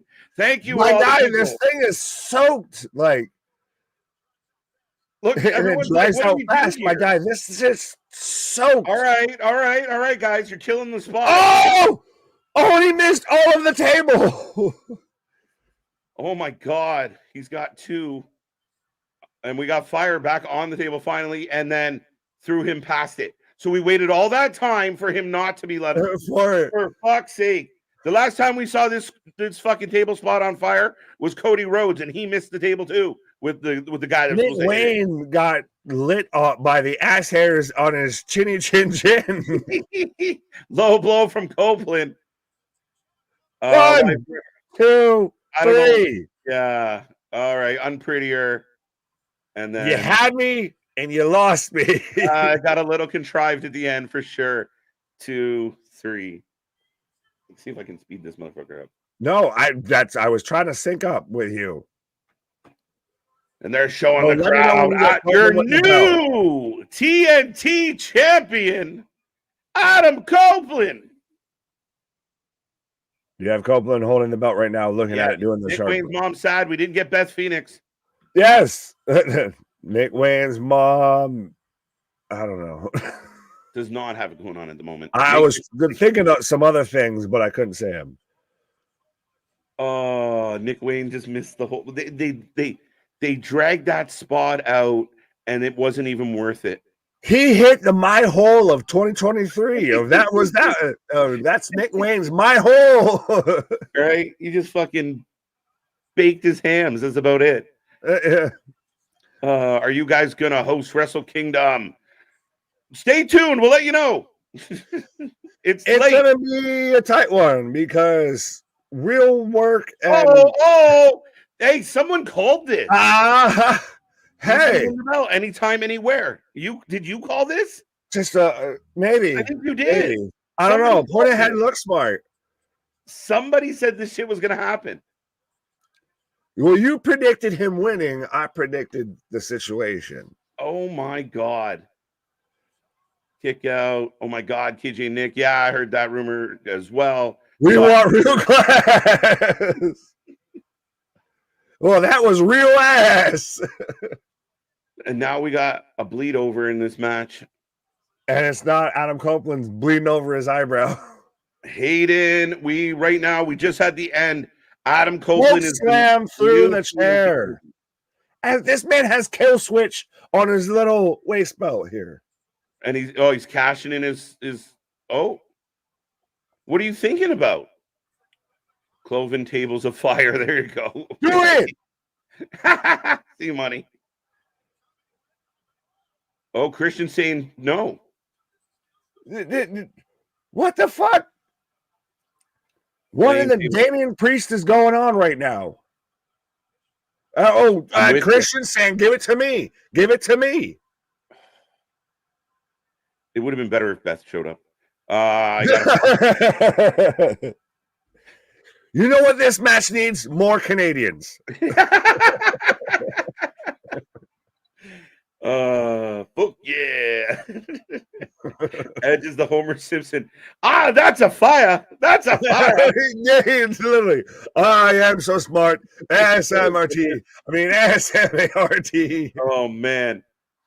Did John beat Eddie? Not yet. XWE. Welcome, by the way. And no, that match has not happened yet. Don't worry. Because contract. What the fuck? It's legal.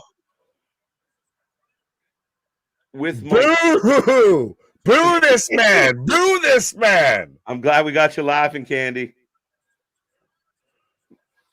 Wait, what? This is fucked. This is Boo Earns. The best match of the night so far, and we fucked it up. Soiled it. And new TNT champion Christian Cage. Not anymore, Kareem. That's bad. And it makes me awfully mad. He's mad. What the fuck was that? You're batting an 0-4 right now. If you're Tony Khan tonight, you're batting an 0-4. You got 2 matches left, and you're batting an 0-4 going into the end of 2023. 9-2. The champ is here to play easy bake, trying to hold on to his half of the title. His tag team. We're going to have to still make sure that we, actually count these votes. Yeah, I got to go through. We'll see. We've had people say that they had a better record than matches happened on the card before. I like this. What in the terrible turtleneck are we witnessing? Instead of suffering succotash, we got terrible turtlenecks. Oh. That table spot was garbage. Oh my god. That's it. You know what? You should have just let it happen. Let Copeland leave with the belt. It was a big moment. The crowd can cheer. Now we got Copeland holding his neck. And that's great. This match personified AEW tends to overstay its welcome.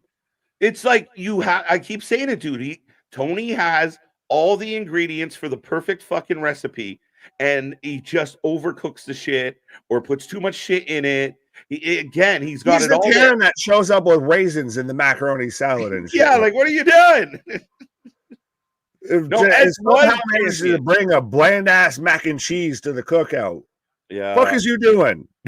that was a great match with a terrible finish. Edge was TNT champion for 3 minutes, guys, and now they're barely able to get him out of the building. For shorter than a commercial break, Adam Copeland was your TNT champion. I'm not Tony, I promise. Hey, Tony, if you are Tony Easy Bake, hear our words, please. Heed our warning, Tony Khan. 200 people here listening to us rant and rave about what just happened. But Copeland leaving the ring gingerly. What a match. It was a really good match. It was the loudest reaction we got tonight. Edge stopped for a selfie with a kid. If it was the best of times, it was the worst of times. 100%. Shout out with fucking Nigel out here stealing Anthony's hat. I call gimmick infringement. Right? We, the hat attack belongs to us. The chapeau that runs the show. That's it. Yeah, if they would have just let Copeland leave, you could have ran that contract angle later. But after a long match, just get out. On a match that had fire, we had a flaming table. The most unnecessary fire in the history of wrestling. And the fire that happened then went out, then had to get doused with more gasoline. And then lasted all of 10 seconds, if that. Maybe 5. Yeah. You know what? Once that fire went out, Edge could have powerbombed the kid through the non-burning table and we would have got it. We would have been okay. The heat and the good faith in that match went out as fast as that fire on that table went out. Like, oh, fuck me. Oh, I'm down. No, thanks. You're not my type.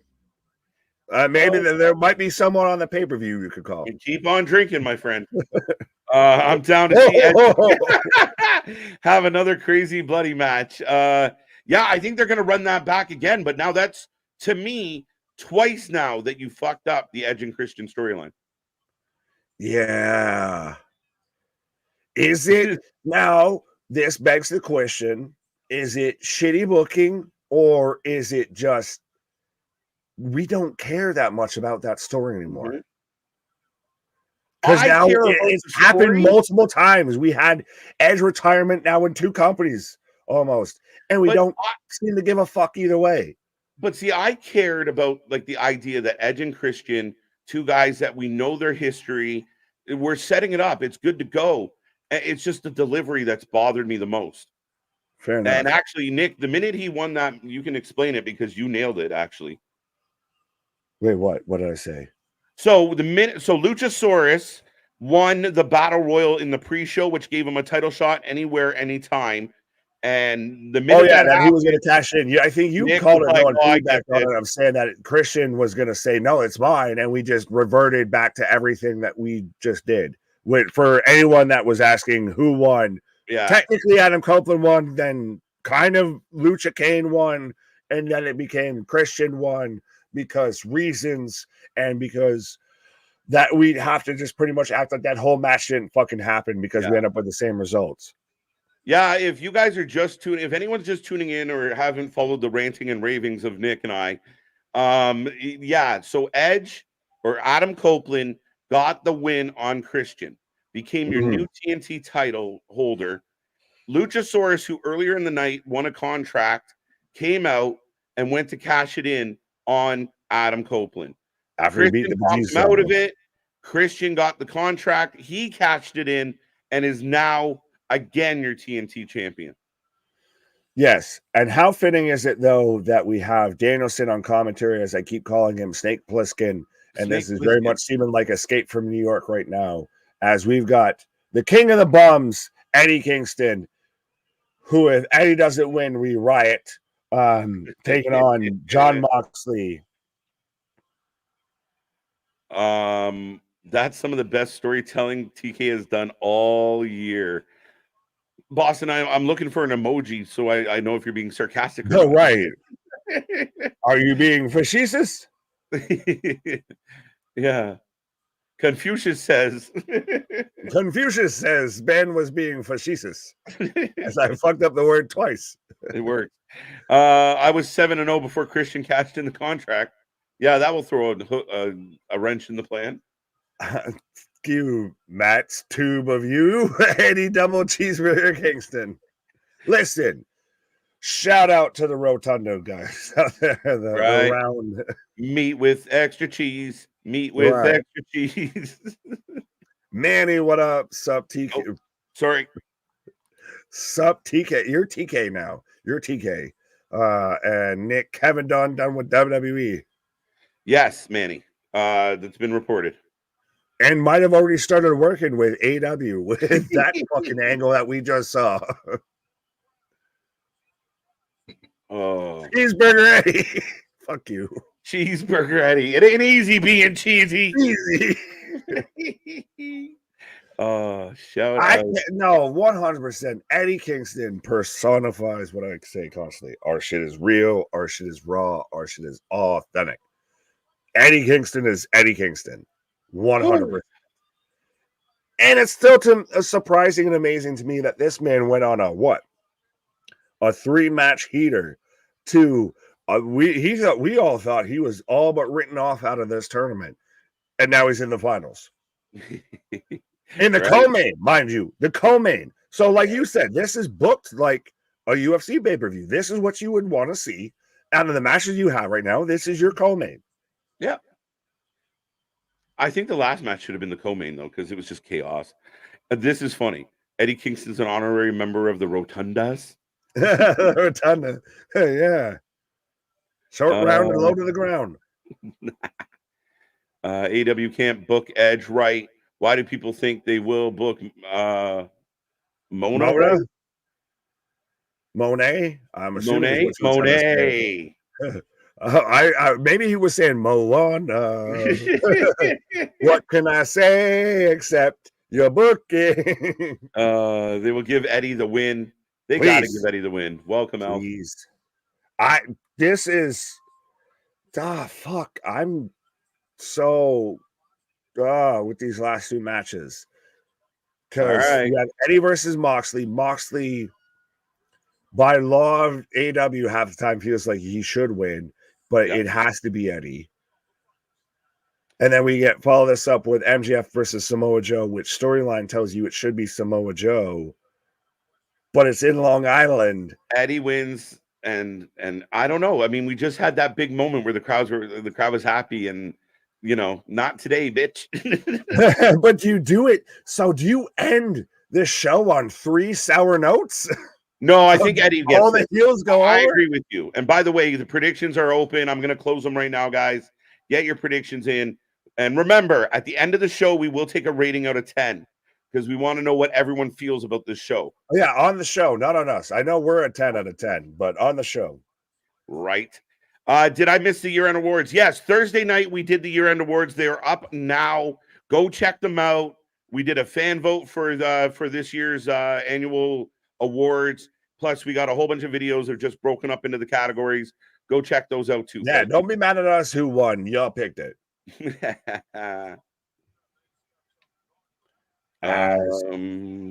We're getting a oddly suggestive clinch between Moxley and Eddie right now. It's jiu-jitsu. Sure it is. That's what they tell Renee all the time. We're just practicing jiu-jitsu. We're just practicing. We're just cleaning my room. Why don't you have any clothes on? It's no gi. It's no gi. No gi.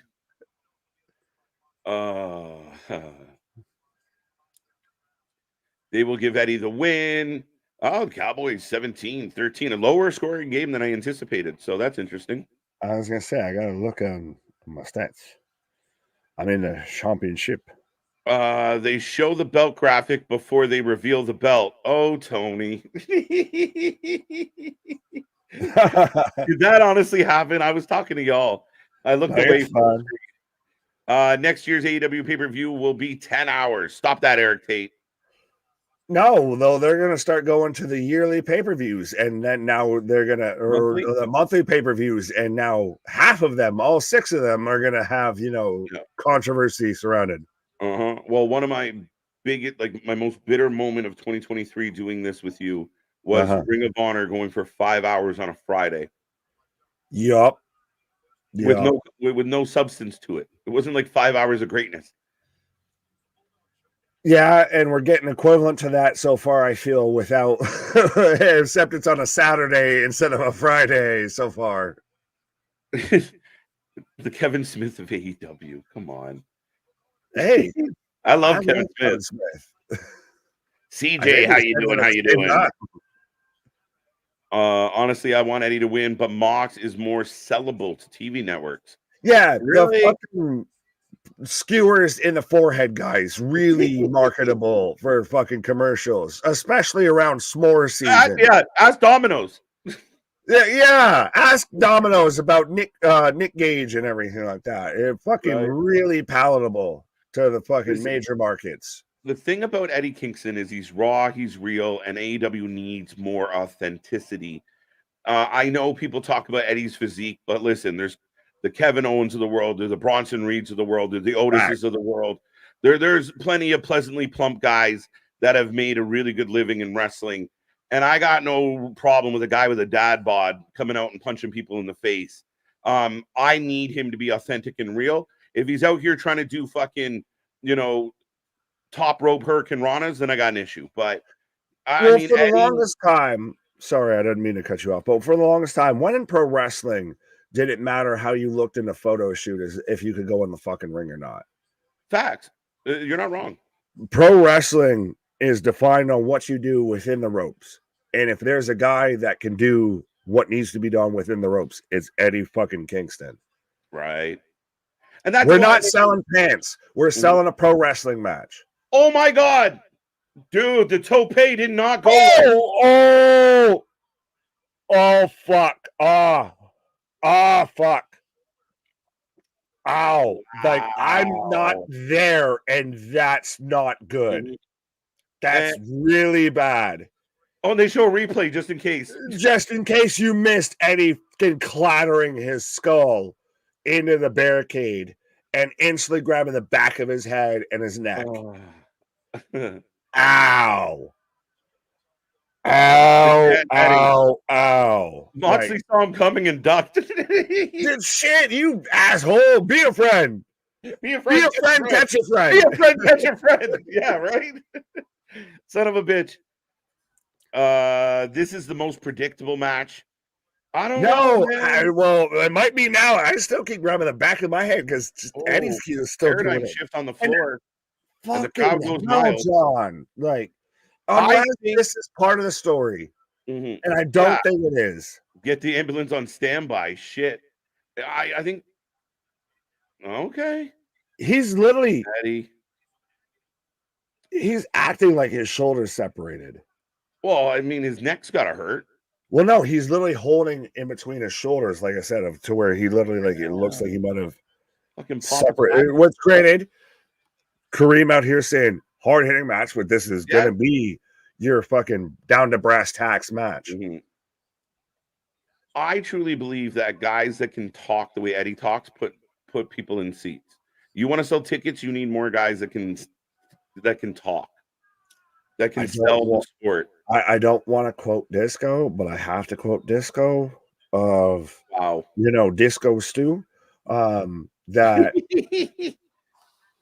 the match is sold on what happens before you buy a ticket, before the show starts. It's not sold on what happens in the ring. I don't buy a ticket because the match is great while it's happening. I buy a match on what built me to the match, or I buy a ticket on what built me to the match. TJ needs to ban the trading chop spot, even if that means that he can't have a match.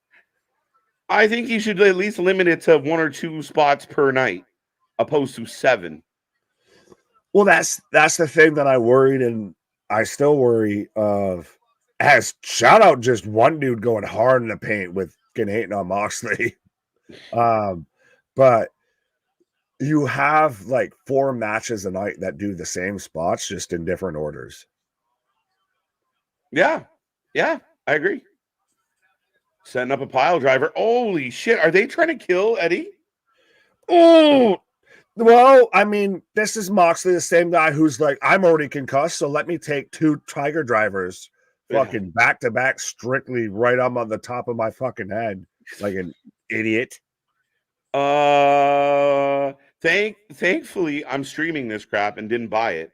I'd be beyond pissed. Lackluster pay-per-view, in my opinion. One great match, and they butchered the ending. We'll talk about that at the end, Smile Mark. I mean, sounds like an angry purchaser right there. Yeah. Yeah, and it's like fucking $80 in my country, fucker. Not you, TK. I didn't know nothing. No, it's more pricey over here. It's son of a bitch. Well, that's because I was gonna say it works out in the exchange. Your dollar means less. Yeah, that's exactly it. For now. Don't worry. I wish it meant more. I'd be over there more. Right. What match is on? Right now we got Eddie Kingston, John Moxley, the finals of the Continental. Oh, we're getting a choppy. If MJF loses, he's leaving AEW. I don't think that's factual. He could lose, and it would look like he's leaving, but he does need to heal up. He does need to get better. But that's fucked the devil storyline all the way around. Yeah, I don't know how you... Like you said it earlier, the guy that's supposed to be the victim of this is the one that's going to be on the bench. Mm-hmm. Yeah, it's going to be tough. Kingston versus Moxley for the back of the World Championship. Ooh. Hey, I still want a King of the Bums t-shirt. A King of the Bums? Wear that proud. I would wear. I have the redeem these nuts shirt, but I can't wear it because of green screen. I can make multiple colors. King of the Bums. I'll add it to my to-do. Oh, well, hey, we're beating out the Bucks in AEW on their merch right now. Yeah, it's facts. King of the Bums. Great match. This is pathetic. Oh, so Real Wyatt not loving it. What part of Canada are you from? I'm a TO boy, my guy. That's my quarterback. That's I was like, kind of. Well, you said TO. That's the only TO I know of. Yeah, no. The Toronto area, not specifically in Toronto. He rolling through the 6 with my woe. That's it. Jim Carney. Well, fellas, my first time here, and I'm stuck now. You give us a minute, we'll have you for life. That's why we are where we are. 100%. They're just slapping each other back and forth. Oh, the wrestling may suck, but we never do. 100%. We've said it before. Give us a minute of your time, and I'll sell you on us. I'm not going to sell you on the wrestling. I'm going to sell you on us. We are the wrestling utopia. We are the place where you can come and be you and enjoy wrestling. To you, boo-boo. We are the alternative commentary you not only need in your life, you want it in your life. Pause. Thank you so much, Matt's tube for you. So hard to say. Pause. AEW is one injury away from being a respectable promotion, and that's if TK slips and busts his head on concrete. Ouch. I gotta let him say it. He paid. That's how TK books the shows. You must have slipped, fell, and bumped your motherfucking head. Yeah. Well, some nights it feels like he slipped, landed, fell. No, they're one. They are respectfully. They are one backstage fall out, brawl out from being a respectful promotion. Because still, think about it. There's, spider webs from the brawl out that still infect this whole situation with Chris Jericho. Think about it, because Chris Jericho was responding to the NDA situation from the brawl out. This shit gets brought up. So it's the fucking gift that keeps on haunting Tony Khan. Spinning back slap. Yeah, one of the 5 fingers set at a face. I feel like these two men are having a no-sell competition. Well, that's what Moxley's good at. People question, why isn't Moxley viewed as a great pro wrestler? Well, you have to sell moves. That's part of the gig. You have to actually act like this shit hurts you. You're not the fucking Cartman on the playground of, I have invisibility. Yeah, I'm invincibility. You can't touch me.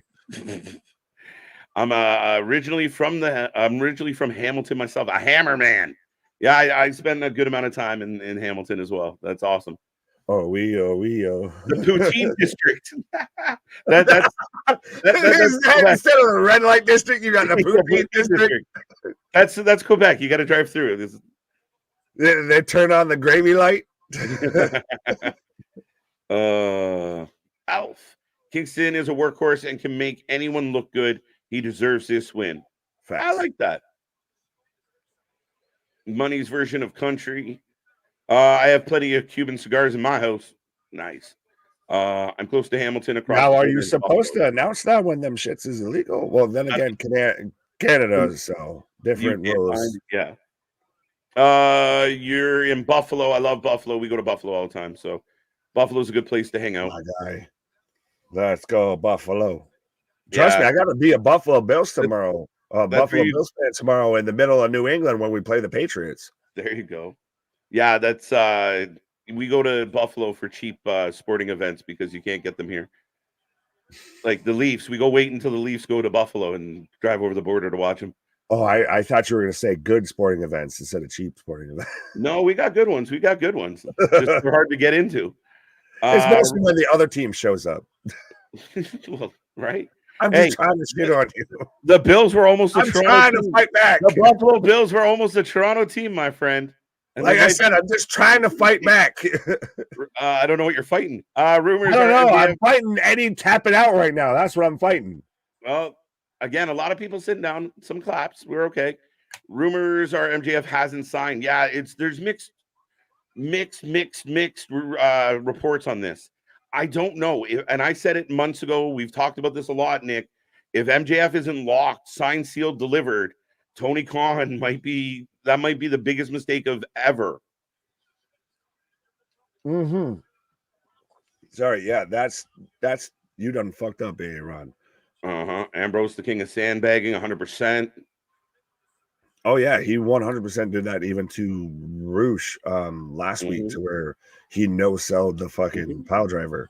Blood and Guts, where he just sat in the corner, like between the rings and just sat there with fucking job face on. Man, seriously, what do you guys think Moxley would be more over in a smaller ECW type promotion? Yeah, when he was in GCW, when he was GCW's world champion. Yep.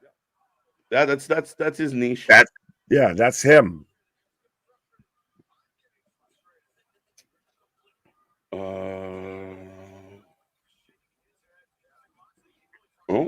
13. Cowboys are spreading it out. We got an update on Cigar Watch 2023. Cubans are legal to have and smoke in the U.S. as well. Just can't sell or import. One of those dumb gray laws that you can't get them, but you can have them once you got them. Yeah. Oh, big knee. So I cannot purchase the cigar, but if I just so happen to be, then I'm fine. Both men down. Do you think the lights will go out in the main event? Yeah, probably. We're going to get a lights out either near the end of it or right after it. We'll find out one or the other. Right. As big clothesline as they're showing the replay from Moxley down to Eddie, as both men down and everybody's sitting down. The wrestlers in the ring are down, and so is the crowd. And that's never a good sign. This one's for Kevin Dunn. Balloons. Wait.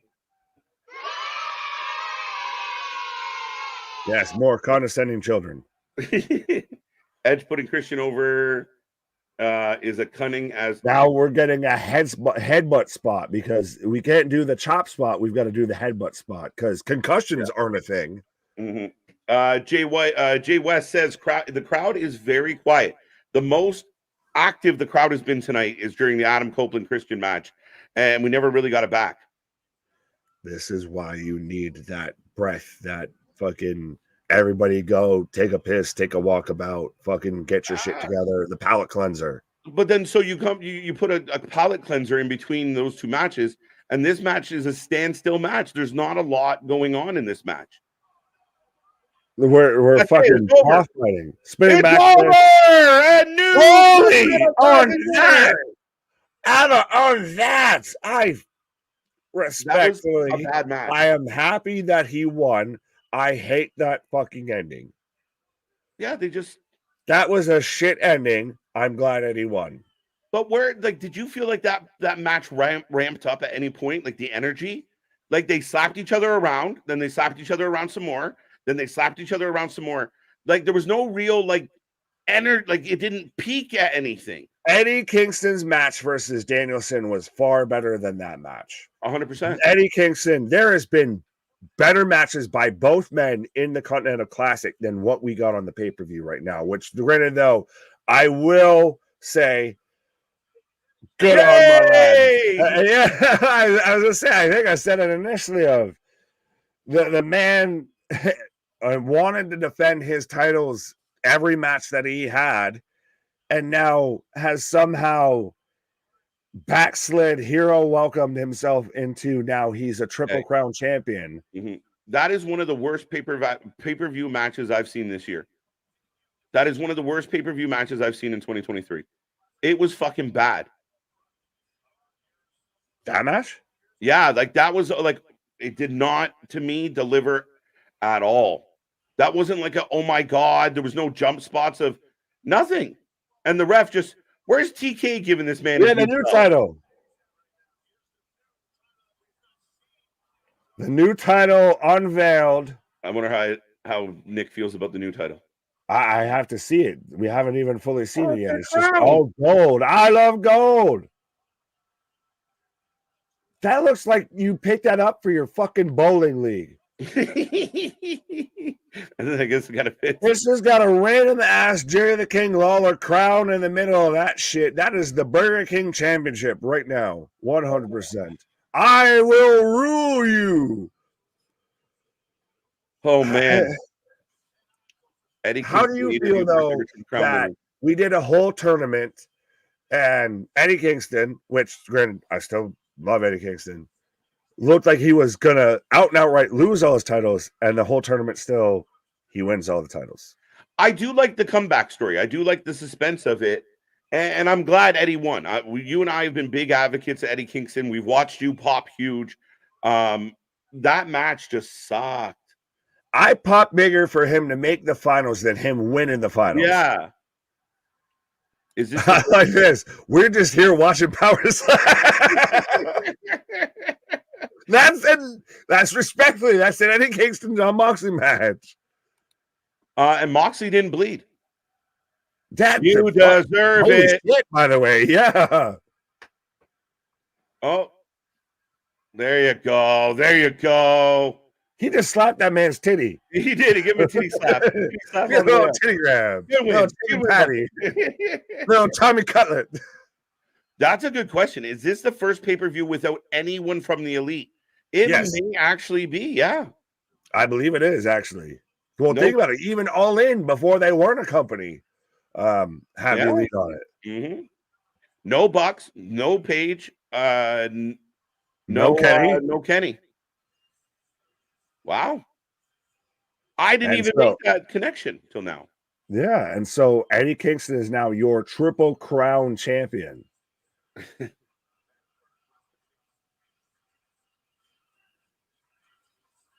Matches are supposed to build to a finish. Yes, C-Money. That is very true. I think, yeah, any match should build to a finish. That just didn't even build to a finish. Jameson saying the same thing. Sorry. What a boring match. Yeah, listen, I thought this match could be one we talked about for a while of they were both bleeding, they were all over the place. They just slapped each other for 7 minutes. 100%. And I was going to joke and say you called him Jameson because maybe you had too much Jameson. Yeah. But yeah, and that's why I thought that it was going to be a little bit counterintuitive of you have brotherly best friend feud followed by brotherly best friend feud back-to-back matches. If this was going to be your slobber knocker, People are bleeding, and I almost wonder, and this could be real, if the second Eddie took that shot into the barricade, audible. He's fucked. Yeah, he's on Dream Street. We That is got to actually a fucking good audible point. this. That's actually a good point. Did he rattle his noodle and they had to say, hey, listen. He was a different Eddie Kingston pre that and post that. Interesting. No energy, no excitement. Nobody cared. Go take that belt and go to Japan. I will. Right. I need to go now. My planet needs me. It's so funny because we talk about that last match, Nick, with Adam Copeland, and there it is. Why is that on Collision? What the fuck? Because no one watches Collision. What the fuck? Why is that not on the pay-per-view right now? We're getting 5 some odd hours into this show. Did you want another match? No, you got entertained. Take out one of the 8-man tag matches and fucking give us FTR versus the House of Black and let them burn it down. Sorry, Chris Jericho can't go tonight, so instead we get the House of Black versus FTR. I'm with you there. Something. As we're setting up for the main event. The last match, we really liked the match with Eddie, with Adam and Christian. Then the ending fell flat and it was all a mess. We're so happy Eddie won, but the match itself lacked. I mean, it's just, again, you got all the ingredients, you just don't pull it off. Right. It's like, cool. I'm glad we're having like pizza for dinner, but can we get pizza from somewhere else? Like a better place? Like, can we do this a little bit better here? Well, I'm just like, you had the components there. And I still question if that spot that we all, both of us were just instantly like, that's not good. That if that changed that whole dynamic of that match. Yeah. And to me, you did this first ever Continental Classic and you instantly make Eddie a Triple Crown winner. You unveil a new belt and you got the little bald referee, just pulling it out of a bag and being like, here, man, where's TK to present that belt to him? Or Danielson sitting right there. It was Danielson's tournament. Why didn't Danielson come in the ring and present that belt to him?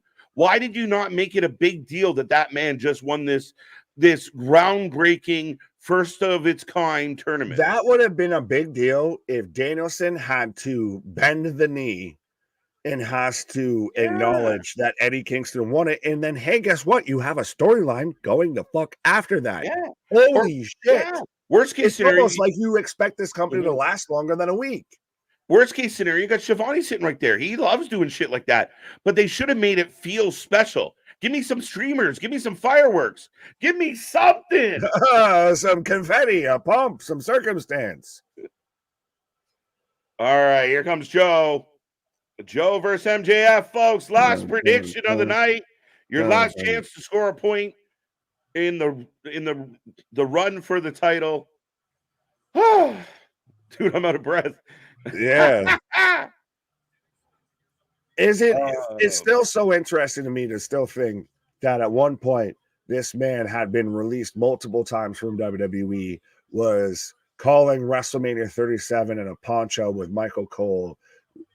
Pretty much everybody over there seemed to think this man was washed. That was the narrative of him in pro wrestling, and he's probably going to be a world champion by the end of tonight. I'm shocked that you're saying that he might win, because I'm shocked to hear that from you. I'm very scared. I'm very here with the scarf of I'm here. It's to help dry up the tears if MJF loses. So yes, right. Looks like the international title to me looks very similar. Not wrong. There's a dude already in the front row with the devil mask. Jump him. LOL, Nick. Why? Smoking a pancake? Bong and a blitz? Cigar and a waffle? Bong and a blitz is the best one. Lion number 2.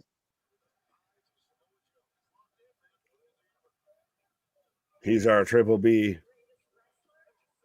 What is this?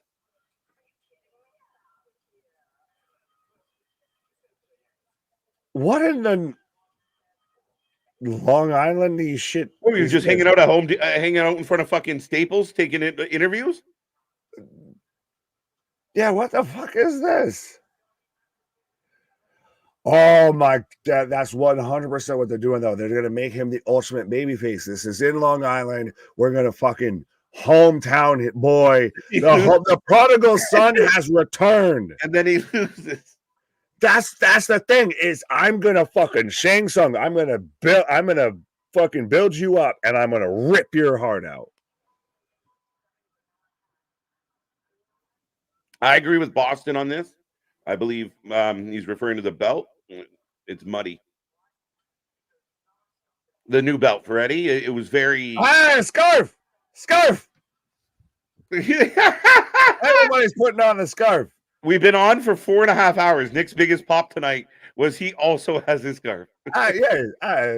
Hey, scarf. Hey, forget about it. We just watching Power Slide. Got that one. Nice title. It's not bad. I mean, again, it's just from what we saw on TV, it's just muddy, like hard to pick up. That woman put a scarf on a scarf. What the hell? This man got jumped into putting a scarf on. Have Orange Sun in for MJF. He never loses. Sub in. Yeah, he's saying have Orange Cassidy, sub in for him because Orange Cassidy never loses.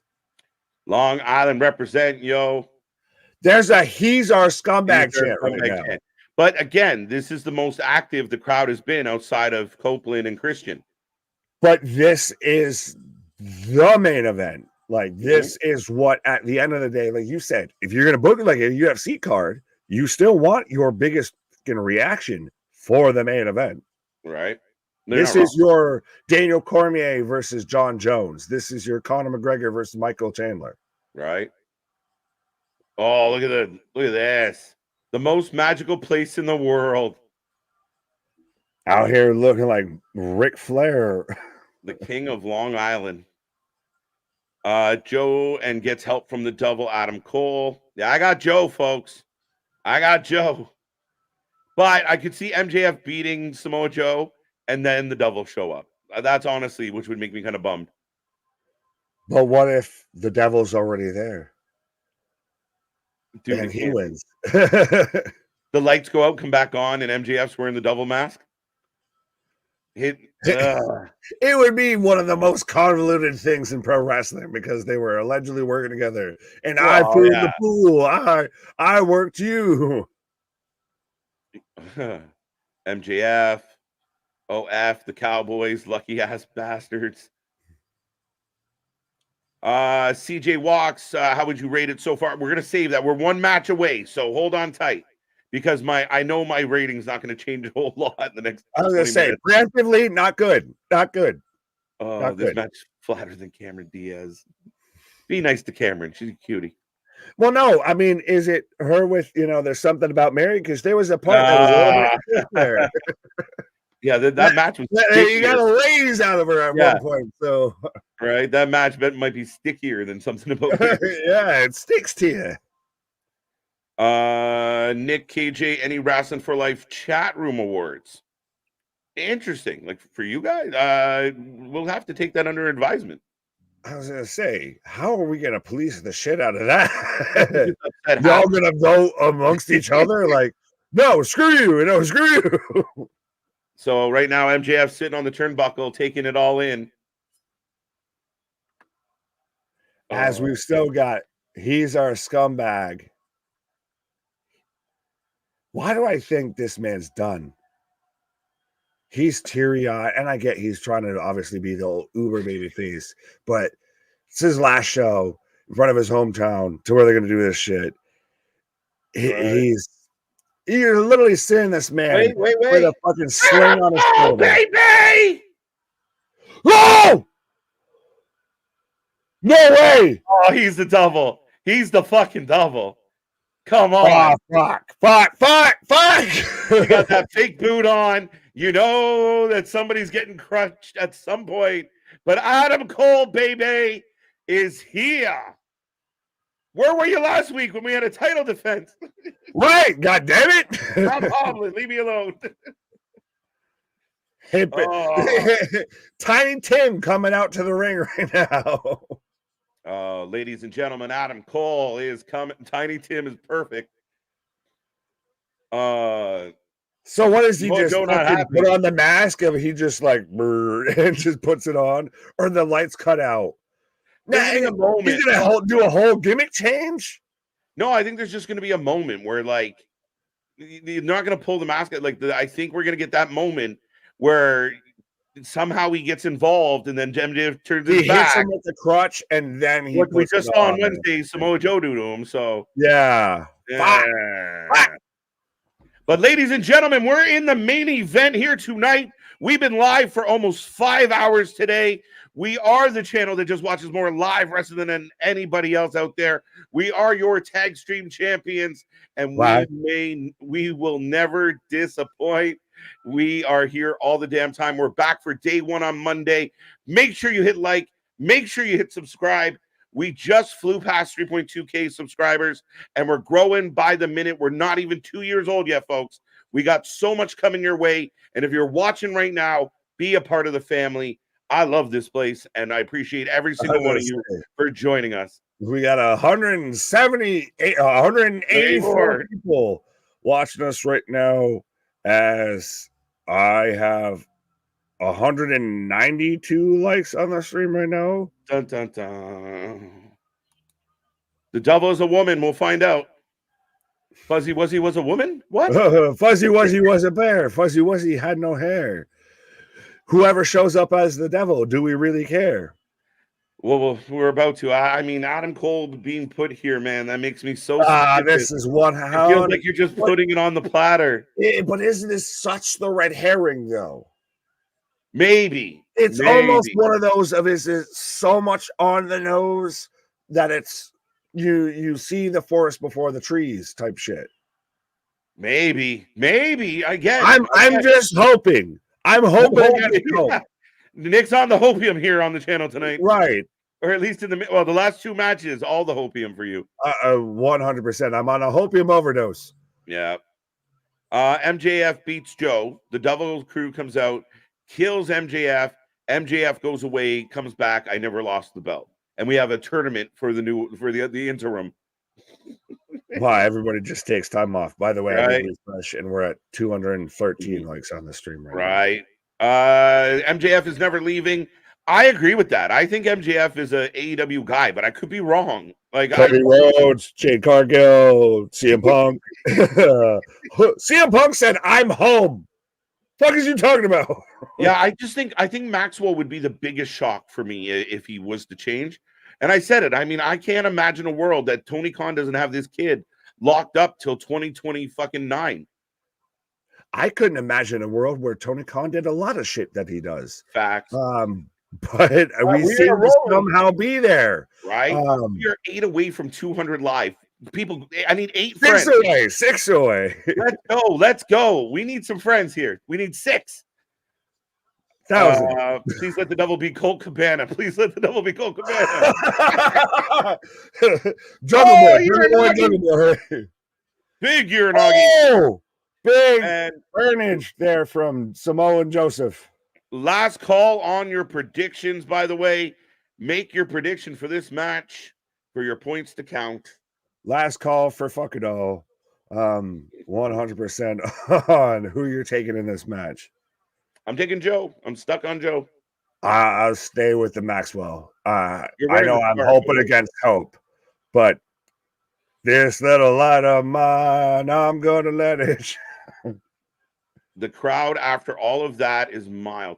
Again, the crowd is more jazzed right now than it has been a lot of the night. It was a very quiet crowd for a lot of this show tonight.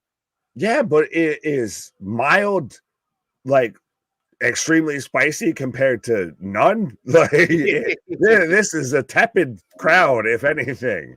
Joe with the leg drop on the sore shoulder of MJF. I'm still waiting. If Joe wins, muscle buster on that shoulder, that's what sends MJF out for a hot minute. Mm-hmm. It just, oh my God, dude. I'm like eagerly awaiting how this is going to play out. The crowd is probably exhausted. Like everyone's like, get through the match. We want to get to the end. Get to the end. Get to the end. Right? Where's the fast forward button? I don't give a fuck about the story. Just tell me the end of it. 1 star.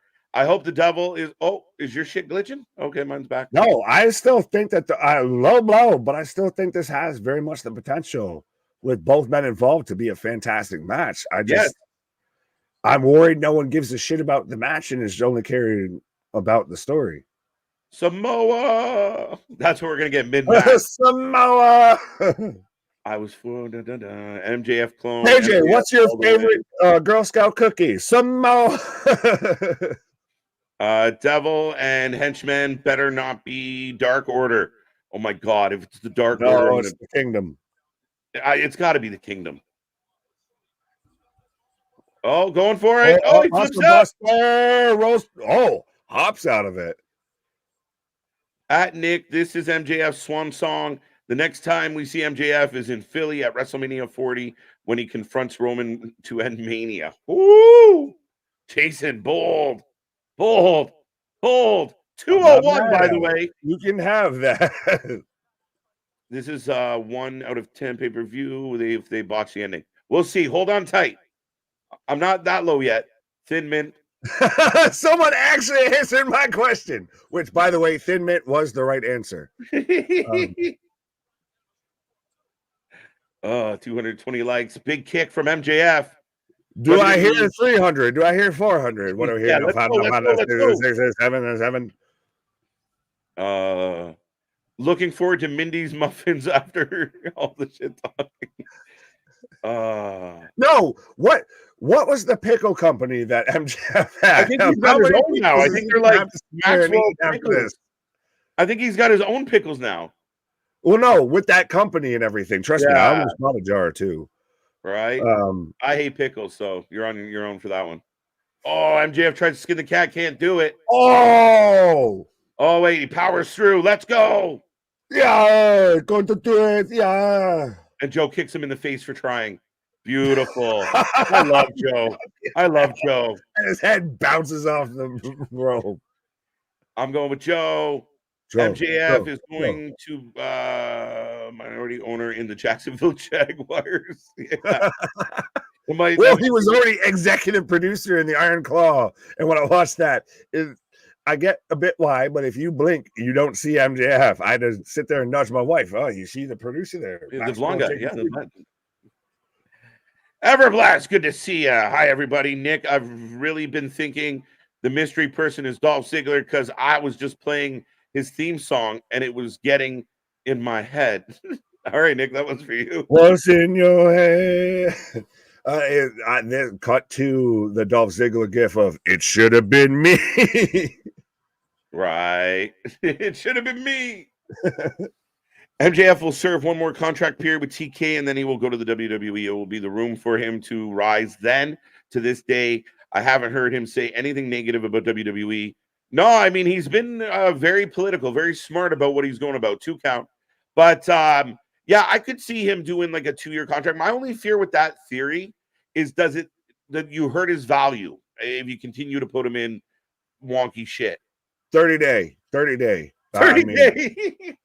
Yeah, 10 day, like the NBA, a 10-day clause there and everything of just wrap this shit up. Because think about it, we sat there and saw him with Liv Morgan. We saw him there with John Cena and everything like that at the premiere for Iron Claw. And 100%, he's out there, shaking babies and kissing hands. Right. So 100%, he's getting in good with the do guy. So right, you're already in good with the company. It would be terrible if he's in the RR, the Royal Rumble. Yeah, why would that be terrible? I'd be all for it. Let him do it. Imagine that. A Final Four of Brock Lesnar, MJF, Cody Rhodes, and CM Punk. And shut the fuck up, Tony Even the Khan. moment of like Cody Rhodes is doing well, things are going on, and all of a sudden MJF comes out and is nose to nose with his old best friend. I don't think that would suck at all. And I would argue that he'd get both. MJF cost Cody Rhodes the Royal Rumble. Yeah, I'm in. Welcome to Triple H's WWE, where we just take AEW storylines and do them better than they ever fucking could. Yeah, Kyle saying similar to Survivor Series with Randy Orton to the CM Punk. Imagine the Royal Rumble. Sasha comes out 29, and then 30 we get AJ Lee. I could see AJ Lee as a maybe. Just again, not that she necessarily stays. I've predicted Sasha Banks will be in the Royal Rumble. Yeah. I still go with at least she's gonna show up soon, I feel, because Oh fuck! not that, Oh my but god! you just killed a man. Oh, he dead. Y'all want to see a dead body? The ref is the devil. I love some of this. That comment. If I stayed up for the devil to be Anthony Ogogo, I'm done. Who? What? The devil is Tony Khan's dad, Shad Khan. Shad Khan. I'm sick of this bullshit. I'm shutting this down. Right. Could the mystery man be Mustafa? It could be, but I feel like been there, done that with Mustafa. Make way, here comes Prince Ali, fabulous. He nah. 2024 WWE to AEW could be like 1996 WWF to WCW, as in they take all their guys. Possible. The devil is Eric Bischoff. I want it to be Jim Cornette. Now that we're talking stupid. Well, so what you're saying is now that we're talking AEW. Yeah. But, ladies and gentlemen, we got MJF in the corner on the turnbuckle. Joe battling between his legs. Pause. Yeah, I know. Headbutt. We got an MJF chant as he's fighting away from the muscle buster there. Hops over him. It'd be terrible. Kangaroo show. We're gonna get the kangaroo show. He tried it earlier, it didn't work. If Tony's dad shows up, he's not the devil, he's the savior. He might be the wrecking ball. He's the reckoning. Yeah, shit. I hope the devil is Audrey Edwards. Nah, I think we would have noticed her under her mask, let's be honest. No, she's that's the steed that the devil rides in on. The devil is Shane McMahon. I would love if it was Shane McMahon. I really would. Well, he didn't show up at NXT Underground, so he's still a free agent. It's Nick Gage looking for vengeance. Oh God. Shout out Domino's. He's biting the head.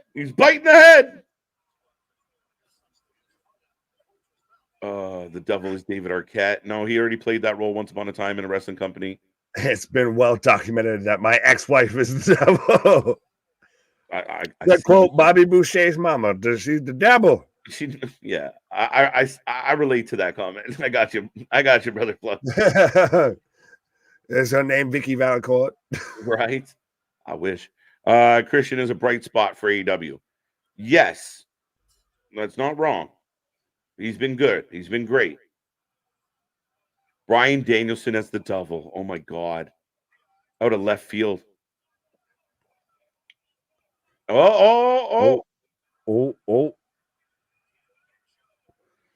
MJF's about to get Joe. Oh, he just falls. Collapses underneath it. Oh, not good. Ladies and gentlemen, what do you think? Keep it coming. Marco stunt. No, I think that might have been obvious. It's Taylor Swift. Yeah. No, she's the Chiefs devil. That's the one. That's the Kansas City devil. That's the chupacabra of Kansas City. She's the Chiefs devil. She caused all types of problems for that company. Jeffrey. Sup, KJ and Nick. The devil is it Genesis? I'm in love with the Coco. Ayo for yayo, walk around with yayo, all in my knees. Oh, my praise yo. We got a two. 2. It's Jose, the assistant. I love these guesses. It cannot be. I really don't want it to be Breaker. I don't. If it's Jack Perry, that's going to make me throw up. He's gonna puke. Nobody's even talking about the match. Everyone's just like, can we get to the double? Let's get to the end. Get to the finish here. RESPECC. Yeah. And find out what it means to me. RESPECC. Shout out. Nick going a little raw here. Pause. What? The devil is. Oh, come on, Greg. Could it be Kurt Angle? No. He looks like he's been possessed by the devil, though, with them crazy eyes. All right. Roll Oh, over. heat seeker. Oh, fuck. No. Ah! That's when he I'm should have marked. hit fucking heat seeker, and then you get a fucking close call. Wipe your chin. You got spittle. The devil is Jim Ross. Yes. Let's My God. go. My God. Good God Almighty. Oh, he's pulling on the tape. I've been set on fire. I'm sick of this shit. Kevin Nash. No, I think he might have been obvious as far as He's physically. literally he's pulling back on the fucking tape on Joe's hand to try and get extra tension. As speaking of extra tension, we cross the 200 mark for, I think, the first time on the stream. What? That happened. Yes. I think you can correct me if I'm wrong, of first time of in the channel of 200 concurrent viewers. You are very wrong. We were 200 about 5 minutes ago when I called it out, but we've actually been our record. I'm so sorry. Our record is 325 actually. Oh, I'm so terribly sorry. But yes, a huge milestone. Thank you. But you are wrong. Thank you I'm glad you're happy for being excited and being inaccurate. I was like a couple minutes ago, I was like 200, and you were like, I just thought, okay. Now I see 205 live. It's all the excitement. What can we do? Keep it coming, folks. Nick, I got a 5 on it. I got 5 on it. Could the devil be Jeff Jarrett? It better not fucking be Jeff Jarrett. If it's Jeff Jarrett, this stream's gonna end really fucking quick. Good night, all. Good night. Good afternoon. Good morning. Good afternoon, and good evening. Right. What else we got, folks? We got it going. Joe's got MJF by the side of just pulling him up by the shoulder strap. This is still though.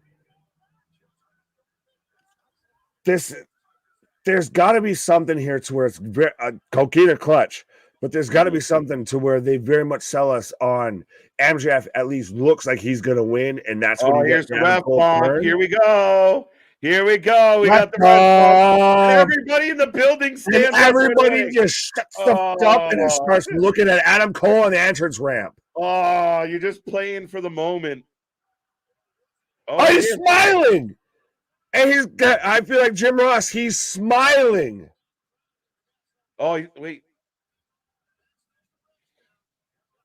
It's -1.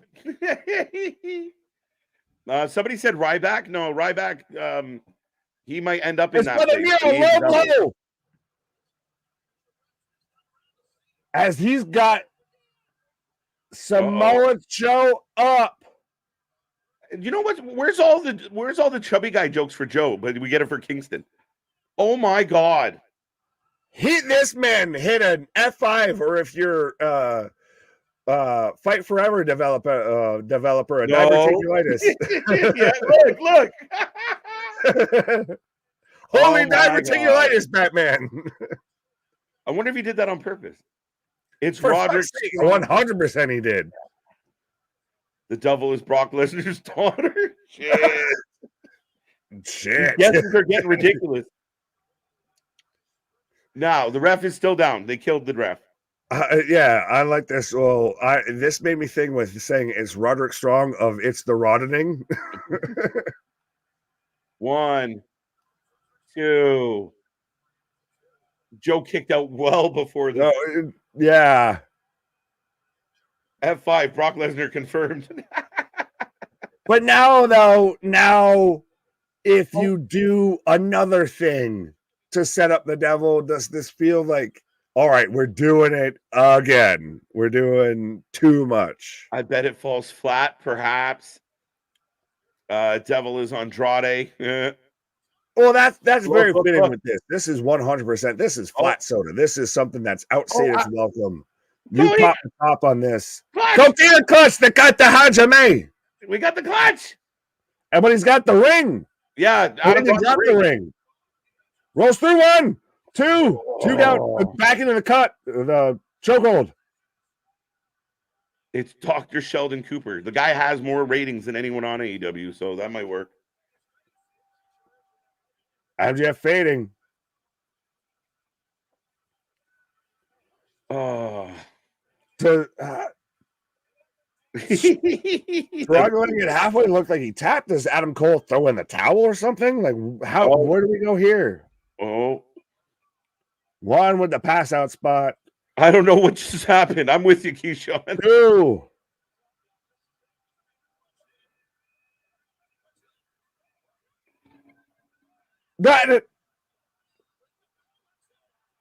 You're fucking kidding me. Even the ref was because he stopped the hand stopped on his thigh, like he didn't fall to the floor, like as he rings the bell. So that should be official. So now your new AEW World Heavyweight Champion, Samoa Joseph.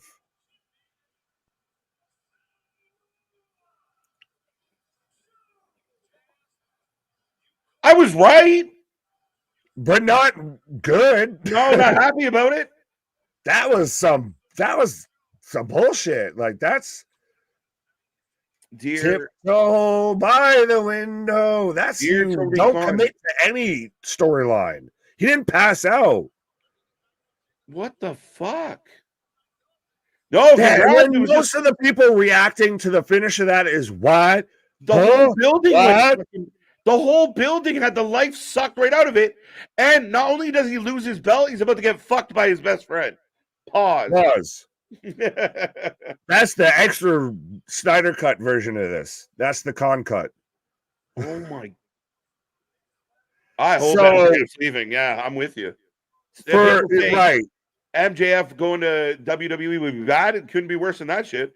For anyone who's not watching the show right now, what happened as now MJF's crying in the ring, being consoled by Adam Cole, is he had the coquina clutch relocked in.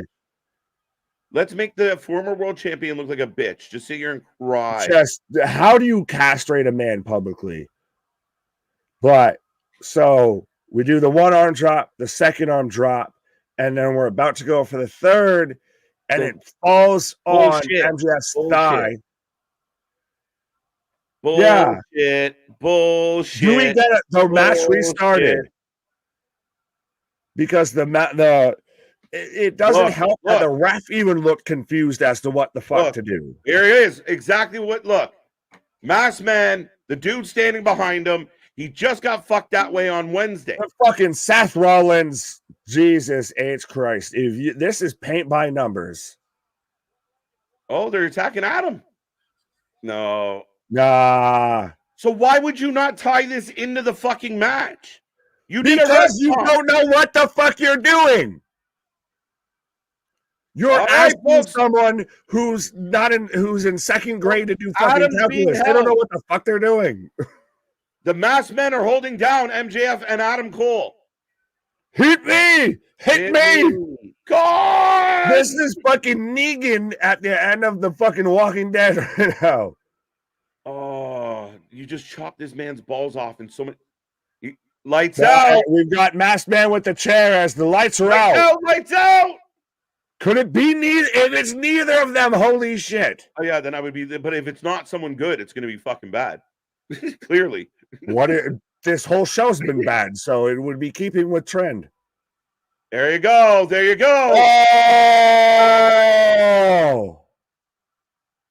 Adam Cole sitting in the chair, surrounded by all the Masked Men. So it's 100%. Adam Cole and the Kingdom and Roderick Strong. We knew it all along.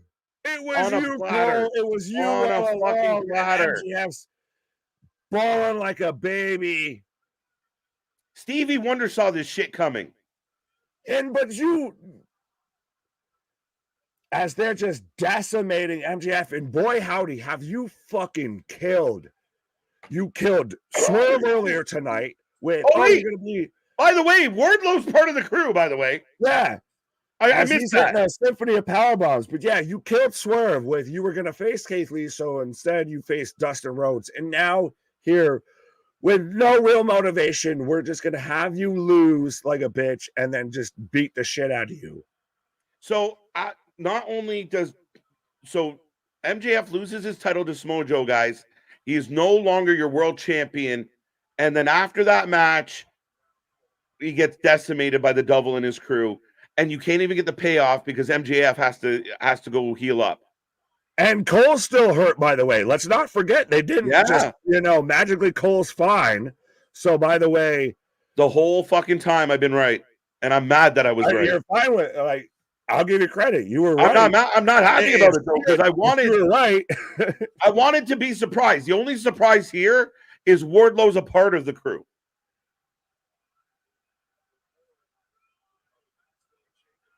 Your champion has just been castrated on TV. The building is just not impressed. No, and even the announcers, everything, weren't trying to sell any of that. Nothing. That was just, that went over like a fucking turn in a punch bowl. That was just flatter than hell. Man, I was so waiting to yay, and instead everyone's like, nay. Okay, so ladies and gentlemen, we have come to the end. If you are new here, we got over 200 people hanging out with us. We're going to continue and we're going to recap some of this show here. MJF loses to Samoa Joe, and then Adam Cole is revealed as the Devil with Wardlow, Roderick Strong, and the Kingdom. We knew it all along. And I can't wait for this media scrum to watch this man say, I think that was one of our best pay-per-views ever, because I'm going to throw up in my mouth. I still, I'm so interested. This is outside of All Out in Chicago. This is probably the biggest media scrum I want to watch from Tony. But, it's not really bad. You were right. Everything. How often on this stream have you and I been found speechless? It literally, it's not bad, but it's also not good at the same time. No, it's bad, Nick. One of those, it's like I said, it's like you let the soda out too long. It went fucking flat 2 weeks ago, and you just still acting like it's fresh. It's bad. It's bad. It's bad. All of it was bad. The ending to Adam Copeland and Christian was fucking brutal. The Moxley Kingston match sucked, and that last match was a fucking popcorn fart. The ending was contrived. Why wouldn't you have Adam Cole cause him to lose that belt? Even if Adam Cole can't do much, have him grab MJF's foot just to add it to it. Why did you do the nonsensical ref bump? You didn't need, you could have done the ref bump, and like you said, and I think you kind of mentioned it of, okay, so we get to the ref bump and everything, and that's when Adam Cole looks like he's trying to help him, and he clatters him in the back with a crutch, and that's what sets it up. And then after we get the finish of the match, and Adam Cole is sitting there trying to console MJF, then you get the lights cut off, and you get all of that. You don't need the stupid bullshit with the Max Men and everything. Like, this has just been overplayed, outdone. Is it so terrible to say that the best match of the show was the match that had to get basically restarted because the guy won a title shot in the pre-show and everything? Like the Edge Adam Copeland match, the Adam Copeland Christian match was arguably the best match of the show. What match? What was it got course corrected immediately afterwards. Again, I get your ratings in, folks. I got 230 people hanging out with us tonight. What are your rating? How did you feel about this show out of 10? And what did you like about it? What did you not like about it? And again, if you loved it, I want to hear that you loved it. And I'm not again, we might disagree. Explain your reasoning. Show your homework. I want to know. And I can't even remember what opened this match, but I felt like this pay-per-view never got out of the gates. It was like you were on the fucking starting line, but you were in a fucking old Pinto. Like you just never got off the fucking blocks. This show never got out of the pre-show. I mean, the pre-show might have been better. Facts, respectfully. Oh man, this is one of my biggest disappointments of 2023. It's the end of the show, as we know. And if MJF is a free agent, my advice to that man: run, fucking run, run. Yeah, that building went silent. They were chanting, "This is bullshit." That match had a flat finish. The Continental Classic had a flat finish. Listen, dude, we started off this night so positive, and so happy and so excited, and it just fuck. Well, where was it? Where was it? Oh, Sean saying, did I watch a WCW pay-per-view? 100%. I don't think I've seen a rating above. Well, we've got a 6, a 5, a 3. I saw, Anthony's in the chat as well. Shout out Anthony. Joe, my favorite fantasy football failure, saying, I'm sorry to whoever paid for this. I'm sorry for whoever booked your fantasy football team, but that's neither here nor there. Great show for pro wrestling. To what? To laugh at? What? How was that a good show? That was terrible. We watch all the wrestling all year long. That's what we do here. You can just hear it in the tone of your voice. You sound like a pissed off and disappointed. I'm so fucking disgruntled right now because I want it to do well, man. And I want to be on here being like, that was awesome, high-fiving. I think back to the days when we were doing live streams and, fucking Adam Cole debuts and I lose my mind. And then 5 minutes later, fucking Daniel Bryan fucking debuts and we lose our mind again. And then a couple months later, there's Punk and we lose our minds. Tonight was nothing. There was no big surprises. There was no big people showing up. There was no big twists. There was no big turns.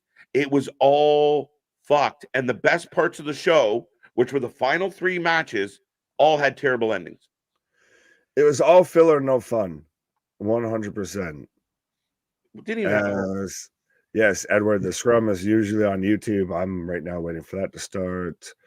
The devil was Adam Cole, as I see Averbliss asking. Yeah, the devil's Adam Cole. Yeah. Adam Cole. Again, he was hanging around with Roderick and shit, making peanut butter sandwiches. It was fucking obvious that he had chosen a side. But that was bad then, too. Remember, let's not forget, that's the same fucking thing that they screwed up the audio with, it was so terrible they had to air it twice. Ran it back, yeah. Oops. And it was worse with the music. Yeah, this has just been bad, followed by more bad. And surprisingly, now we're getting more bad. Yeah, you, me, and Anthony discussed the brands, like promotion of the year. Mm-hmm. We discussed that on our award show, and we talked about going. Fuck this scarf. Sorry. Fucking. We discussed going into 2024 right now. WWE is on a fucking heater. It is rolling. It's just knocking down. They set 2 records in the same night in 2 different cities on the 26th. They are going into Rumble season, which bleeds into and keeps rolling right through WrestleMania season. They are on fire. They're about to fill stadiums. TNA is about to be relaunched. There's buzz. There's talk about who they're signing. And here's AEW puttering into 2024. Punting and puttering. 100%. This is a first and 10, and you're gonna fucking decide to punt the ball. It's hard to punt when you don't have a leg to stand on. Well, you got that Adam Cole big boot there that is going to be so relevant, like we talked about earlier. So now the start of this big feud that you have is a guy who's injured and a guy who's also injured might need some time off, and you don't know if he's under contract or not. Fuck are we doing here? And again, I just don't understand. Like, Joe just choked this man out randomly. And you could literally hear the collective when the ref called for the bell. Even the ref seemed like he seemed thrown up because, like I said, it landed on MJF's thigh, and he's like, "All right, shit, fuck, do I do now? Ring the bell." Wow. No, I mean, listen, man. This was all types of bad. Why would the devil not help cause the loss and save face for the champion? You castrated this man in every way possible tonight in front of his hometown. Like, hello, Vince McMahon. Is that you? Is that you booking? Well, you took everything that got you behind MJF and just fucking ended that, really. Like, he even sat there and said in a promo before the show, if I don't win, then I'm better than you, and it's just a catchphrase. Well, you sure as shit stapled that shit home tonight. Oh, yeah. You're better than who? right? Yeah. Right, you got your shit kicked in. And where do you get the payoff now? Now, and I said it had to be Adam Cole as the devil because Adam Cole presented the biggest payoff possible. But you had these two men separated for so long, and yeah, I mean, It was the biggest payoff 2 months ago. Yeah, This is Tony showing up on New Year's Day with, well, I've got Thanksgiving turkey, motherfucker. We were waiting for it in November. Yeah, I don't even know how to make sense of any of this. Like, again, name a match tonight that was a barn burner that you'll remember next week. Other than the pop. Remember it for being good or remember it for being bad? We'll remember the flaming table that had to be lit twice to be missed. That was fucking embarrassing.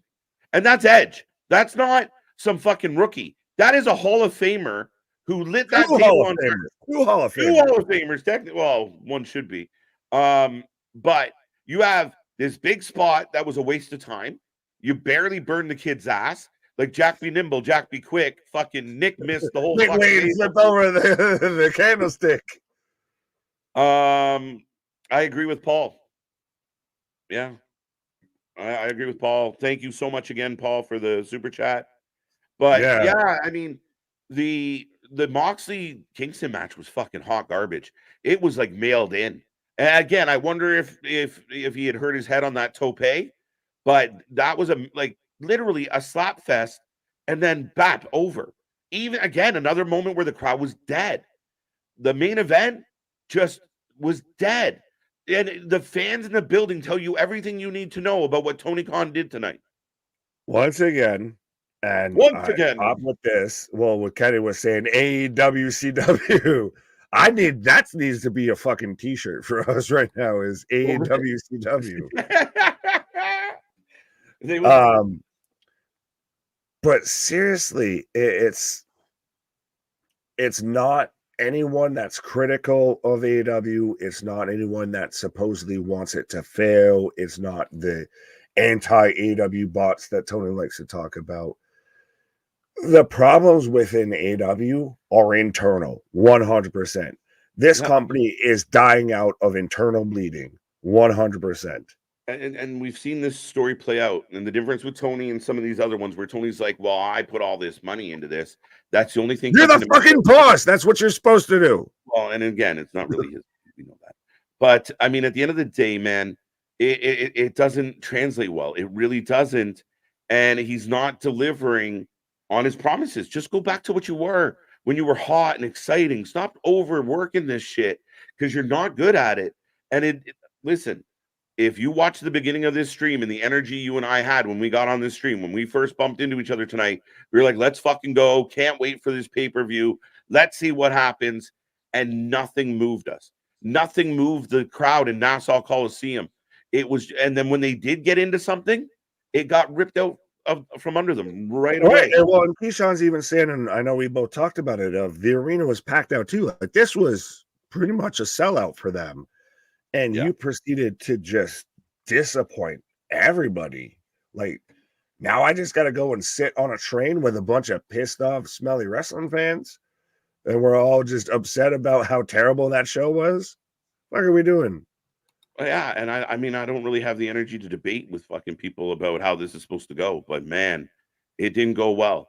And again, let's talk about it real quick. Willow Nightingale versus Chris Statlander. Sloppy, clunky match. Botchy wasn't great. Kill Switch wins a battle royal, which it was not as terrible as you sold it there, though. I didn't like that match. I didn't like it at all. I thought it was very fucking just fuck you and your match. And I'm in a bad mood. I might have liked it 4 hours ago. 5 hours ago. You might have liked it until the end. The minute Kill Switch, Luchasaurus, won that battle royal, you knew exactly what they were going to do. And you called it, right? Oh, they're going to fuck Edge with this. Oh, and they did. Hook beat Wheeler Yuta. I thought that match was not bad, not bad. Danielson, so the Continental 8-man, how did you feel about that? Yeah. It was okay. I thought it was not bad. Interesting seeing how it was clearly kind kind of just thrown together. I'm trying to really realistically remember a good chunk of Well, that match. yeah, nothing stands out, right? Again, it wasn't great, and I think the wrong guy got the pin. Miro beat Andrade. That match was okay, kinda. Lana, after all this time of fighting with her husband, decides to fuck over Andrade on his way That out the door. I stand on our statement of that was a loser leaves AW match, and they just never told us. Are you guys streaming the media scrum? Well, we still have over 160. We're still talking, So Bobby. we're So still we'll be talking. here. We're breaking down this card. I want to know what Toni has to say about We a might few be things. actually more quiet during the media scrum than we were during the whole show. Oh man. Again, people who think, and I get it all the time. We get it in the comment sections. We get it in the chat occasionally. Well, just stop watching if you don't like it. That is not a fair fucking answer. That is not the right answer. I am a wrestling fan. You and I watch all these fucking shows, no matter who puts them on, and we enjoy a 90% of the wrestling that we watch. This is not delivering a good product. I watch wanting good wrestling because you know what happens when I watch good wrestling from another company, and especially when it's not a company like WWE or whatever, that makes that other company and the other companies around it then have to put on good wrestling to compete with the company that's putting on good wrestling. Yeah. When you have what's supposed to be your top two promotion in the United States putting on terrible wrestling Yeah. versus good wrestling. Like, I would argue if NWA or AEW's had a worse pay-per-view this year, and it'd be a hotly contested race. Ooh, yeah, that makes me so sad that that's even a comparable. Right. So, meanwhile, when I've got WWE and honestly, respectfully, Impact, who I still say to this day right now is number 2 in the US, Mhm. putting out show after show of good wrestling. I want the guy that's got billions and billions of dollars Right. behind him to put on a good wrestling show. Don't Yeah. talk about it, be about it. Stand on business, Tony Khan. Yeah, if you want to play with the big boys, as to quote a previous company, if you Right. want to play with the big boys, you got to show up and show out. You got to put it together. You got to, and there was a time where AEW was on fire. And if you go back through our archives, we used to rank the shows weekly, and AEW Dynamite was the show of the week every week. And then it stopped. It was once in a while, it was the show of the week. And then every once in a blue moon. 2023, I mean, this is a terrible fucking note to end this thing And on. Wiley Coyote your ass. 100%. Yeah. AEW Wrestling brought to you by Acme. Toni Storm and Riho. Match was sloppy. It was clunky. Again, with the obvious winner, but Riho couldn't pull the moves off. There was Toni a couple couldn't do times the you got moves. really concerned that Toni Storm was going to get legitimately hurt. Oh, well, I was worried about Riho crushing her own face with that cake just dropping from the sky. You can't suplex that. Well, cake onto your the face. suplex, though, to where she almost Yeah. planted her on the top of Mhm. her head here. Yeah. KJ Nick Very good. Walker Wrestling. That's what criticism is for. That's it. That's it. Weird, like Yeah. it's like I see someone, Kenny Williams. Big shout out to Kenny. When are you going to stop breaking my heart? That's why I think we get mad as fans, and people think we're being critical. Is we were excited. We had it all ready to go. I had fireworks ready for I tonight. had a scarf. I had a scarf. We want to cheer, but that shit. What else we have? Swerve versus Dustin Rhodes was a shit show. Hold on. Sorry, Keep Jay. going. No, I just want to address this. Well, because shout out Arzo, all of that, Vegeta lover, what have you. Yeah, Carlos You know, Delgado. but yeah. Expletive, what y'all talking about in the chat. This pay-per-view was great because it wasn't predictable. What wasn't Cool. predictable? I don't predict getting fucking my car towed, but I don't think it's fucking great or some shit. Like if that happens, No, like sometimes what? What was No, the go big ahead. surprises tonight? We knew Eddie was going to win. We knew Adam Cole. Most of us knew. Like, I mean, the vast majority, if you took a straw poll, thought Adam Cole was the Kingdom was the mass people. That was right. I predicted that Samoa Joe was going to lose or win. He did. That might have been a bit of a surprise. How it ended sucked. Well, But what else was predictable? What was predictable? he's saying that people didn't see Joe winning, which you said I didn't want it to happen, but yeah. I called Joe winning. All the writing was on the wall. I just thought the devil would fuck over MJF to get the win, not Joe just choke him out in the middle of the fucking ring. Adam Copeland, I mean, the ending of the Adam Copeland shit was unpredictable, but it was unpredictable, horribly unpredictable. It wasn't unpredictable like, oh my God, I can't believe that happened. It was, why the fuck did you do that? So, Jay, I love you, bro, but this pay-per-view being called great to me, I don't see it. I don't see what was great about this pay-per-view. Well, and even theoretically, the true end of the Adam Copeland Christian match was kind of predictable. Even I got halfway there, and you finished it off there with saying, "Well, no, he's going to give it to Christian." Yeah. The minute you saw the finish of that battle royal, we knew it was going to be fuckery in that match, and it was disappointing. Yeah, man, I really struggle. Again, Riho versus with Toni Storm wasn't good. The Jericho match was a fucking mess. Did anyone out there in the chat right now, 140-ish people, did anyone watch that 8-man tag and think this is really awesome? I am so glad that this is on this TV right now. The botches, the slow plays, the moments that were just dead, the crowd in the building not giving a fuck about it. Other than to boo Jericho. I'm going to just click on that comment. We can all see it. If you're not watching right now and just listening, you should go back and watch this, and then we're going to move on. Because I'm not going to acknowledge that, but you're not wrong, sir. Is this media scrum started, or what has happened? No, Tony's got to powder his face a little bit before he goes out there. Yeah, and again, if somebody can tell me Joe winning was a surprise. But the ending of that match was flat. Nothing in this pay-per-view got you excited about watching AEW going into 2024. And why the fuck was FTR and the House of Black not on this pay-per-view? Why is it on Collision? Because we don't know how to book shows. Alexis saying this pay-per-view royally sucked. 1 out of 10 from Damien, the leader of the Hopium tribe. We got, I guess, former Toronto Blue Jay, if I remember correctly, Carlos Delgado in the chat saying, Keyshawn, this journey sucks. Yeah, no, I mean, man, I don't want, look, Nick and I want to come on here and do 10 out of 10 shows. Tonight was a 10 out of 10. Tonight was a 10 out of 10. That was embarrassing. That pay-per-view was fucking embarrassing. There you go. I agree with Larry. Like, I feel like I'm being placated to. Like, I'm being treated like a child trying to watch this shit.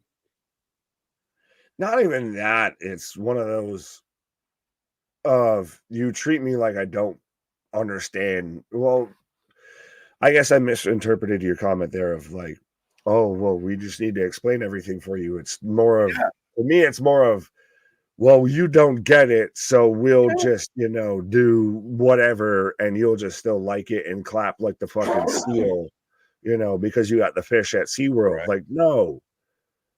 Yeah, no, listen. Fans like you and I are not the problem for AEW. We're not we put on a perfect pay-per-view and then people shit on us. Nah, man.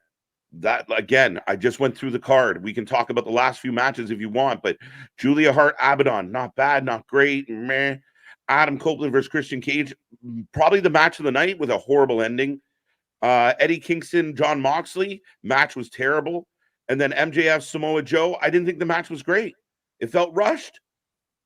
And the ending of it all was fucking disappointing because you couldn't tie it into the match.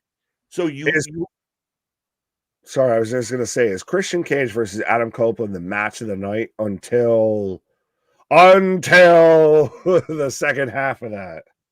But I think it still stands up as the match of the night. It was the best, the most entertained, and the most involved the crowd in Nassau Coliseum was tonight.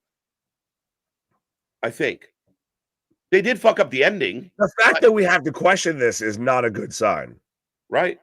And again, if you love the pay-per-view, great. I'm all ears.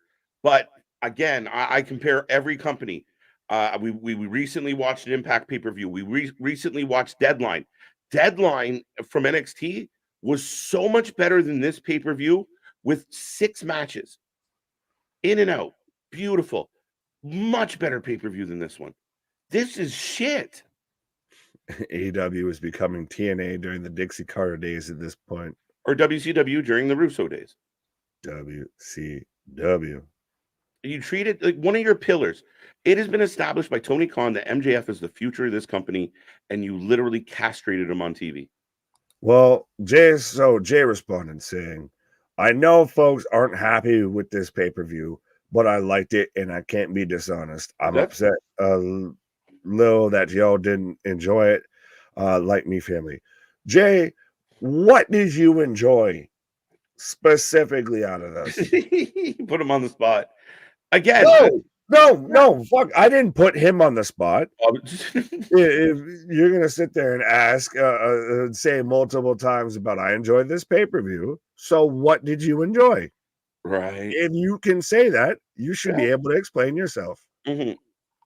Yeah, and I think there's a lot of fans out there that just say like, well, it was a pay-per-view and it was from AEW, so it's fucking awesome. And to me, that's not enough. I mean, again, I think I just systematically with my partner in crime picked this apart. Like, what stood out? What is the match that you would consider match of the year from this pay-per-view? Not one match from this pay-per-view would you put in our list of nominees for match of the year. 100%. And this is not just an AEW exclusive thing or anything like that. This isn't like, let's just dogpile on the kids that are already getting I'm dogpiling tonight. Well, pause. That's what she said. But this is still one of those of, at the end of the day, win, lose, or draw, I want to watch a good wrestling show. If I'm going to sit there and take the time and everything, and like we've said before, good wrestling breeds more good wrestling. Iron sharpens iron. So if I see so-and-so step up, then I feel I need to step up. And when you see shit like this come out, it makes you worry that WWE is going to be like, so then why the fuck do we try so hard when they don't give a fuck worth a damn? Yeah. I love this. MJF day one confirmed. Former world champ. We didn't say world champ. The matches, right? By the way, shout out for having the OG Jolt energy drink, Jolt soda, as your profile picture. Did you have Jolt soda in Canada? Mm-hmm. Yeah, it was just crack Coca-Cola. Yeah, it's like Fago. When we say Coke and Diet Coke, that's what we're talking about. Big Mike, I like how they fixed their mistakes in the matches. And I didn't think most of the people who won would win. Perhaps lately I wasn't in tune with the storyline, but I was proud. Oh, fair enough. All right. I don't quite get the fixed their mistakes. They fixed their fuck ups. They redid the botch. I don't know. I don't know. I'll give you a round of applause for being proud. That's it. I mean, again, to each their own. But again, I think if I hold this to the standard that I hold every other wrestling show we watch, this was one of the worst AEW pay-per-views of the year. Never mind comparing it to anybody else. I'll give internally you this was horrible. You're like a ratchet parent at your kid's graduation. You overclap. Yeah, right. Just extra clapping. Yeah, look at my boy. He did the thing. No, it wasn't right. I used to be a fan of AEW, thought they had much potential, but they've proven to be their own worst enemy. Quit blaming WWE, AEW fans, and start blaming Tony Khan.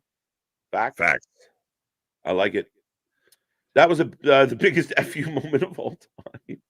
Well, it becomes a question of when does Tony have to come to the realization that you either need to step up or stand aside. Of you either need to put people around you that are going to help you control this shit or realize you can't run it. Yeah, put other people in place. You can sit back. And they shouldn't be in-ring performers, by the way. I will caveat with that. The pay-per-view was not shit. You're just doing shock value for clicks, surely. I think that's directed at us, Mhm. which is great because I'm about to go off. It was Yeah. a decent pay-per-view. My issue with some of the matches felt rusty. Rusty, yeah, like a fucking rusty nail to There's a a lot floor. of botches, not enough prep. So you're saying that we're saying bad about the matches just for clicks as you follow it up with, well, the matches felt rusty, botchy, and not enough prep. So Listen, this is, he called the shit poop. That's what you're trying to do right now. Or he called the shit poop. Mhm. We were here all night celebrating, and when the shows do good, we fucking celebrate it. This pay-per-view was shit, and you covered it up in your answer as well. I mean, at the end of the day, that pay-per-view sucked. It really sucked. Not any part of it was good. Most of what we were given were TV value matches. And again, you think we're going for clicks? We got plenty of clicks when people thought we were just fucking happy in a good mood. So we'll put it that way. But at the end of the day, let's pay attention. Let's be real. And this is the biggest problem with the AEW fucking faithful is they watch that and go, no, it was good. It was great. And anybody that says it wasn't great is fucking wrong.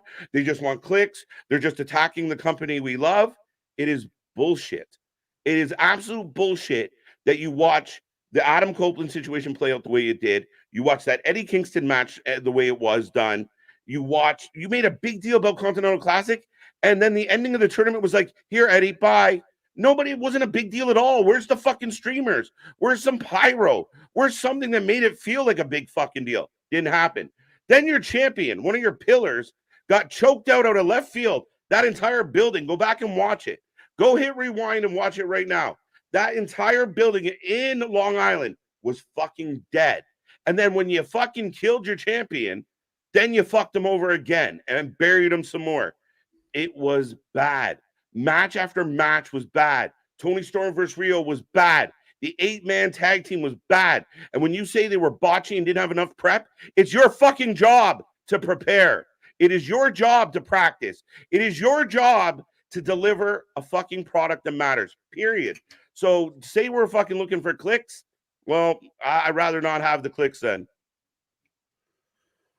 On that note, I'll just say, well, Tony Khan, it's your job to put on a fucking wrestling promotion. Like Yeah, it's everybody not my wants to sit job. there and make him a sympathetic hero of like, can you believe what he does? You're the boss. It's your fucking job. You signed up to do this. Yeah, it's just like, oh, people are, it's not WWE, so it was a great fucking show. Oh, That is bullshit. It doesn't cut it. This company is 5 years old. Like, it's got to improve. It's getting worse. no, I was literally glad you went there because yeah, people just accept anything. Pot meat kettle comment there. Yeah. This pay-per-view sucked. I don't give a who says otherwise. Joke of a pay-per-view. I seen better wrestling mechanics at independent wrestling companies than tonight. Keyshawn, you ain't lying. I don't have a YouTube channel. I don't give a expletive about clicks. I've seen every AEW pay-per-view, and this is one of their worst from Buffalo. our Buffalo Trace. Yeah. This pay-per-view was worse than a Marco stunt promo. I said what I said. It was a solid 6.5. Bash saying I didn't watch it but from you guys, the show was butt poop. Well, put it It's this way, saying this pay-per-view was complete dog sugar honey iced tea. right? And again, I don't want it to be. I'd rather get the clicks because we're here celebrating and that we're putting out our videos of me and Nick popping at all the good moments. We don't want to fucking get off on the negativity. We're not fucking JD from New York that wants clicks because we're acting like an asshole. But when it's shit, it's shit. And there's nothing I can do about it. You and I watched every Wrestling Revolver that happened in 2023. Were any of them worse than what we saw tonight? Not one. We watched GCW all year long. Were any of them worse than this? Maybe one or two, but that's People get really defensive when you start saying honest shit about them. That's really what it is. Respectfully. Right. Hell no, KJ. I don't think like that. And I love AW. This pay-per-view is about building for the long run. What did they build? What build? Ah. Are you building a sandcastle? Do you want to build a snowman? They need to build a bridge. Let's go to the locker room and play. Jericho's not there anymore. I threw him out the door. The funniest part about this is you're singing songs. You're like, You're always like, I'm the heel. Yeah, I'm losing my mind and you're singing tunes. Like, I don't think maybe I'm the that's how you heel. know you're fucking them up. Well, I like this one. You can read this one. When KJ says fuck a lot, he is cooking. Yeah, it comes out. Call him Yeah, James Cook. I can't help it, man. And again, I mean, this is at the end of the day. I've been a fan. I started this YouTube channel because I was fucking adamantly against the people that were shitting on AEW. I really was. That's why I started this shit. Was I wanted to tell Jim Cornette and the people like Jim Cornette to go fuck themselves. And what happened was 3 years later, I can't do that anymore because they're fucking right about almost everything they're saying. You either give up enough to be the hero or you stream long enough to become the villain. Can't beat them, fucking join them. Right. As Kenny's movie place. Shout out Al Bundy saying you guys are 1,000% correct. Just an awful show. I'll give the show a 4. I'm giving it a 4. Can I give it a rating? That's a question. I'll give it a 4. I'll give it Kareem, some point. by the way, shout out. I hope Tony Khan can refresh New Start New Year's. Yes. No. I hope so. New year, new me, new NDA. Who dis? Yeah. His big storyline coming out of this pay-per-view, can't wrestle for another 2 months, 3 months. So, yay. Nice. Yeah. You fucked up. You fucked up. Oh, my God. Michael saying, I thought Eddie was having a heart attack. Elizabeth. I think you might have been right about fucking Eddie shaking his noodle when he. I worry that's kind of what called that, because that should have been a lot more. And we both instantly recoiled the second we saw that, of like, that's not good. Like, you done effed up, Aaron. You're wearing an MJF scarf. We have video evidence of you losing your mind when Eddie Kingston wins. And for you to have that Eddie Kingston, like, you got what you wanted. Eddie won the tournament. And I got exactly what I wanted. And you're like, oh, okay. Like, that's where people think, like, where people are like, oh, you guys are just hating for clicks, or you're just hating for hating. My man next to me really wanted Eddie to win that tournament and couldn't wait to pop. He popped huge the other night. I clipped it and put it out for people. Pause. Yeah, you're popping all over the place. Pause. So, yeah, man, it's so funny. Get that guy. Get that guy out of here. Get the fuck out of here. I walk in here. I'm streaming here. AEW started going downhill when the Elite started the shit with Punk. I actually think it was before that. I think it all began to decline when they pushed Cody Rhodes out. And the difference between Cody Rhodes and Punk was Cody went quietly into the night. Punk did not. I will not go swiftly in that sweet good night. Which, by the way, holy shit, when is this meteor scrum gonna start? Maybe fucking TK's like, I can't go out there. I can't do it. I can't do it. Maybe there's a brawl in the back. I don't know what's happening right now. I don't know Guess who? Yeah. The ghost of CM Punk passed. They showed up to fuck people up backstage. Oh my God. How the fuck did they book Keith Lee for a match knowing he was injured? Now, I can't speak to that. I don't think medically cleared. Right. If it were like he might be cleared by and they booked it anyway, I thought the Keith Lee booking was a bad decision, because to me it felt like a story that had come and gone. Because even if we didn't get the conclusion, we moved past it. Swerve is past where he was with Keith Lee. Swerve is on a next level right now. Swerve should be getting booked with big names and checking them off one after the other. Goodbye. But when Keith Lee couldn't go and it's a pay-per-view, you probably could have found somebody better. And we talked about it. That would have given us a better match that highlighted Swerve. Give me fucking Dante Martin. He was in the building. What better name to be booked with than Goldust? Why not be booked with Goldust? I love Dustin Rhodes. I don't want to shit on Dustin Rhodes, but it wasn't a good booking choice for the pay-per-view. You had a list of young talent that you could have booked with Swerve, that Swerve could have had a 10-minute banger with, instead of the monstrosity that we got. We love you, Dustin. You guys, wrong place, wrong time. Yeah, bro. Sorry. And I didn't get that Phoenix. I'm pissed. Yeah. Nick face expression, former champion from day one, will be like he did for Punk at Survivor Series. I don't know. Oh, I think he's saying if MJF shows up at day one. Oh, I don't see it happening, guys. I hadn't even thought about that. I think if MJF, and maybe that's why they castrated him the way they did. He's on his way out. There you go. Dr. Matt Hatton. So I think we're swiftly more recruiting people from the dark side here. Let's go. We're become the Rebel Alliance of pro wrestling right now. We are the wrestling utopia where, again, we might not always agree with the chat. We might not always agree with each other, but we are a welcome place to talk wrestling. Right. We're Luke Skywalker and Obi-Wan Kenobi. Obi-Wan, what? Nobi. Yeah. Y'all are right. JD is trash. He'll talk shit, but if you respond, you're blocked. Yeah, no. We have it out with each other. We scream at each other. Even more than what you guys see on screen. Like, that's why during the award show, there was inside jokes getting mentioned. Yeah, man. Again, we're not all supposed to agree. I mean, I grew up, you grew up in the same environment where you got multiple siblings. It's hard to get everybody to agree with the same shit. So we're used to arguing with each other on who thought what. And that's no different here. Like, again, Jay loved tonight's show or really liked it. I struggled to find the nuances in it. Jay's still going to be in this chat next time we do a chat because I welcome that. And again, I'm happy to take on all the opinions, and so are you. Yeah, 100%. No one was ever saying, I'm like, oh, you're so terribly wrong. We just wanted to know what you liked. No, I'm actually saying it's one of those of, we didn't see that. Absolutely.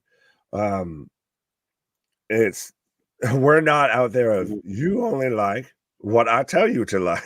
Yeah, no, and that's what bothers me about like the little mousy man in New York who just screams but he would never do it one-on-one. Like, he wouldn't come on our stream or meet in a fucking park and have a debate. Like, I don't know why a park, but we wouldn't meet and have a debate. His debate is, I'm going to say everything I think, and if you tell me I'm wrong, I'm going to cry and run away, or I'm going to block you, which is the in West Toronto, born and made on a playground is where I spent most of my days. Right, and again, if the shills want to jump on and tell us how wonderful that was, sorry, I can't get it. I don't get it. The Tony Khan Guild, the Tony Khan Guild, the Tony Khan Guild. Right. The 8-man match of the loser of the Continental Classic. Why? Who gives a fuck?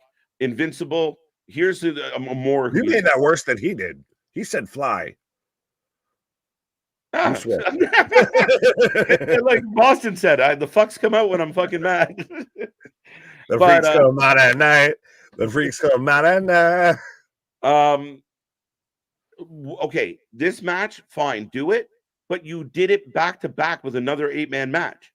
Why would you have 2 8-man matches and not highlight your tag champions? I don't get that. And this media scrum's not starting, so I'm quitting. That's fine. I'm still trying to even halfway catch up with our chat and everything because it went all sorts of crazy here. Tony Khan, Herb Abrams 2.0. The vitamins come out at night. Yeah, so I don't know if you want to set a time on when this is, when we're going to call this, because this is getting close. Yeah, this was supposed to happen quite a while ago. I'm really curious why it hasn't started yet. I'm not, because all right, so what can I say in the NAA? What can I not say? This is they're prepping all the media right now of what they can and can't ask. Oh, he's just eating a lot of powdered donuts right now backstage is what it is. He's got to fill up. He's had a long day. That's why he might come out with some, some things on his face and everything. No one gives a shit about Riho aside from Kenny Omega. Listen, here's the thing. We might give a shit about Riho, but you're not booking her in a way that we can. We've supported plenty of wrestlers that are small, a Rey Mysterio or such, but they have to be booked in a way that they stand out. Doing a suplex to Tony Storm. We got Tony. And Tony Storm landing on Rio's face doesn't help Riho. Riho being too small to take the moves from Tony Storm doesn't help Riho. So that's the problem. And nobody gives a fuck about her except Kenny Omega. I agree. Yeah. We got Samoa Joe out here to be the buffer for anything with questions with Tony Khan of I'm going to bring out my bodyguard. Kevin Dunn is all elite. Chad, yes, we did. MJF punched Tony Khan. Well, there was somebody saying, "What's taking them press scrums so long? Is Tony or is MJF spitting Tony Khan's face like Bret Hart?"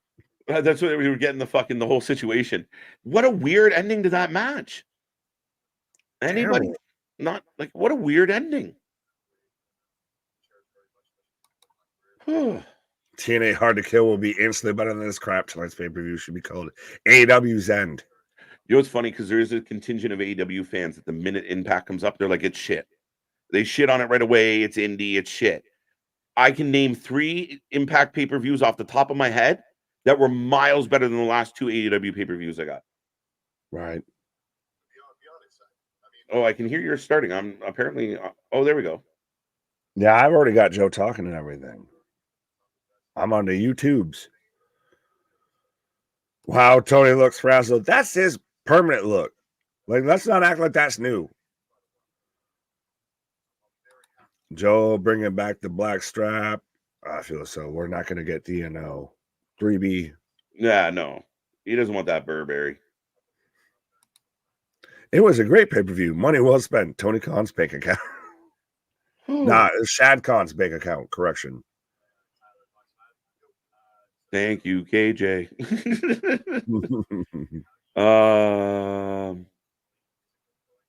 I'm so tired from yelling now. I'm out of gas. You're out. You're out. Like shit. We'll hit that 6-hour mark and then tap. I was gonna say, you do you, boo boo. I right now got Joe talking in 480p right now at me. With in 480p. Open your camera, motherfucker. Seriously, whose Razer cell phone is recording this fucking live stream fucking media scrum right now? Right.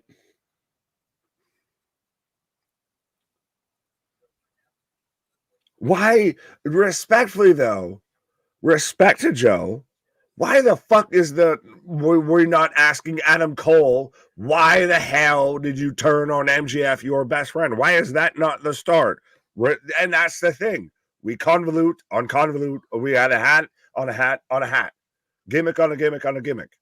I don't mind Adam Cole. Yeah, again, I don't mind because I know we all kind of know what Adam Cole's going to say. I was never your friend. You're a fucking loser. The reason you have no friends is nobody likes you. It's all going to be that shit. I still struggle with the fact that he just lost clean and then got fucked by his best friend.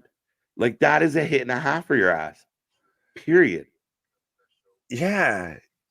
I know they don't say kick a man when he's down, but you also certainly don't castrate a man when he's down, and they sure as shit did that. Like I said, it was a hit and a half for this man's ass. That to me almost allegedly feels like when Moxley's having to put the gas mask on and has to go through the tables and everything like that. Yeah. Of how can we fuck you over before you leave us? So you're not as big against us. Did you get an ad on your scrum? Yep. What the fuck? Have I not given you enough? Mobile game. Hashtag not sponsored. I guess Raid Shadow Legends. Use code sponsor wrestling for life. I feel like we've given AEW enough money for one evening. Now I got ads on your. Is that how Tony's got to recoup his money now? If I've got to have money and shitty mobile apps, they're still trying to make up for the fucking video game. AEW is scared of chat feedback. Nobody wants. Right? They disabled the chat. Yeah, there is no chat for the media scrum because again, facts. Well, because we saw on the pre-show, yeah, that went a little sideways. Sometimes the internet wrestling community sucks. Right. AEW is good at TK is great at killing his homegrown talent. Facts. Wardlow joining the Kingdom and Adam Cole seems a little out of left field, doesn't it? Nah, he wants Maxwell. I But believe it. but technically the leader, I guess, yeah. I don't hate it. I feel like that was kind of halfway expected. That's the thing, though, is everybody kind of fucking hinted at this and knew it for a while. And then we did. It's like knowing you're going to get a Christmas present, and then your parent keeps telling you, nope, you're not going to get that. I didn't get that for you. Why would you ask that? I didn't get that for you. And then when you get on Christmas, you're halfway kind of like, bitch, I knew I was getting this the whole time. Why did you lie to me? Yeah. The media was being briefed on what they could and couldn't ask. I believe that. Do you find it weird? Because I don't recall this in past media scrums. This straight on shot of Joe. Yeah. Don't we usually get to see Toni? We get the wide, we get the whole panel. They don't have a black eye, maybe? Like, why are they not showing Toni?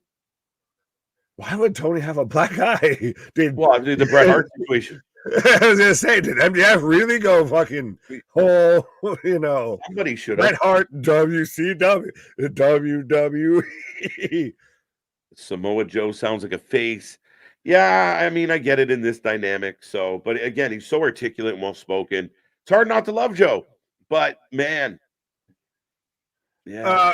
Again, 100% a guy I feel WWE had and fumbled. Like if right now we're going to Rumble season and Samoa Joe's thrown into the mix with a CM Punk, with a Cody Rhodes, with a Roman Reigns, a Jey Uso, a Seth Rollins, a Drew McIntyre. No. Well, yes, but I don't. Thy cup runneth over. Yeah, but here's the thought process of the WWE. If Samoa Joe, at his age and where he's at, as much as I love Samoa Joe, they're thinking, if he is your champion over there, we're going to murder you because look at all the fucking young, on fire talent that we're pushing out right now. Yeah, I don't know, man. Still, they had the potential to have the young, skilled, on fire talent that they already have and have Samoa Joe. Like, you could have had both. Both is good. You can't have them all. You can't have them all.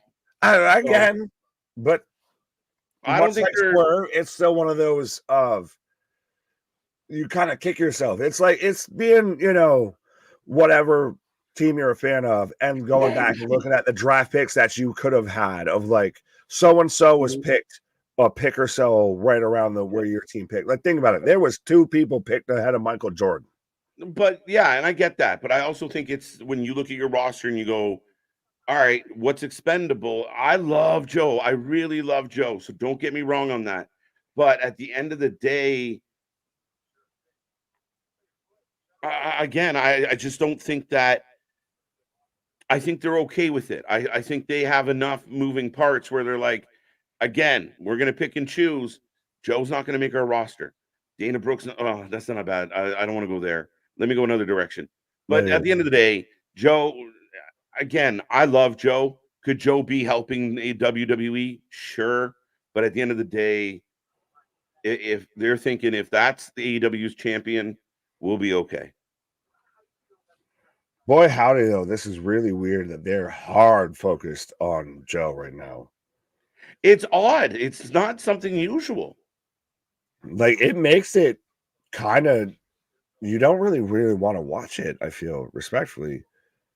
Like, you kind of want to watch, like, it's actually, like, if it was a post show, like, you saw when Hunter had the post show after SummerSlam, and you get the whole table, you get the Slim Jims and all of this, and now you just get hard cam tight shot on Samoa Joe. Is Toni crying? Is Toni weeping? Shut up, Toni's crying. I have no idea. It like my wife tell me I won't cook you food, but when I come home, food on the table. Good point, Nick. I don't know if I want to agree with that point. Because I don't think I fully understand that point. Oh, there's Toni there. He looks so fucking scared. He looks like someone's about to show up and beat the shit out of him. He looks a little disheveled. Wardlow is a henchman. Yeah. Oh. Yeah, I would have preferred Wardlow doing his own thing and actually being a guy. As Toni Storm shows up, as maybe now I can get this comment. Yes. I know you started, but Gears saying subscribe. Thank you guys for being real. 100%.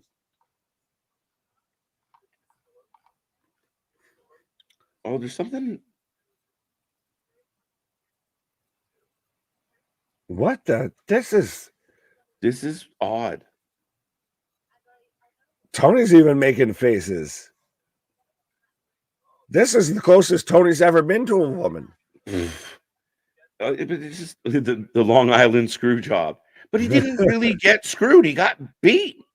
Straight up beat. Right? The Long Island gangbang. That's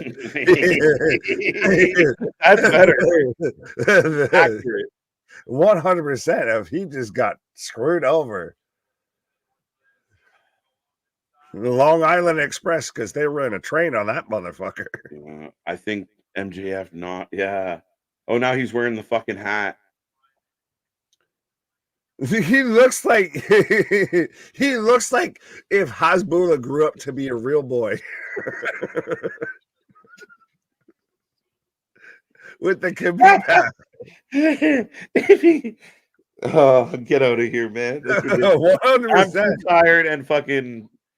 Don't worry, Toni Storm got shot by Homer Simpson's makeup gun there. She's wearing the same makeup that Shotzi was wearing, to where she got in her wedding dress, mind you, to where her fucking makeup left an imprint on the mat, on the canvas. Yeah, I think Toni Storm's great, guys. I really do. I really wanted her to go into this pay-per-view with a challenge. You need a strong baby face, like a Statlander or somebody strong to go up against her to point out how stupid she's acting. It helps it be less campy.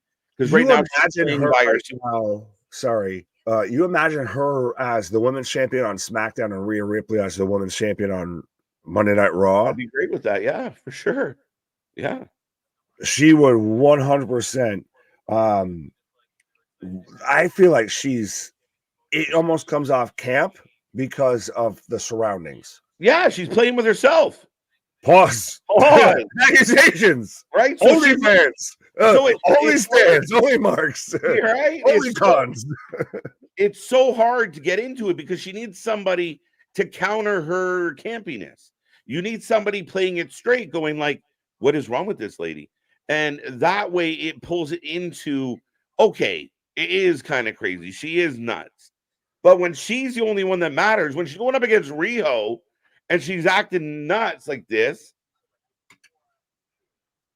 But she looks so good, and it's such a fucking character. And that's something that's so lacking from AEW is an actual character, a person. Like, I know I've been a detractor of Toni Storm because to me it was too much camp.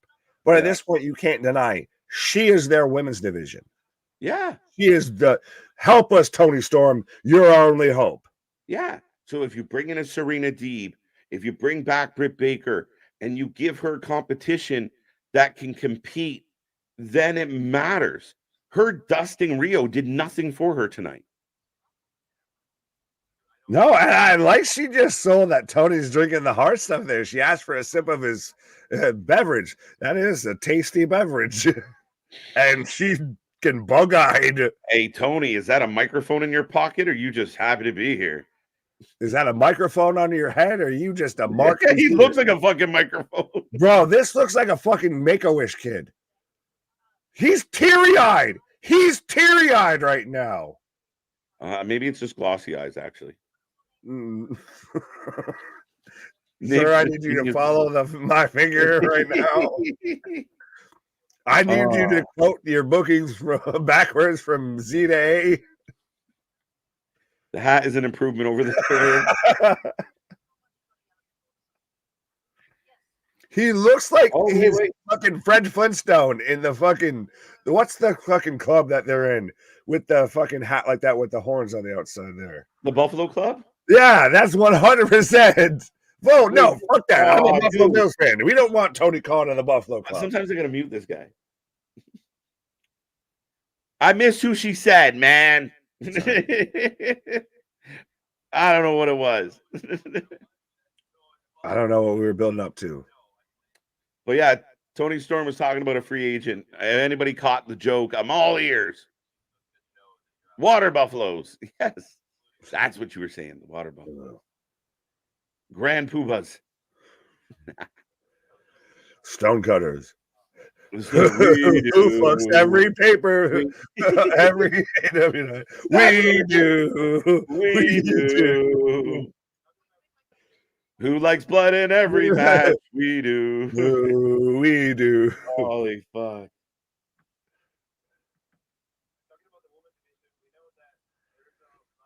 I really think Tony's fucked up right now because he's just out there living his best life. He looks like, yeah, he's like the cute girl in the sorority. Put her hat on me, and I'm drinking this fucking Busch Light right now. So I'm having the best night of my life. Right? She said Wendy Richter. Fucking hilarious. Unbelievable. And you're like, what did she say? Yeah, Wendy Richter. I can try to figure it out. Like, all right. That fucking young whippersnapper. Right? You can have that. I can't wait to see, like, Triple H do media scrums like this. Looking like a complete fucking arse. Notice how and again, now with this one, we don't have the tight, Tony Storm shot, but also we have still yet to get a Chris Jericho question. Yeah. How great was this show tonight, guys? Ha ha ha ha. I don't know. Fucking cowards. Again, you watch. What the fuck was that? Yeah, she's larger than life, ladies and gentlemen.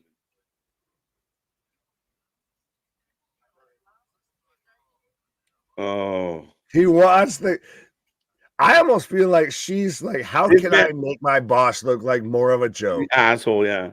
Somebody take a picture of what's on our screen right now, and that is the man running a multi-million-dollar company. And I mean, I'm all for having a good time. Oh, but yeah. God damn it, at least when you're in the middle of a controversy, maybe try and act professional, at least a little fucking bit. Why doesn't he do what Triple H does? Come out, do a 15-minute on his State of the Union. We did this, we did this, we did this, we did this. Now I'm going to let the stars shine. I'll see you guys later. Yeah, you guys don't want to hear from me. You guys want to talk to the real talent and everything. Yeah. And even he'll get his little quip of, so I know the big return that everyone wants to talk about tonight. R-Truth. Like, he'll get his little moments in, and then he fucks off. Yeah, because it's not about him. I think only Fightful's allowed to ask questions. Fightful, What Culture, and maybe like Wrestle Talk.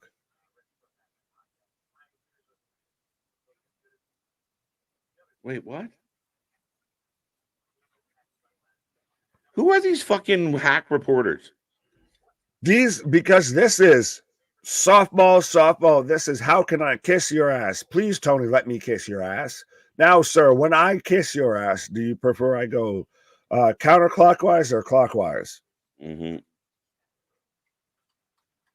Yeah, man. Yeah, like I'm pretty sure he's half in the bag.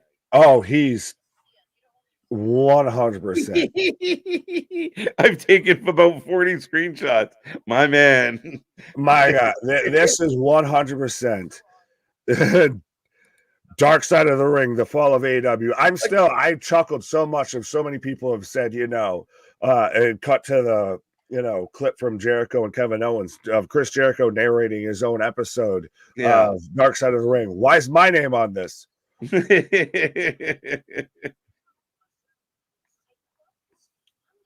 Oh, talking about Thunderstorm.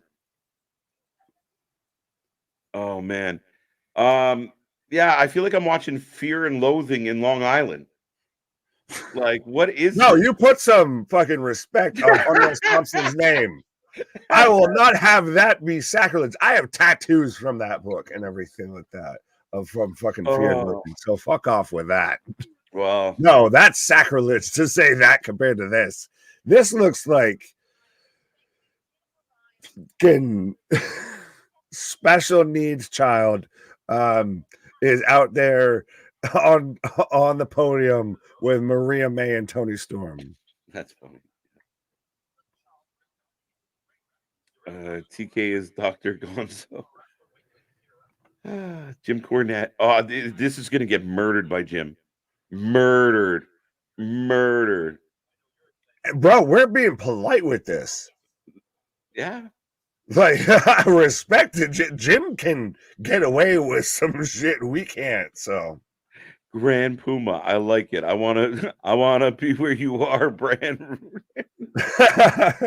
no, he looks like do the Humpty Hump. Yeah, that's exactly like the nose right now. Do the Humpty Hump. Yeah, underground. No, Chris is around. Don't do the Humpty Hump. Well, no, he probably went home. There's no way he comes out for the fucking Q&A tonight. I'm good. I respectfully call into credibility everybody who's there tonight. That unless you were specifically like you had to sign a document, that's why it took so fucking long. Yeah, but not ask about that. That no one asks about this situation. You have to address it. You put them out there. You have to address it. You heard boos. We all know what's at least been talked about. You have to at least speak to it, Tony. Right. Yeah. I can't remember poor man's name. I feel like I vaguely remember the group. It was Digital Underground, but it was Humpty. It was the Humpty dance. It was Mr. Fucking. It was Humpty Hump. I thought he had a separate name and everything, outside of the group and everything. And then well, that's the do me, baby, do the Humpty Hump. That was the debut of Tupac. Yeah, dancing in the background. Mm-hmm.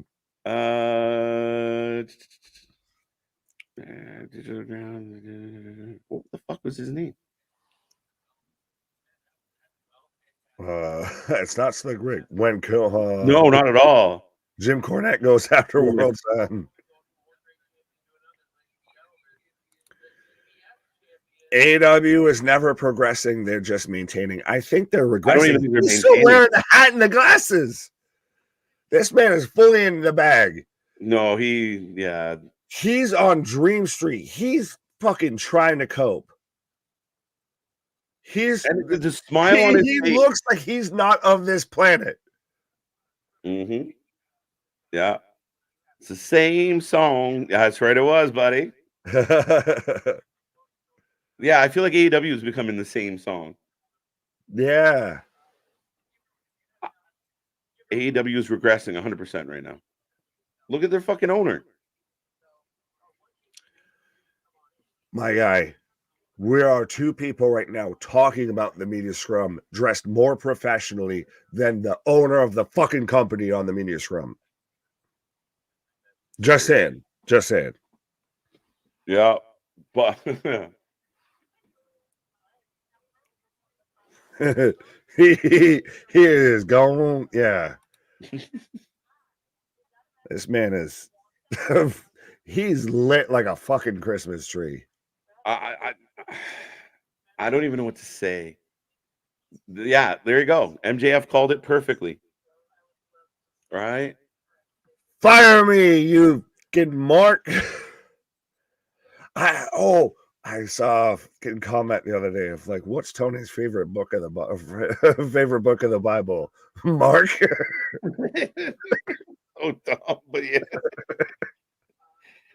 You've heard of Austin 316. Mark 316. Oh. They're asking him a question about harassment with female wrestlers, and this is how he's looking back at them right now. My guy, he looks like fucking the chick from Incredibles of no capes. No, he does the fight 100%. No, but even the fucking the Minion movie, the villain, the what the fuck? No, he looks like the little inventor dude that's there with Gru and everything like that. Well, remember, like when Gru gets the girl, he has like a girlfriend, and she's like, but the minions go off and they look for their own fucking evil fucking villain. It's the lady with the glasses and the big fucking hat. Sorry.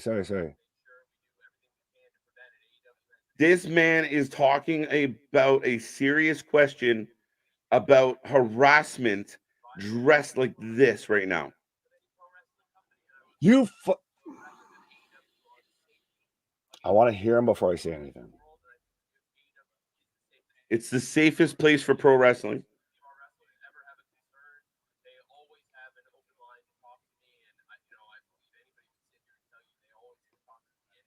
Maybe they don't want to talk to you specifically when they're dealing with something like this. The safest place for pro wrestling. Granted, that's got to suck for Julia Hart right there.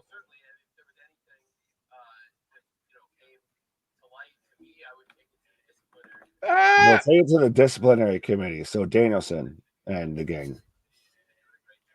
So you see Tony Khan and Chris Jericho glued at the hip, and then something happens. Do you feel comfortable going to Tony to have that conversation? Facts. Julie, I think a lot of people are on the same page in that. So, okay, so she's actually asking a question to Julia. So I'm going to go off on this. You have a guy that's talking about a sensitive and serious topic about that right now. That right now there is a lot of people in pro wrestling. Either way, this has triggered a lot of people that have probably potentially dealt with this in the past. This has been an extremely sensitive subject to deal with. And you're the owner of this company, and you're out there dressed like fucking Zsa Zsa Gabor with some fucking bullshit fucking rag on your fucking head. You can't even take the goddamn blue blocker sunglasses off your fucking face to sit there and look somebody in the fucking eye on this. You want to know why? Because you're probably hammered off your fucking tits right now. You think the minute that fuck about any of this? This is a tax write-off at this point. Yeah, you think when that question gets proposed, you take a minute, you remove the sunglasses. sober the fuck up real quick. It's the second. Anytime you see a red or a blue light around you, if you're a little tipsy, any of that shit, you sober up real quick. Right? He's literally trying to answer a question about the harassment that apparently has happened with under his nose, potentially, right? Allegedly. And where's Rick Ross when you need him? Accusations. Looking like a complete and utter fucking dolt. Oh, wow. I would be embarrassed if I worked for this man. I would ask for my release and say, this is, especially if I'm a fucking female wrestler. And I'm a Caucasian male, so I can't fully speak to it. I personally, if it were me, I would be offended or at least embarrassed of that's the way you treat a situation like this. Everybody is talking about this. Fire Chris Jericho was trending #1 worldwide, and I understand it's Twitter. It's 7% of the audience. But that's a pretty fucking vocal 7%. And you can't even treat this with the seriousness of taking off sunglasses and a goofy ass hat and actually trying to act professional for fucking a 30-second answer. I would be embarrassed. Yeah. Fuck, man. And then the safety record. Multiple concussions. Bro, you feared for your life. You feared for your life.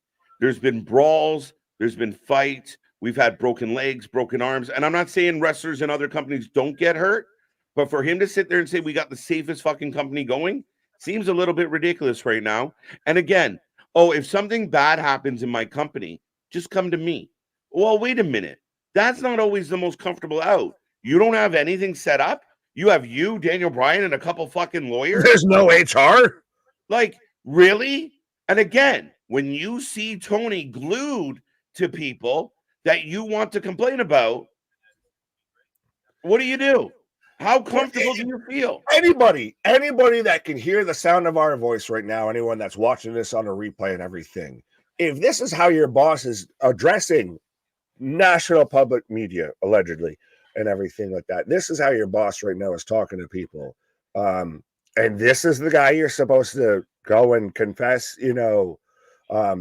everything that's going on, and to where so-and-so that might be his favorites harassing you and everything like that.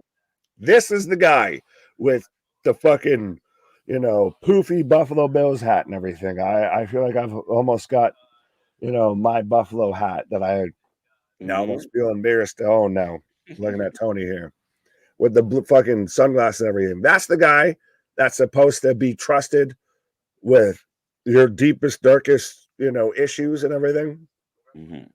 Right. He handled the question very good. I'm surprised. I hate him, but credit where credit is due. I don't know how well he handled. Well, no, I mean, he answered it all right, but you looked like a jackass while doing it. Yeah, but again, still the same thing. Like saying, like, I have, I think our company is the safest company out there. Don't say that. Don't say that because it's inaccurate. Don't do that. Don't do that. I think my company is safe. That's where that statement ends. And then in addition to that, while you're sitting here looking like a fucking mess, again, what you just explained to us sounds like a very like, it doesn't sound like a safe work environment. It doesn't sound like a comfortable place. Like, oh, well, they can come to me. That is a tough spot, especially if you're female. Like, what, Toni? And know what my fear would be if I was a young female and I had to go to a guy like Toni and say, hey, Toni, this just happened to me. My biggest fear would be he would turn around and go to the person I'm complaining about, and now I got a bigger problem. How do you deal with things professionally, comfortably? Where is your HR department? Where is a way to handle things comfortably? She's the only one that didn't sign an NDA. That's your HR department. Can you even comment on the page? No, they took down any sort of comments, anything on the media scrum right now. K-Babe is truly dead. Can't wait for WWE's next sci-fi show, AEW. Shit. This kind of reminds me of Jesse the Body thing, where he wanted to bring a unit into WWF at the time to help protect the wrestlers. Right. How? Because this man's dressed like a jackass, like Jesse the Body Ventura?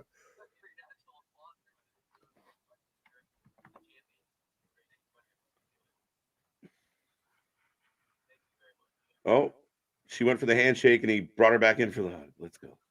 He was gonna dap it and then the thumbs up, and he like was halfway sitting there telling people of like, oh, you're not gonna give her an applause or whatever after they just applauded for her. All right. Sorry. I don't know. He definitely seeming a little bit loopy here tonight, my guy. Yeah. Now he's double fisted. He moved both cups over. Jesus. Tony's hat just sat down beside him. What the fuck?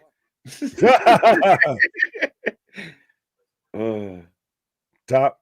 Yeah. This man's fucking swallowed by that shit. That is a hell of a coat. I was gonna say, it must be cold out there because man's is fucking bundled up. Man got a whole comforter as a fucking jacket. Right. It looks comfortable as fuck. I'm not gonna lie. Rocking that. It's sending me off to wanting to go to bed. Yeah, I'm ready to go to bed. I don't think we're gonna get anything of substance out of this.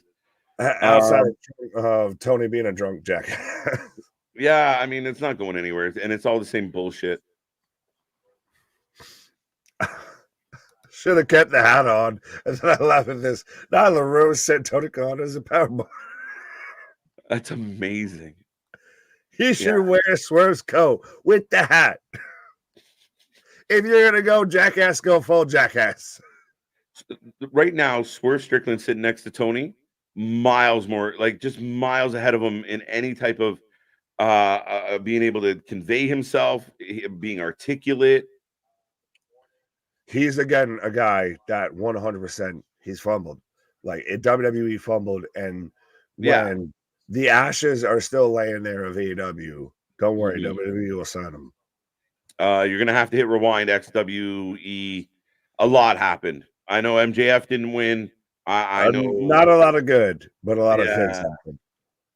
yeah. Go check it back. There's I like Boston saying, oh "There's no ways." No, I was gonna just read it. There's yeah. no ways Swerve is going to hug this man child. Did you hear Top Dollar flopping that over the top move saved his life? Yeah.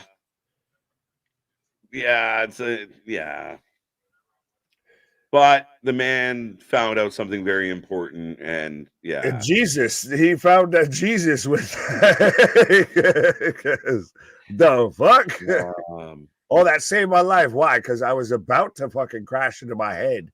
And so instead, I just fucked it up and looked stupid and saved my life. How about you just shouldn't have done that? right. Sometimes Jesus says no, baby. Right. Tony Khan is sweating more than Rudy Giuliani. I'm waiting for the brown leak coming down the side. Well, he just had a The oil. Is he real or is he a robot? If He it's just had a- white new, like an android from Aliens, he's from Wayland Enterprises. Yeah. Not paying for this pay-per-view. Save me. All right, dude. I think we've done enough here. We've done enough damage for one night. Yeah, they found out he had diabetes. They actually did. So I Fair don't think enough. he's And now he's shown up in GCW to where he's going to bleed the fuck over everywhere. So yeah, shit. the bloodletting, I guess, is a thing. There you go. Breathe. I called Joe. I'm calling Swerve. Swerve's got to be a champion in 2024. Do you not think so? Oh, 100%. I'm honestly a little bit surprised that you could have almost made the case. You could have changed some things around. You could have gotten Swerve versus MJF tonight instead of Joe versus MJF.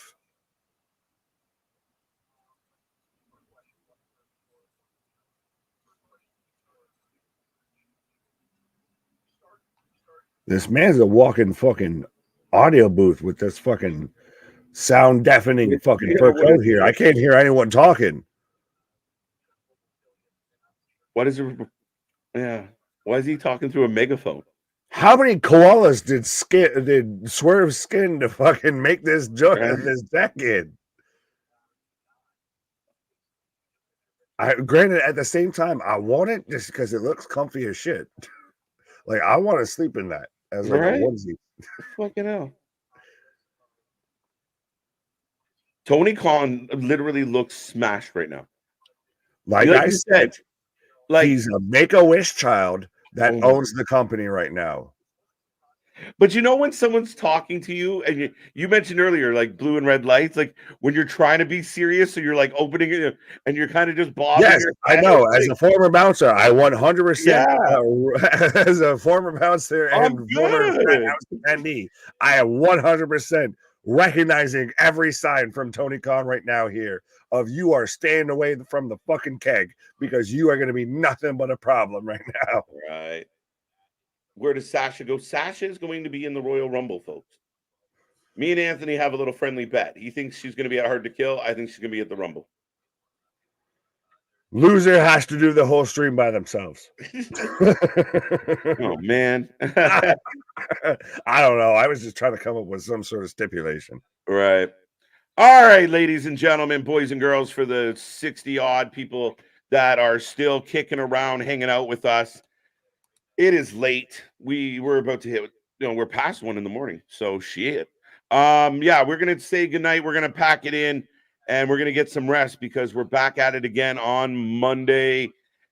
That's a good point. That's why I think she's going to the Rumble. But yeah. I'm just clicking, so just keep talking. But ladies and gentlemen, make sure you click all the links below. Be a part of the family. Thank you to all the new faces, if you can hear me. But that is it for us in 2023, ladies and gentlemen. We are humbled. We are grateful. We thank you all. Click all our links below. Follow us on TikTok, Instagram, Twitter, and everywhere else.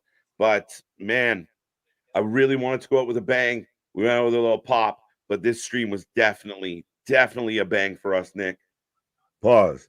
The rest of them may one. suck, but we never do 100%. Our shit is real. Our shit is raw. Our shit is authentic. When you're talking about the rest of it, but put that full life with it. 2023. See you on the flip side. Good night.